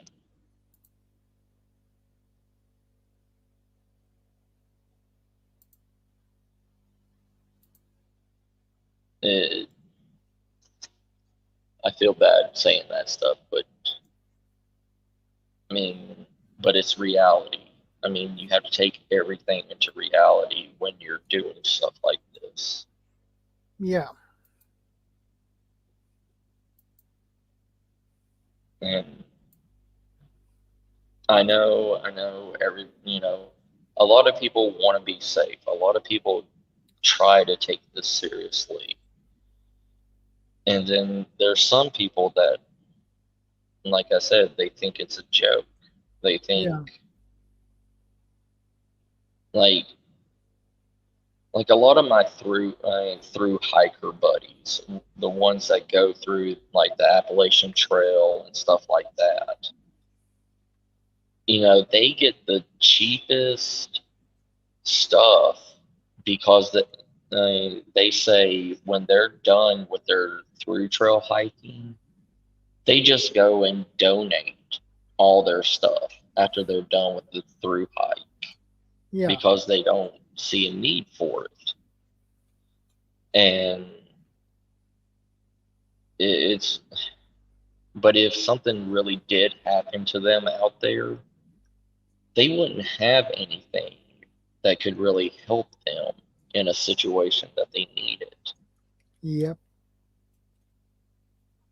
And that's why we have a lot of 411 cases and stuff like that, because say Joe Bob down the street, he went and bought $100 something survival pack off of Amazon, never tested it, never done anything, and he thinks he's good, and he goes out into the middle of the woods on a hunting or hiking trip, and ends up not knowing how to use a ferrocerium rod. He doesn't know how to make a fire. He doesn't even know how to put the tent up. And next thing you know, he's dead on the side of the mountain because he never used the gear that he bought. That's true. Yeah. You need.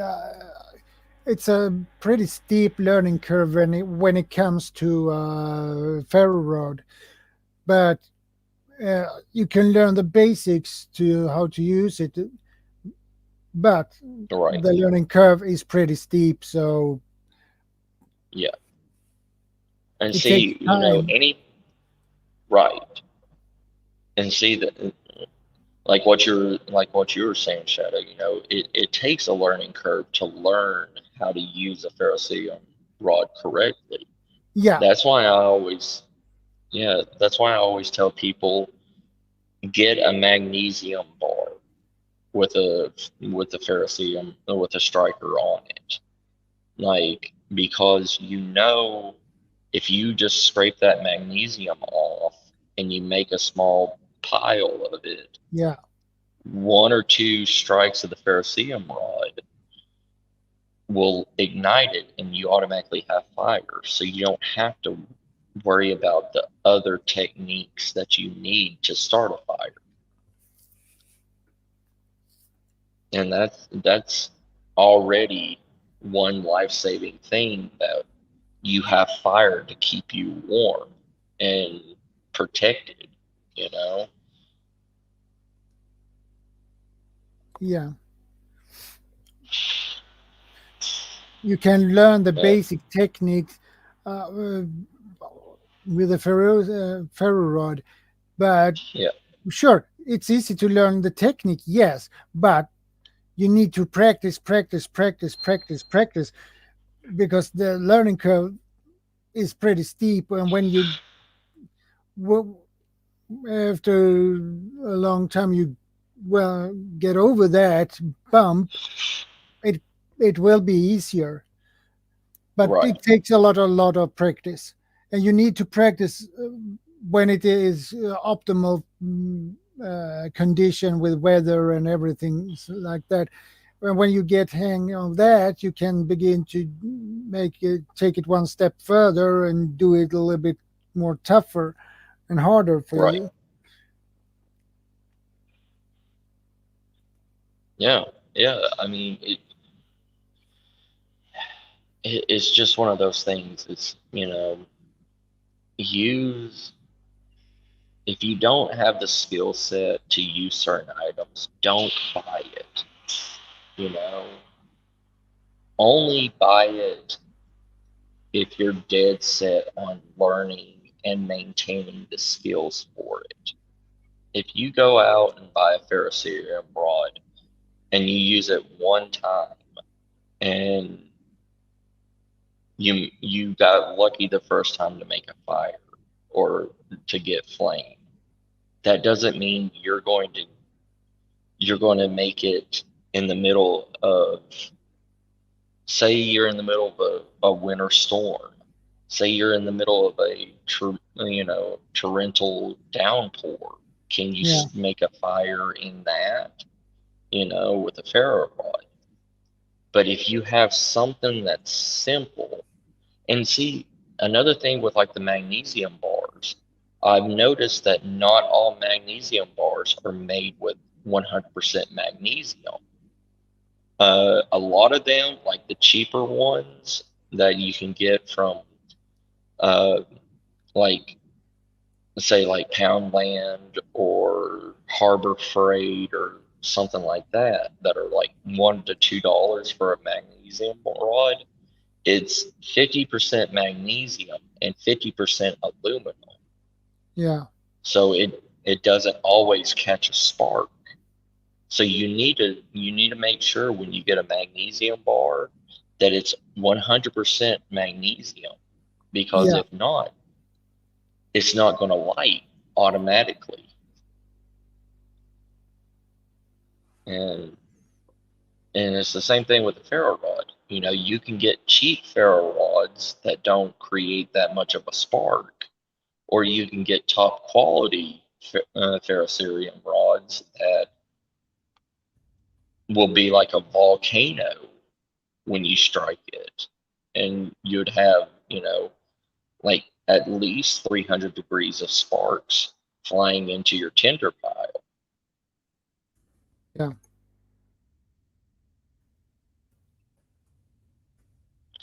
Sorry, Shadow. I get on a rant. Well, it's okay, buddy. Yeah. I like talking with you, brother. Yeah, I know you do. Here in Sweden, you can get those magnesium bars for you can pay from 180 crowns to, I have seen, for 215 crowns, but I don't know what quality they have on. But see that yeah, and it's hard. It's hard to ask them because most dealers don't even know. They really don't know because they're getting it from somewhere else. Yeah.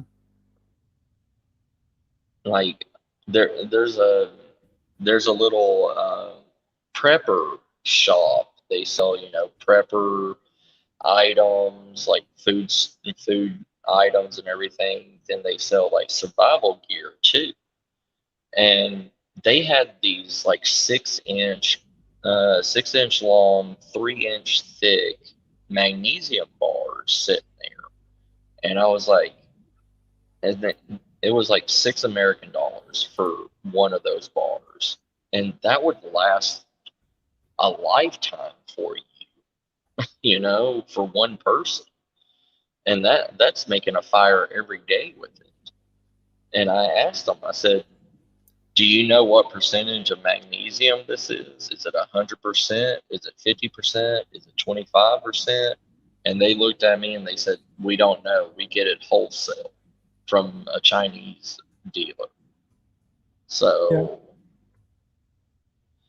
I'm thinking about getting one of those and just like checking it out and like testing it, because $6 isn't a lot of money for something that big, for that much magnesium. That is a good price. Yeah.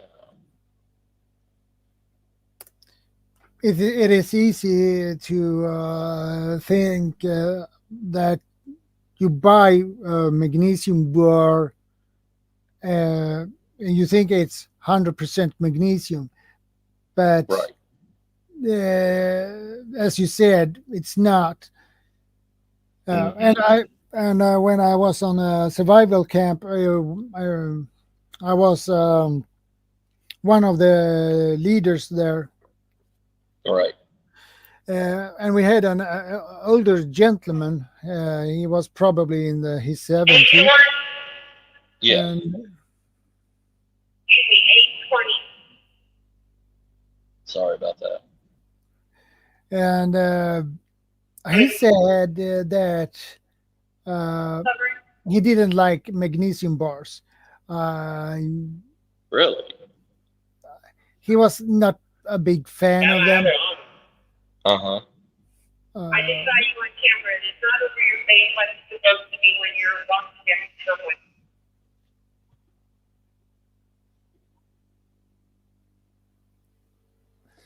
So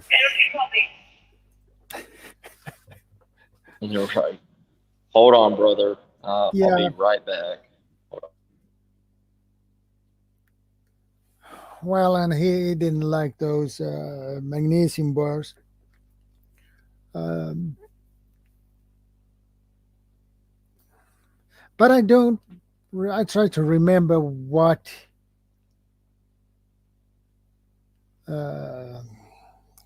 why he didn't like them.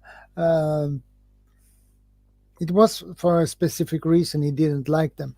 But I can't remember what.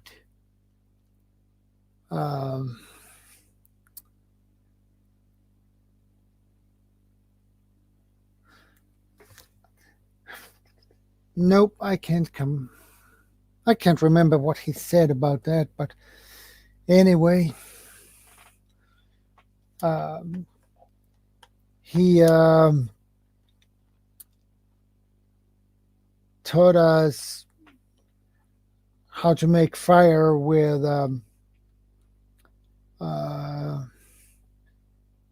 twig and steel wire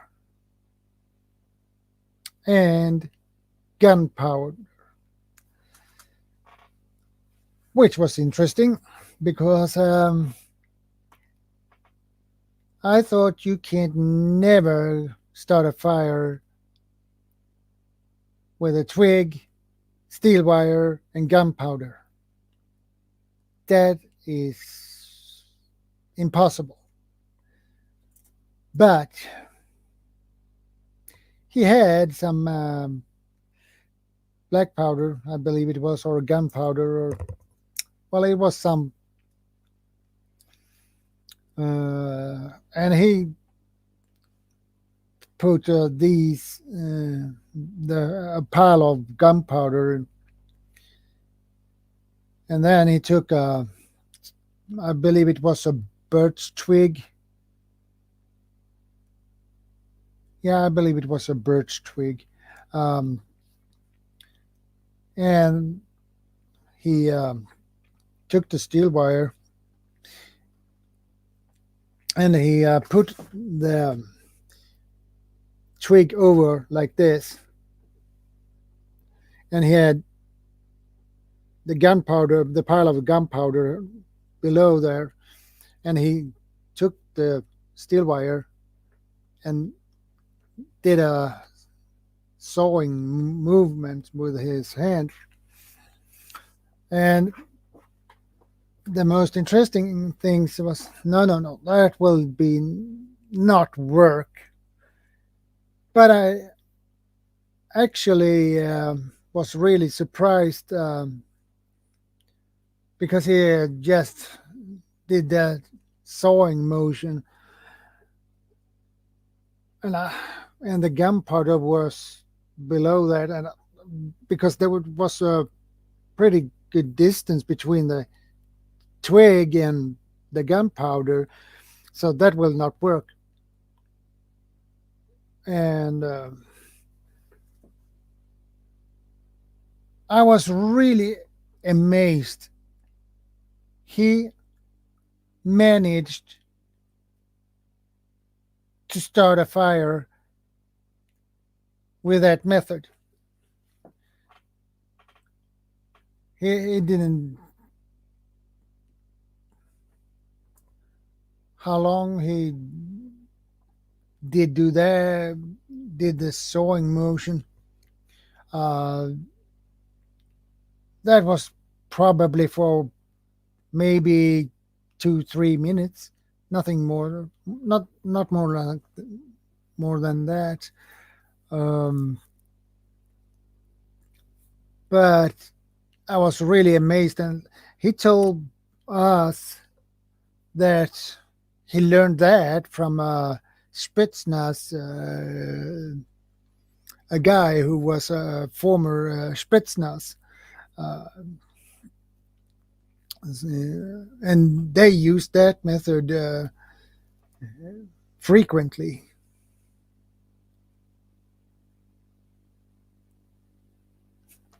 Thanks, Harvey. Much appreciated to put that in the chat.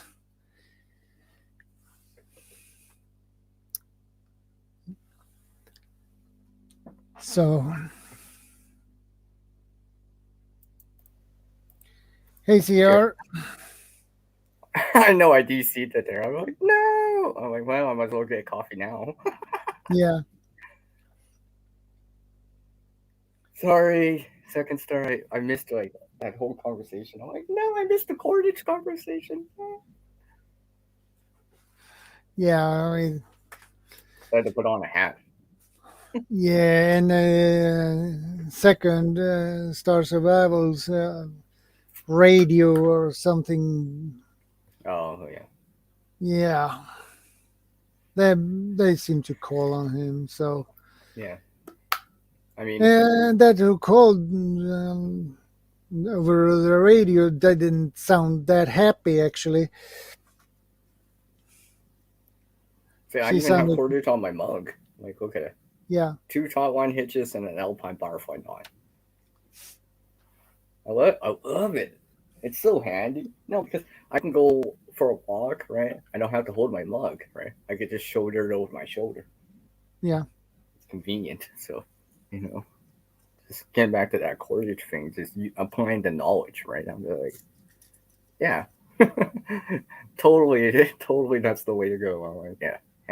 Hands free, I could just hold it on my shoulder, wear my bag, go for a walk, have my coffee and beer. Yeah. On this, I made this myself. So yeah, cool. Yeah, I wanted to have something cool on my key chain. So I mean, that's another thing too about keys, right? And just like, I know I mentioned it too, right? I got my keys in my pocket. Yeah. I got my keys in my pocket.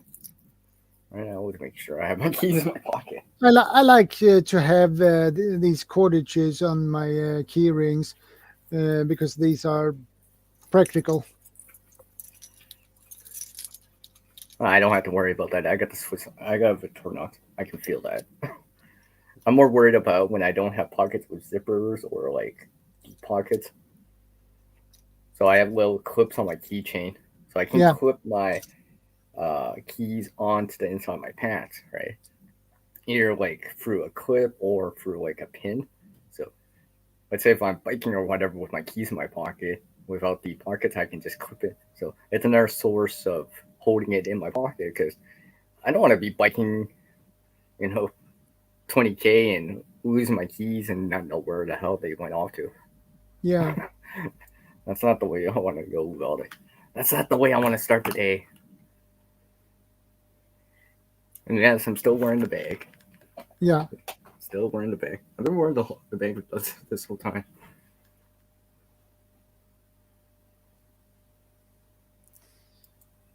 Don't even start, Harvey. Yeah, Harvey's. Don't even start with that.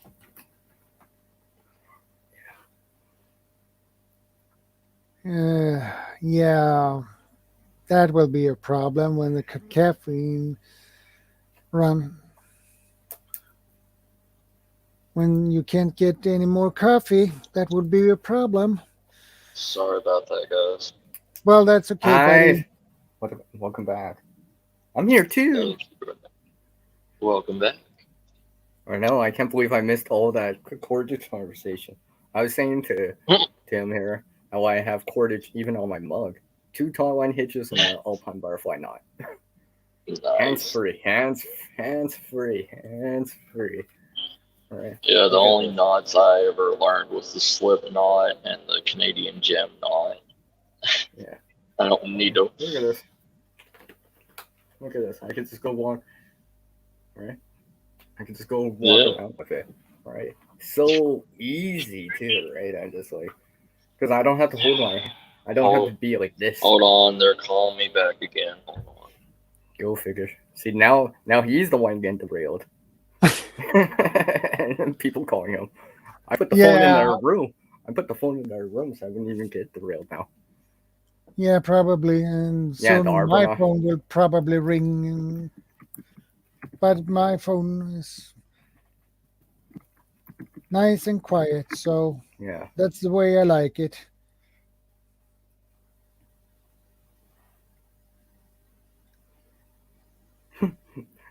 I have this story. Show. Sorry, brothers. I gotta go.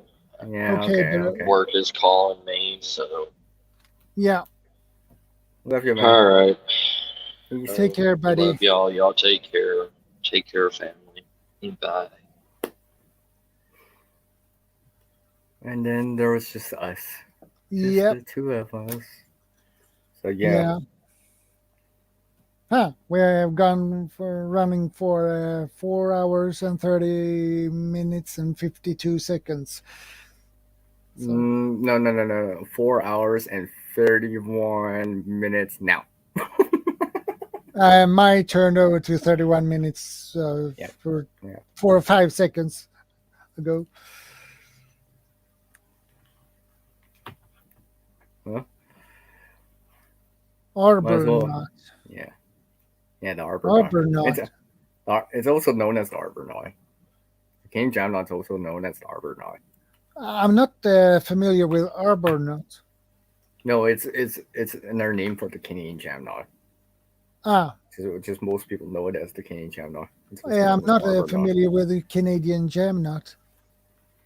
It's basically It's basically a more inferior version of the taut line hitch. It's still, but it slips more than the taut line hitch. I use it from time to time. It just depends. Depends what I really need it for. Right. So what do you use Canadian jam knot for? It depends, right? I mean, let's see. Examples, right? People like to see examples, right? What's this? Harvey, 4.5 hour marathon. I think my bandana has it on there. Yeah, it does. I think it does. Or did I tell you that? See, that's the arbor knot. Jam knot. Yeah. See, it'll slide. The taut line hitch doesn't slide because it uses friction. Because when you double back and go back forward, right? I use it, right? And this piece of con. This is piece of con. Like, look at this. I still have the tag on it. Look, see, cotton. 100% cotton. Right. I just used it to secure my bandana around. Right. So it just depends. It depends. Like if the Canadian jam knot will hold, then I'll use it. But if it's not no hold, for example, then I'll use the taut line hitch just because it'll hold it better.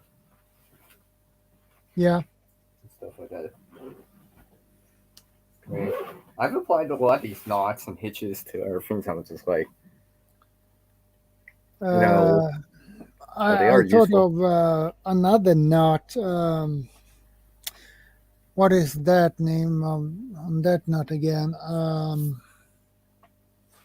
Is it Siberian knot or what? Siberian knots? I mean, there's so many knots.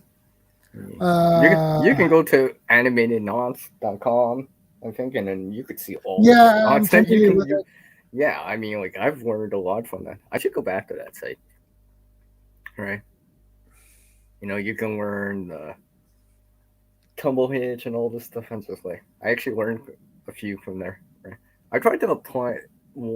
I tried the ones that I can apply, right? Because if I can apply the knots or hitches, I'm more likely to remember them because I actually use them then. Some of them I'm just like, well, I'm probably not gonna use this one that much. Or maybe I already know how to do something else, right? I'm like, well, I already know how to do this. Like an alpine butterfly knot. I don't know why. I always find, oh yeah, it's just people use it when they're climbing or mountain climbing, right? No, you can actually use it for other places. Because originally why I had to put it on because the cordage I had was too long, right? So I had to shorten it somewhere, right? So I'm like, oh yeah, I'll put the alpine butterfly knot because I can undo that and put it, and someone else can carry it. Yeah. If they had a more or a bigger shoulder or something.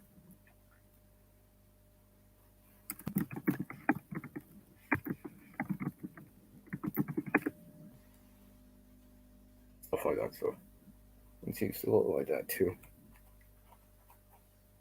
And yes, I still have the bag on. Of course, I still have the bag on. Yes, exactly, Harvey. Yeah, that's a good site. That's a good site. You can definitely learn from that. Right?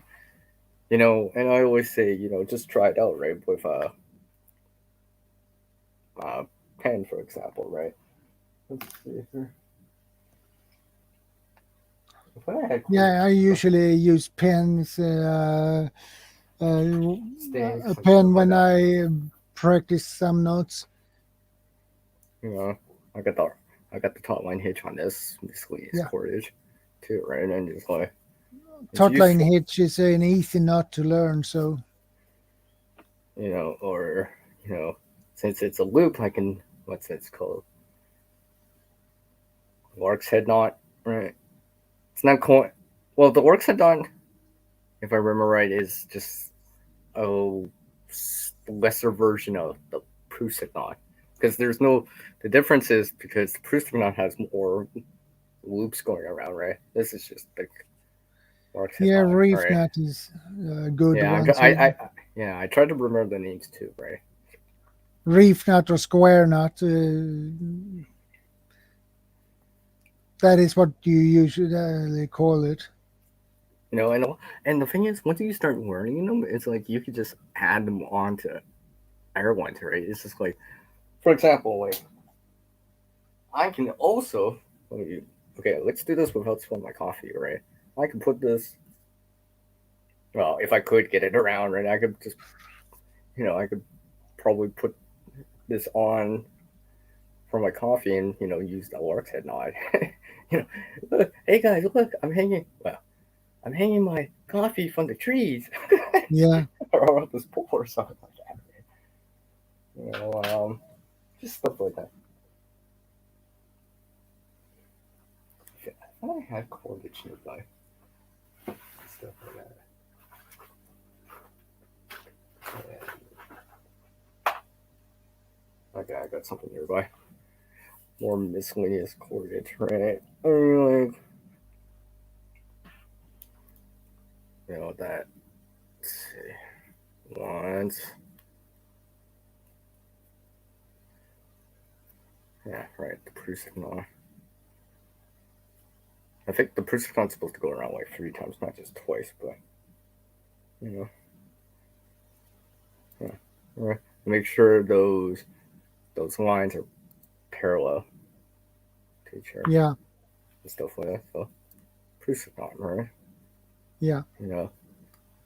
As long as there's tension on it, it doesn't slide, right? I mean, like, look at this. Okay, now I pulled it, but I actually really had to try, right? Because the Proust knot is held in by friction, right? And that's how I started to learn. I'm like, oh yeah, relating it to the taut line hinge or the Farallon friction hinge, because those use friction too to hold it, and stuff like that, and knowing which way to turn and all that stuff, right? Because I mean, like, I have the top line hitch on this, right? I mean, I can easily adapt this if I wanted to and put the Arc's head knot over top of this, right? Something like this, right?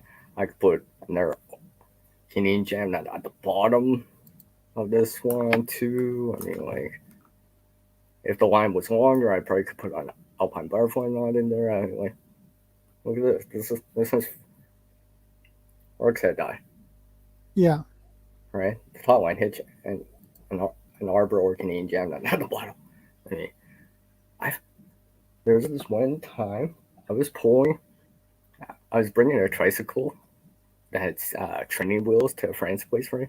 I decided to walk with it, right? And Yeah. I actually took two, well, these are the handlebars, right? I took my line, right? I tied it on with two Canadian jam knots for the handlebars, and in the center, I made an Alpine butterfly knot. So I can easily pull it right behind me. It's so funny. I'm just pulling a bike with like training wheels because I was giving it to a friend, right? For their child. And I just brought it over like that. And I'm like, you wheeled it over? I'm like, yeah. That way I didn't have to bend down to try to carry it by the handle, right, or whatever, and push it. Because the way that I had it, the handlebars were tied to the ends of the line, and I had a centerpiece, so I could almost like steer it. Yeah. So I thought that was kind of cool. I was just like, so a couple ways that I've applied the knots to like something that's not per se camping related, right? You know, knots are useful beyond camping or survival too.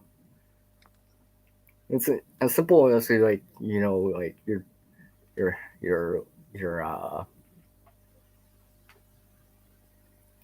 tailgate doesn't want to close, your hatch doesn't want to close on your vehicle, your trunk doesn't want to close or whatever, and you know, you tie something, right, until you can get somewhere or whatever, right, get fixed or whatever, right, stuff like that. You know, that's why cordage is one of those things that's useful to have. Yeah. Lots of different ways to using it and different places to use it, right? Even beyond survival or camping or glamping, right? I mean, like stuff like that. So yeah, I agree.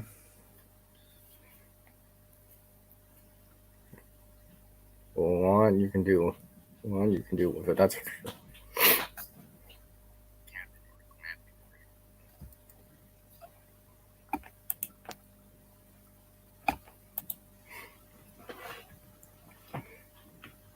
Geez, you know, I was thinking of ShadowScoutSwede. I'm like your unofficial co-host now. Always there on Saturday now. It's like, he's on, I gotta come on and say something. It's always nice to have someone co-host on panel. Then it's really nice. It's everything much easier. Yeah, can you highlight that? What he wrote, what Harvey wrote. Which one? The last one should be on the screen for you. Yeah, that one. Yeah, did you hear about the shortages coming in Canada, US for oatmeal? Maybe many times the price or unavailable. Unavailable. About 350 pounds. 350 pounds. Okay. Yeah. Remember. That's a lot. About 2.2 pounds equals 1 kilogram. So basically divide that a little less than half. So about 160 kilograms. Yeah, that. Yeah, that's quite a bit. Will be enough. Yeah, they'll get you by for a little bit. Yeah.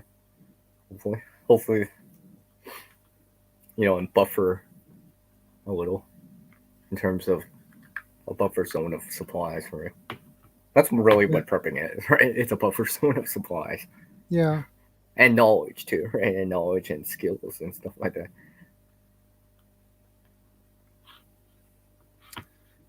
That's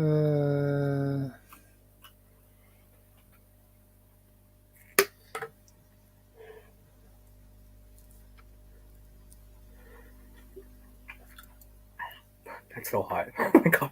I have to actually leave the lid open. It's so hot. I can't even drink it. I just gotta remember not to tip it over because I don't have the lid on. I think I do that. I tried to find that hitch.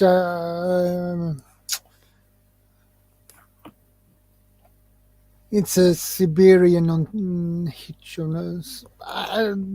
something like that.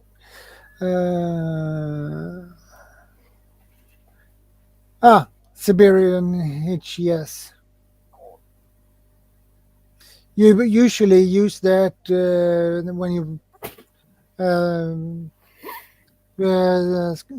set up the ridge line for your tarp. You use the Siberian hitch. I know people use it like the top, not the tall line hit, trucker's hitch. Stuff like that.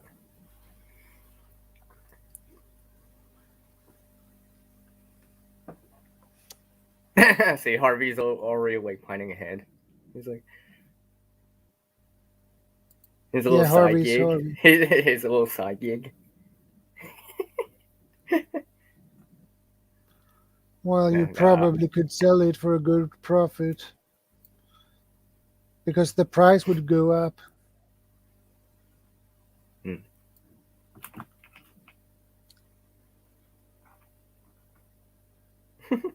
Mike, you're making oatmeal cookies? I'll sell you some oatmeal. I can just hear Harvey saying that. It's really funny.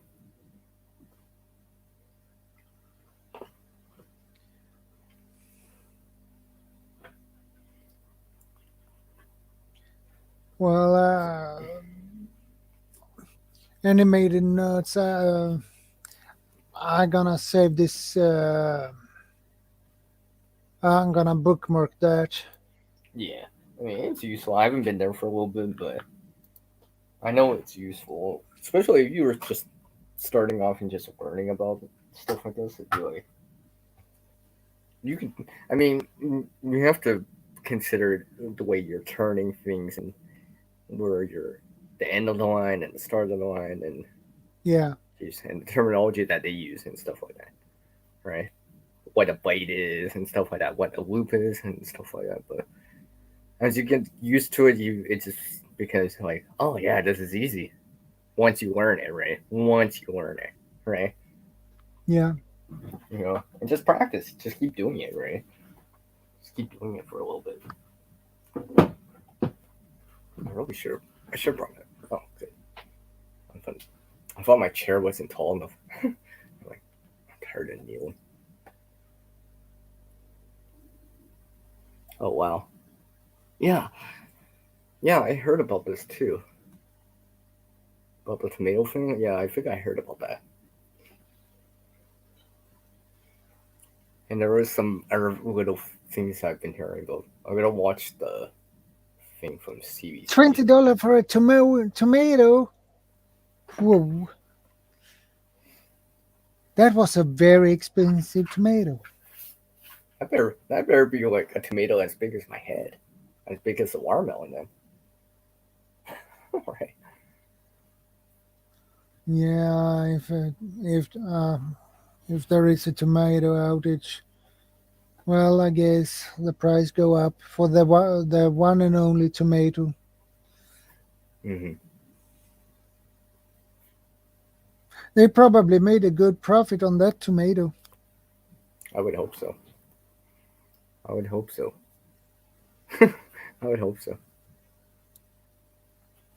Yeah, Harvey. Yeah, I agree. Hopefully you're more ready for it. Well, Harvey, I mean, there's a bunch of stuff if you think about it. I mean, like here in Canada, we got off the west coast and on the Pacific, we got like shipping containers floating to shore right now. you know. Yeah. And there's still hazardous waste out there. Yeah. Right, burning tires and all that stuff. So Yeah. yeah, you know, I saw these pictures and it's like, yeah, there's a fridge on the shore, right? Because the thing is, like I said, yeah, maybe insurance will cover it or whatever, but the thing is, it's costing someone or some company something, right? Because that's a loss still, right? Yeah. Doesn't matter if you, right, for someone, right? You know, because, and the thing is, it starts to, well, really pollute the environment too, right? Because now that resource, instead of, it never got used, right? Here's a new fridge that got destroyed in the Pacific and floated to shore. So it never got used. So pretty much it became useless and never got used, right? And it's just like going back to the paracord, right? Or cordage I found, right? It's just like it got used once and that was it, right? Yeah. So it became it's in a useless state again, right? You know, and that's the sad thing too, right? Because we're probably don't see that on the coast from here all the time. Because everyone always says about this pollution that's on the coast and stuff like that. Well, you got to remember like stuff like tsunamis that come all like kilometers inland, miles inland, right, and pull back out. Yeah. It's pulling it out to sea, right? That stuff's gonna float around or move somewhere else, right? This is why, you know, you can find like a lighter that's made here in North America all the way in the southern hemisphere in like the Indian Ocean.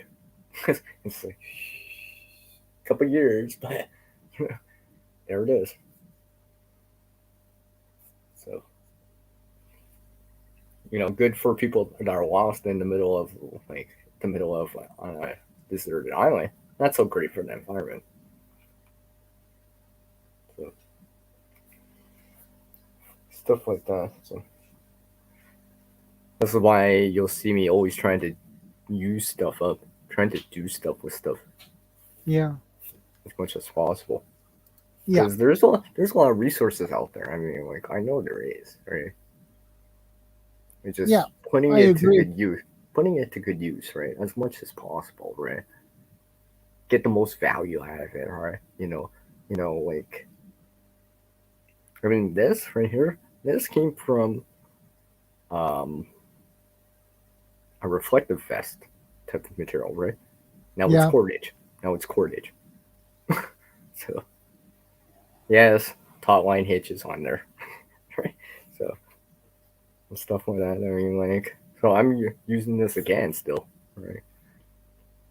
Stuff like Taut that. line hitch is not I use as well. So I like that. Not actually. It's practical. It's practical, right? That's all. I try to use the knots that are practical. Like I'm like, oh yeah, hey, I can use this knot here, reach in there, it'll work. Right? I used. People are like, "You're so smart, Sierra." I'm like, "No, I just have the knowledge of making the knot." I used to use the taut line hitch. I tied it on a tree and draw it and to another tree and did the same thing there. So there you could hang your clothes on and things like that. So that was really good because you could change the tension on it. So when the clothes got on the rope, you could tighten it up more. Yeah, you can adjust it even more, right? Yeah. That's why I also like the Fairmont friction hitch because I can adjust the tension too on it. I can tighten up the tension back on it.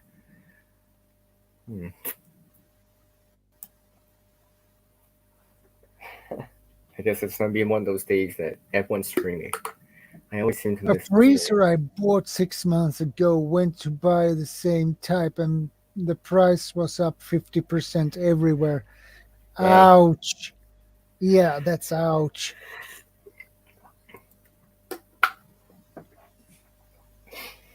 That's really Probably out. no. Well, Harvey, it's because there's fridges on hitting the coast right now. They're gonna make it up, all right? They're gonna make it up. 50% up. That is a lot. That's a lot. Mona's back. Welcome back, Mona. Hey, Mona. Welcome back. We're just talking. We're just talking. A little bit preparedness for survival, a little bit of humor. Yeah, Mona, we are still hanging. Yeah, a little bit of humor to diffuse the tension, right? Nothing wrong with a little bit of humor from time to time. No, I don't think you missed.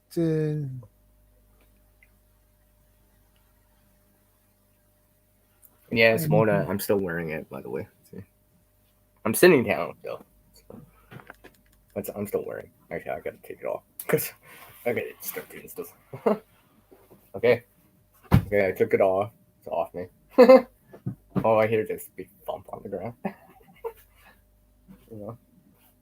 No, I've applied. Even let's see here. Let's see if I can do this. One hand. Well, I'm trying to do. It's known as the tumble hitch. It's a modified verb. It's similar, so to speak, to like a slip knot or even the Canadian or arbor knot, right? No, can I actually do it with this small piece of line? Let's see if I remember how to do this. Hold on. It's kind of hard to do it in front of me. Yeah. Now, usually you're supposed to do it around a pole and stuff like that. Yeah. You would use it when you don't have access to the top or the bottom of, like let's say this pen was a pole, right? Yeah. Yeah, I could tie the arbor knot around it, right? But this tumble hitch, if I can do it properly. Wait.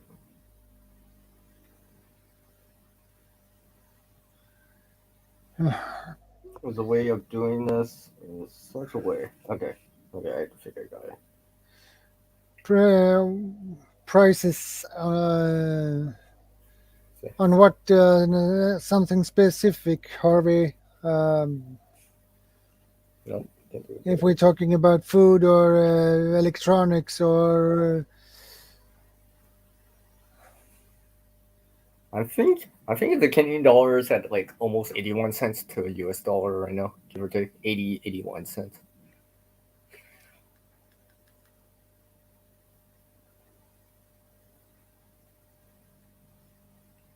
The last time I checked, anyways.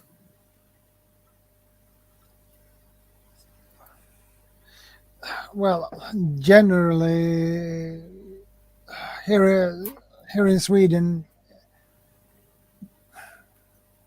the prices are generally higher here, so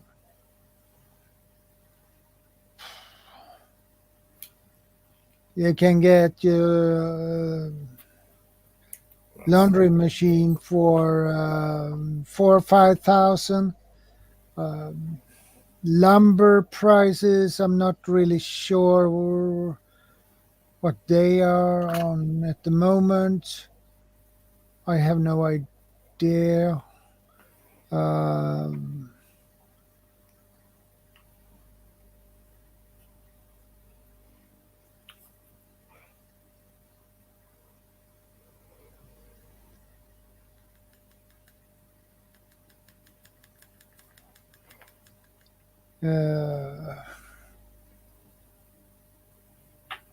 Household supplies, well, food, it depends on the price on food. Well, the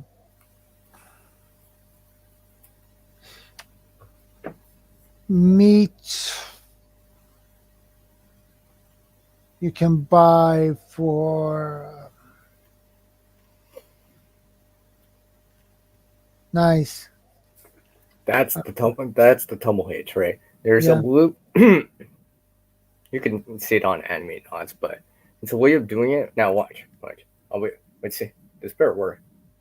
Watch, I'll undo this without actually putting my hands on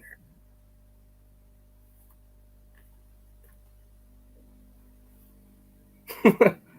Because there's a quick release, right? It's the way that you do it, right? Now you can put like a stick in there, right? So, and just tighten on the end so it doesn't come out. It's a way of making something similar to a slip knot, but you can undo it fast, like a quick release, right? I've been trying to learn about that too. I'm like, and trying to understand how this all works, right? Trying to rationalize it in my head. I'm like, oh yeah. Food prices, meat. You can get Yeah, I keep forgetting we're only we still have 2 more months of the year. Yeah. Think about this, everyone. Look what has happened this year. Like, okay, or whatever happened last year. Yeah, we all know what happened last year. Some of it's still happening this year and stuff like that. Look what happened this year already. And we still have 2 months left, November and December. Yeah. All right. You know, I'm just trying to remember. I'm like, yeah, maybe I need to up my game a little bit more. All right, stuff like that. Well, the price on meat, you can get a piece of meat for, let's say,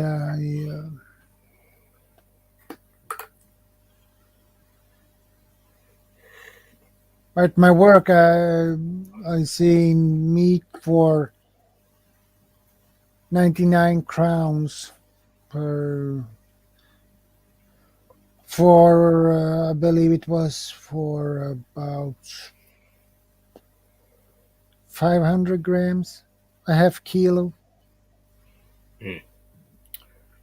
So, household supplies are generally pretty cheap. See, ShadowScoutSwede, this is why I've been trying to how do I get supplement my supplies or prepping supplies with everything so I can. It's like the cordage, right? It's just like, well, if I don't have to buy the cordage, that means I can buy food with it or water, for example, right? And then reallocate those funds to something else, right? It's just like, instead of spending money to buy stuff to gain this raised bed, I'm using pellets that I scored for free, right? So instead of spending money I don't have to, I can spend it on other stuff. For now, right? Yeah. Especially as things are going up, right? I mean, like even here in Canada, I mean, out wester, I mean, like I was at a grocery store too, and steaks limit 1 per person per day, or 1 or 2 per day, right? I went we don't have those limits. But but in this other store I went to, gallon of milk, like a jug of milk, right? That we're all familiar with, 4 liters or whatever. It was like two gallons, 2 of those per person per family per day, right? So you can get more than 2 per se, right? Per se, right? It's like 1 gallon is about 4.5 liters. 3.7. 3.8 or whatever. Well, anyways, yeah. I saw when I looked it up, I saw something about 4.5 liters for 1 gallon. 1 gallon is 4.5 liters, so 2 gallons is basically 9 liters. Yeah, so I'm just thinking to myself, I'm like, and that's with the meat and meat byproducts, right? So I'm seeing it, all right. I am seeing it for my own stuff too here in Canada too, right? I haven't noticed so much on their stuff so much, right? I see the shelves. Yeah. Oh yeah, there's plenty of TP on the shelf. There's plenty of I see produce, right? But I know that can change because they've already had to put limits on meats and meat byproducts. like milk and actual meat, right? You know, Yeah. steak, for example, right? So I just like, oh, something's out there, right? Maybe it's not as bad as it is in other places, but there's part of it is still here. Yeah. Mm-hmm. You're so awesome, Harvey. Yeah. He's really fast in when it comes to calculate things and convert things from pound to kilos and vice versa. Yeah, yeah. Yeah, I know a few things too. You know, 1 inch equals 2.54 centimeters.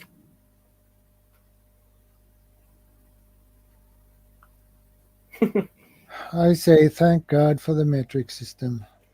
1 yard is about the size of a ruler, about 30 centimeters. Right, and stuff like that. One kilometer equals 0.624 miles, about 2/3 of a mile. Yeah. It equals 1 kilometer, right? So I mean, like all this other stuff, right?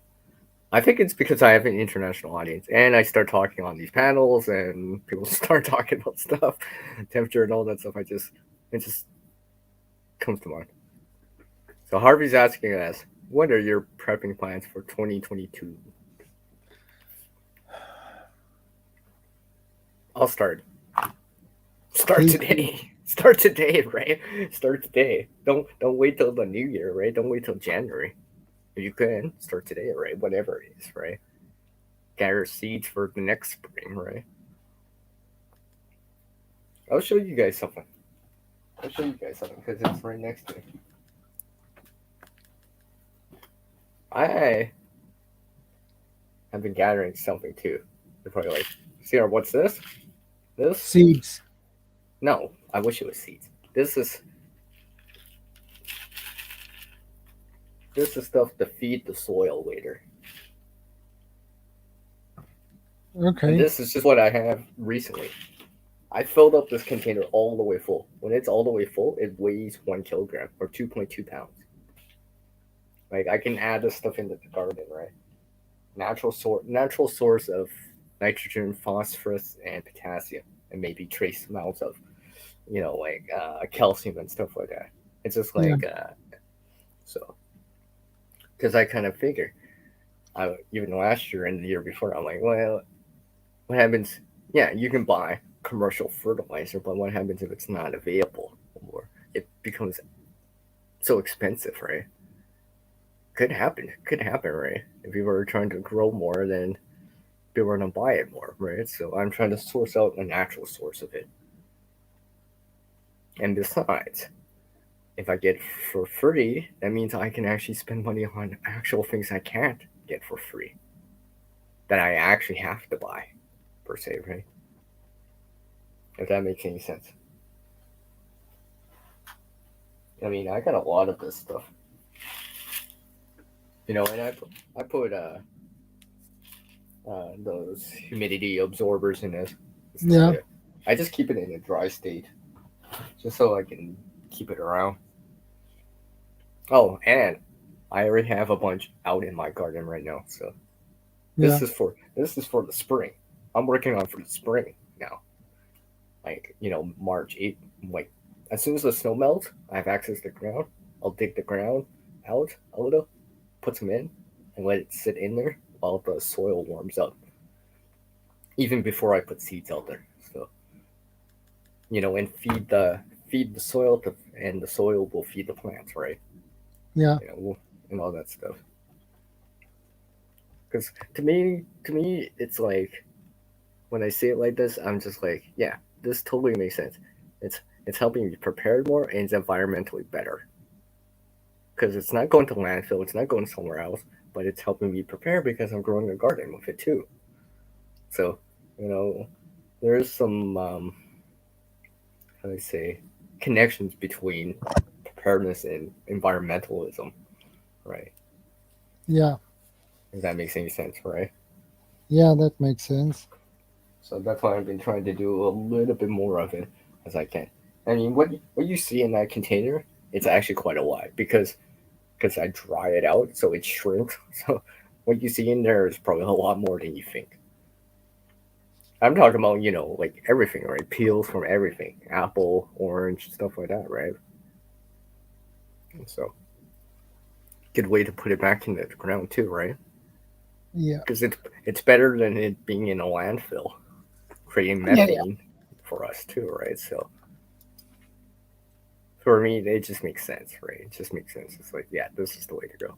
So I'm gonna keep it going as long as I can, right? So that's what I do now. What are plans? What are your plans, my friend? 2020, right? 2022, I mean. Well, keep stocking up, I guess, and try to get some other kind of equipment. Yeah, like, stuff that would help you. I need I need wind up radio. I need heater. I need okay. Yeah. Line up radio, right? Yeah. Right. I got gifted this, right? Right? Yeah. Also, right? So, useful. I actually changed mine so I can actually like carry it. See, it's in my hand right here. Because I put a lanyard on it, right? This is braided on, right? I braided that lanyard onto it. I wasn't planning on doing it like this, but the lanyard just slipped around and I'm just like, oh, look at this, right? So I can actually get a little bit more use out of it, right? Yeah. Right. So now I can like stuff like that or hang it and stuff like that. So it's more multifunctional than just give me a little bit more to work with. It's so cool when things happen like that for me. I just like, wow. Like it was always meant to be, where I put things together and it's just like, look. Crocheting or knitting. That's for me, Harvey. Because there's I'm learning more benefits of doing it too, right? And ways of applying the skills to something, right? Because I've seen so many things and like, I want to do it. I mean, I'll probably be more likely to do it over the winter just because I have more downtime during the winter. Yeah. Because I'm not outside doing gardening stuff and stuff like that, right? I'm not as per se outside as much.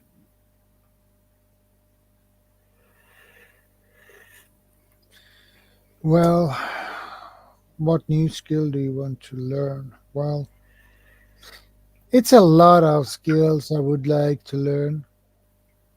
Yeah, me too. I would like to learn trapping. Always you to learn to use snares and. Yeah, but I think that's one of those things that you need to, like. But that is would be nice if someone could show you, right? Yeah. Because I was like, if you're doing this, you want to do it with someone that actually has to do it, right? That way, because the thing is, like, it's one of those things. If you're doing it, you're going all the way, right? Yeah, because and that's just doing it for fun, right? Yeah, right. So you actually have to do it for real, right? That's why I say, do it with someone that actually has to do it, right? Right. That way you can learn real life lessons, right? And then the animal doesn't go to waste per se, right? And not just doing it just to learn it, but you're doing it to learn it, and someone's actually going to benefit from it. Yeah. Right. And herbology would be something I would like to learn as well. And canning. I mean, I've done I made jams in the past, but I think I gotta get back into doing that too. So that's probably 2 things right there: crocheting, knitting, and canning. Something along the lines of that. So hopefully by this time next year I'll learn a lot more of that. And not just learn it, but apply it too, right? No one up here, you have to apply it down here, right? And do it. Yeah.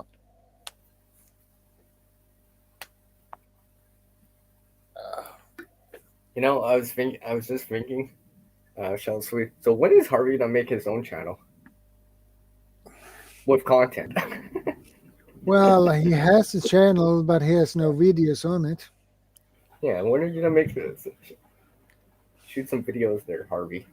Yeah. Yeah, I wanna learn from you. You seem educational. Well, I think Harvey should do some videos. I mean, even if you want to put it up private and just send up a link, I'm all good with that. Or unlisted. See, he gives a smiley face. He's like, eh. Well, when he's on a hike, hiking, he could take a camera with him. Yeah, right.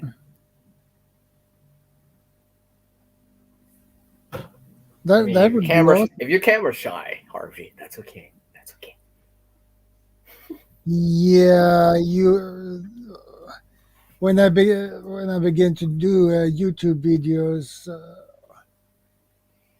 well, it was pretty nervous. I was really nervous every time I would do a video because I wasn't used to do it. So and besides, it felt odd and things like that. So. And now it's just like, see, they're still talking. Yeah.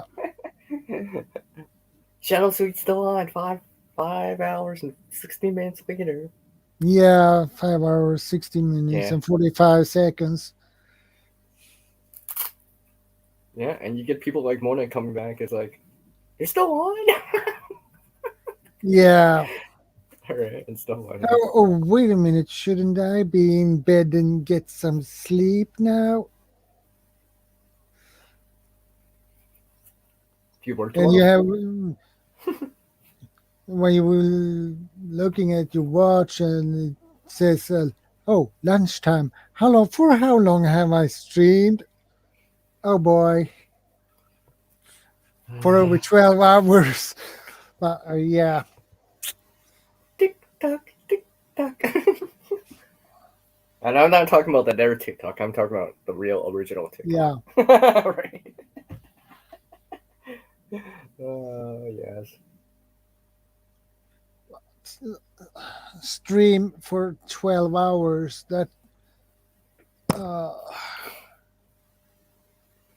That must be really exhausting. Yeah, it depends. It depends, right? It depends what you're doing. Yeah. Right? But for sure, if you're talking, or most of the time, you don't have to consume liquids because your mouth's gonna dry out because you're talking so much. It's just the way it is. When you talk, your mouth dries out. That's why presenters and people that are doing interviews and stuff like that, there's always a cup of water because your mouth gets dry because you're talking so much. Yeah. Because your mouth's open and evaporation, right, and stuff like that. That's why I learned a long time ago. If it's really hot out, you don't talk much. If you're dehydrated or low on water, you don't talk much. You keep your mouth shut. And I mean that in a real way because evaporation, right? Because your mouth's open, evaporation, right? Stuff like that. Breathe through your nose, right? Stuff like that. Usually it's better that way. So.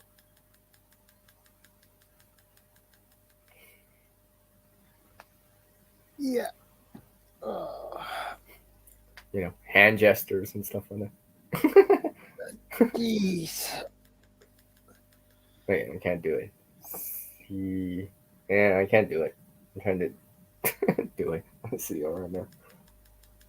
It's a little bit different doing it backwards. Yeah. CR. Stuff like that. So yes, what else I was gonna say was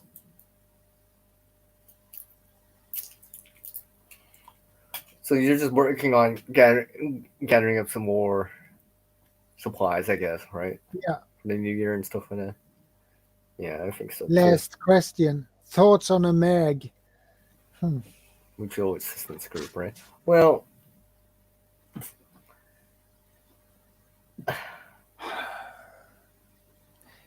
I'm working on that one personally. Yeah. I'm working on that. I have been thinking of one, but you need the right people in it. Well, Harvey, I hope you have more questions than that. Probably not. Probably yes, but he saved them for another time, another day. Yeah. Yeah, gotta have content for later, right? So. I mean, I've been trying to work on one and stuff like that. It's for what it is, right? Like, I don't, you know, personally, I consider it as a mag, but, for other people, for intensive purposes, I just say, we're just helping each other out, kind of thing, right?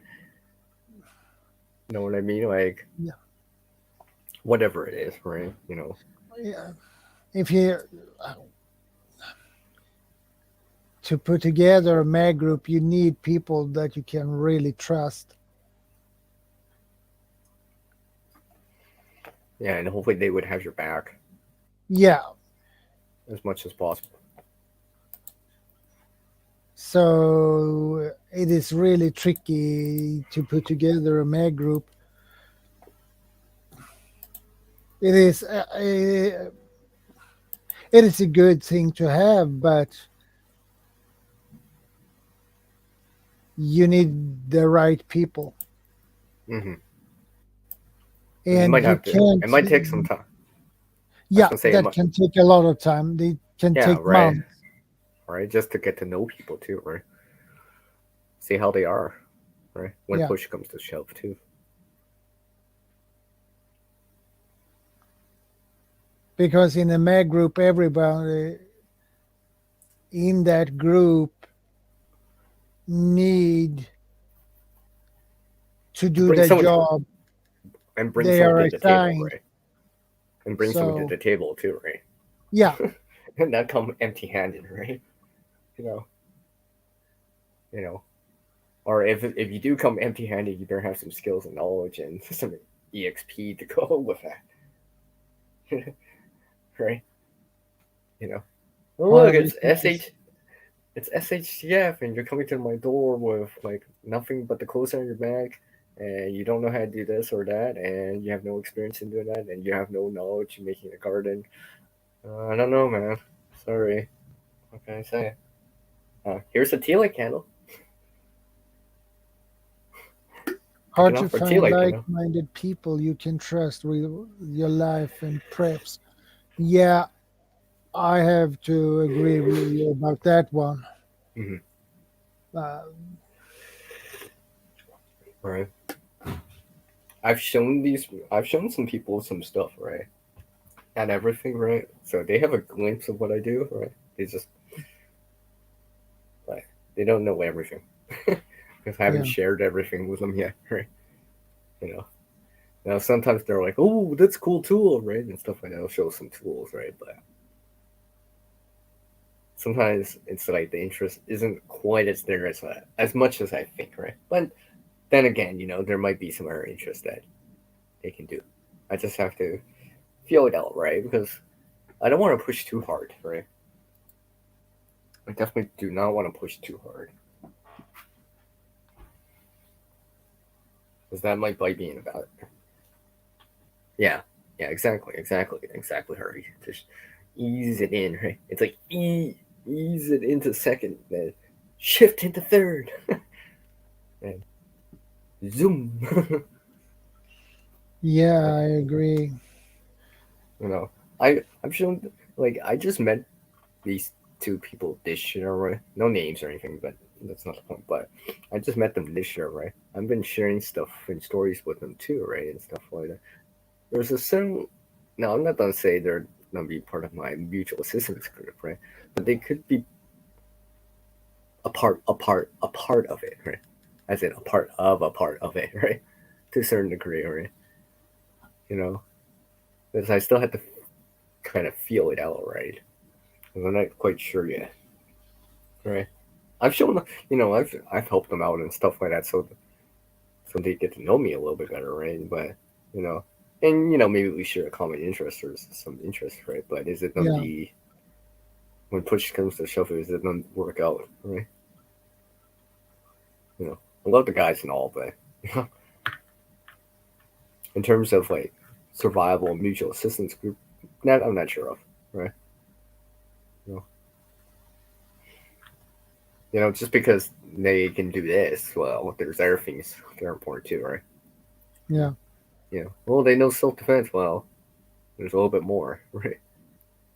Maybe they could be part of the security detail or something like that, but but maybe they don't know how to guard it, right? So stuff like that, right? Yeah. Because I was looking at it just like that overall preparedness thing, right? You want a bunch of overlapping circles in your preparedness, right? Not just something very specific. It's just like just like, oh, I got 50 years of food, right? But I only have one bottle of water. Well,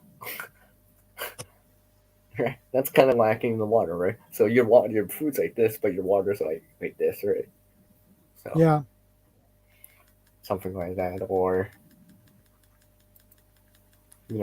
I got all these supplies to shelter in place and all that stuff. Yeah, I have this very, very small bug out bag or emergency go bag or some sort of evacuation kit. I'm sheltering in place and all this stuff. Well,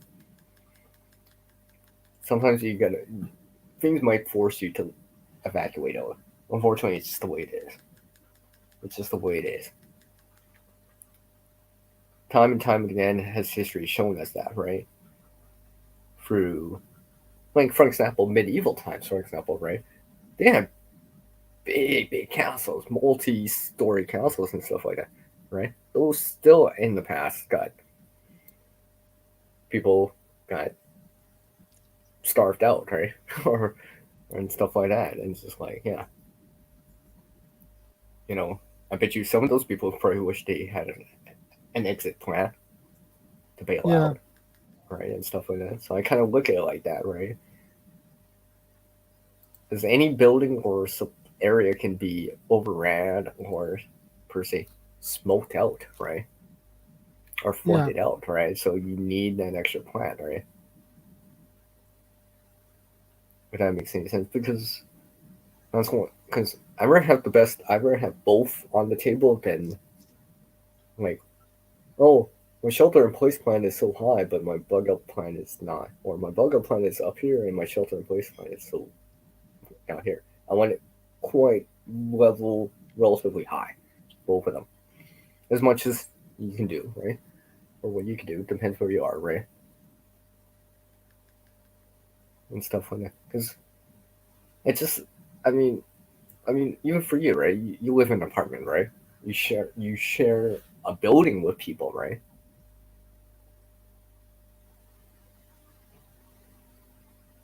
I thought you froze there. Yeah, you share a building with people, right? Yeah. Yeah, so you can answer for what they do, right? No, heaven forbid it would never happen, right? But all it takes is your neighbor or someone else down couple doors down to, oh, grease fire, they did put water on it, next thing you know, something happened, right? I'm just saying, right? It's common occurrence. It does happen. Hopefully it would never happen to you, but it does happen, right? Yeah. Building fires like that. right? Because one person ruins it for everyone else in the building, right? Or, for example, was it this year? That building that was in Miami, or in Florida, that half the building collapsed. Yeah. Yeah, remember that? Think about it like that, right? At times like that, you're gonna need something to bail out with, because now you can't shelter in place because your building or your shelter in place area is not safe anymore, right? Yeah. So I mean, that's how I look at it, because that's how I always try to have both plans available, right? As much as I can, right? Maybe it's to retreat out. Yeah, maybe if you have the money and stuff like that, you have a secondary location in the country or whatever, right? Upgrade or whatever, right? Yeah. But it could be a friend's place, relatives, right? Out of state, out of province, out of the country, right? In our plan, right? Yeah. Because I always think about it, even if I had a homestead, right? Well, you know what? Something can happen there too, right? All it takes is some sort of wildfire or flooding to happen, right? And then things change, right? So I need another plan, because I don't want to put all my eggs in one basket. If that makes any sense, right? I want different baskets just in case, right? Yeah, it is Contingencies, better. right? Yeah, contingency plans, right? You want contingency plan, right? Yeah, I agree with you about that. If I was homesteading or whatever and off grid and per se at your retreat or whatever, yeah, most of the stuff would be there. But I would, in the back of my mind, I'd be like, well, we're surrounded by woods and stuff like that. Well, this could still happen. I'll have this. Excuse me. I'll have this plan just in case. Maybe someone else I can go to, right? A relative or someone I know nearby too, right? Be like, hey, just in case. Probably would never happen. You know. So I would have some supplies ready to go too. Yeah. Because I mean, to me, I kind of consider like stuff like fire, flooding, and tornadoes. They can happen virtually anywhere on the planet. Virtually anywhere, right? Tornadoes can happen anywhere on the planet, right? Yeah. Flooding can happen, maybe not in high areas, but in low areas, right? And you're surrounded by woods, trees, and stuff like that. Well, that can burn. So, I mean, it could. I mean, it could be as simple as like, oh, hey, a lightning struck our house and something happened, right? I mean, unfortunately, I'll bring this up, right? There's another bushcrafter out there, right? There was a health fire in his place, right? He lost things, right? And I was remembering, I'm like, see, it happens even to, per se, big famous YouTubers, famous people in the community too, right? So, they had stuff outside their house, right? They had access to, but they lost things too, right? So I'm always trying to remember not to put all my eggs in one basket, as much as possible, right? Yeah. What else was playing? I think my plans for the new year will be canning more things I haven't done before and learn how to preserve eggs hydrated. Okay, cool. That sounds exciting. Cool. Yeah, it's really exciting. Throw that in. So, egg humor. like what, when you were asking, if I was asking, was it Harvey rating your preparedness overall or whatever? That's why I say 5.5. Because I'm not up to that next level yet. Better than 0, but not 10. Right? I'm not down here when I'm not up there. I'm somewhere right there. Right? I'm trying to pick up more skills, right? Yeah. And not just gear itself, right? Because gear is only part of the equation, right? In mathematical terms, if this was an equation, right, it'd be like X would be gear, Y would be skills, Z would be knowledge, and A would be experience. And you add that all up equals survivability or thrivability or sustainability, right? Yeah. So that it all adds up, right? Because if you have zeros in there or ones, yeah, that's not gonna add up that much, right? Zero plus one is still gonna be one.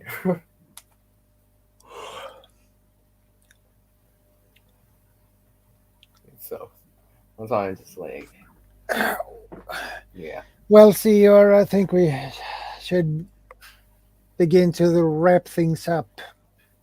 I'm really tired now.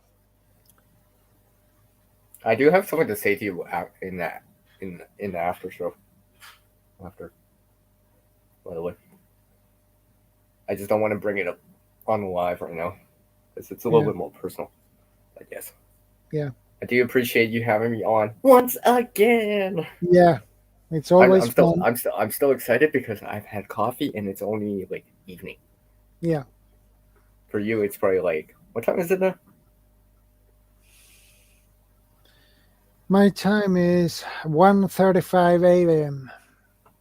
Oh, yeah. So yeah. So I think it's, I begin to wrap things up. So yeah, Harvey, it's fun chat. So Yes. I guess we'll have to leave some stuff for next week again. Yeah. Hey, whatever. so you're done. So you're done. You're done. Start dropping our links in the description, right? No. I just kind of figured you'd be dropping our links in the description by now. Oh, here's the link for CR and Susan Guardian and Uncle Al and Second Search Survival and 4 and all this. All right. Great seeing you too, Mona. Yes. So thanks for stopping by, everyone. Take care, everyone. Yeah, take care. Stay safe. Be prepared. Proactive. And I will see you in next time. And we are out.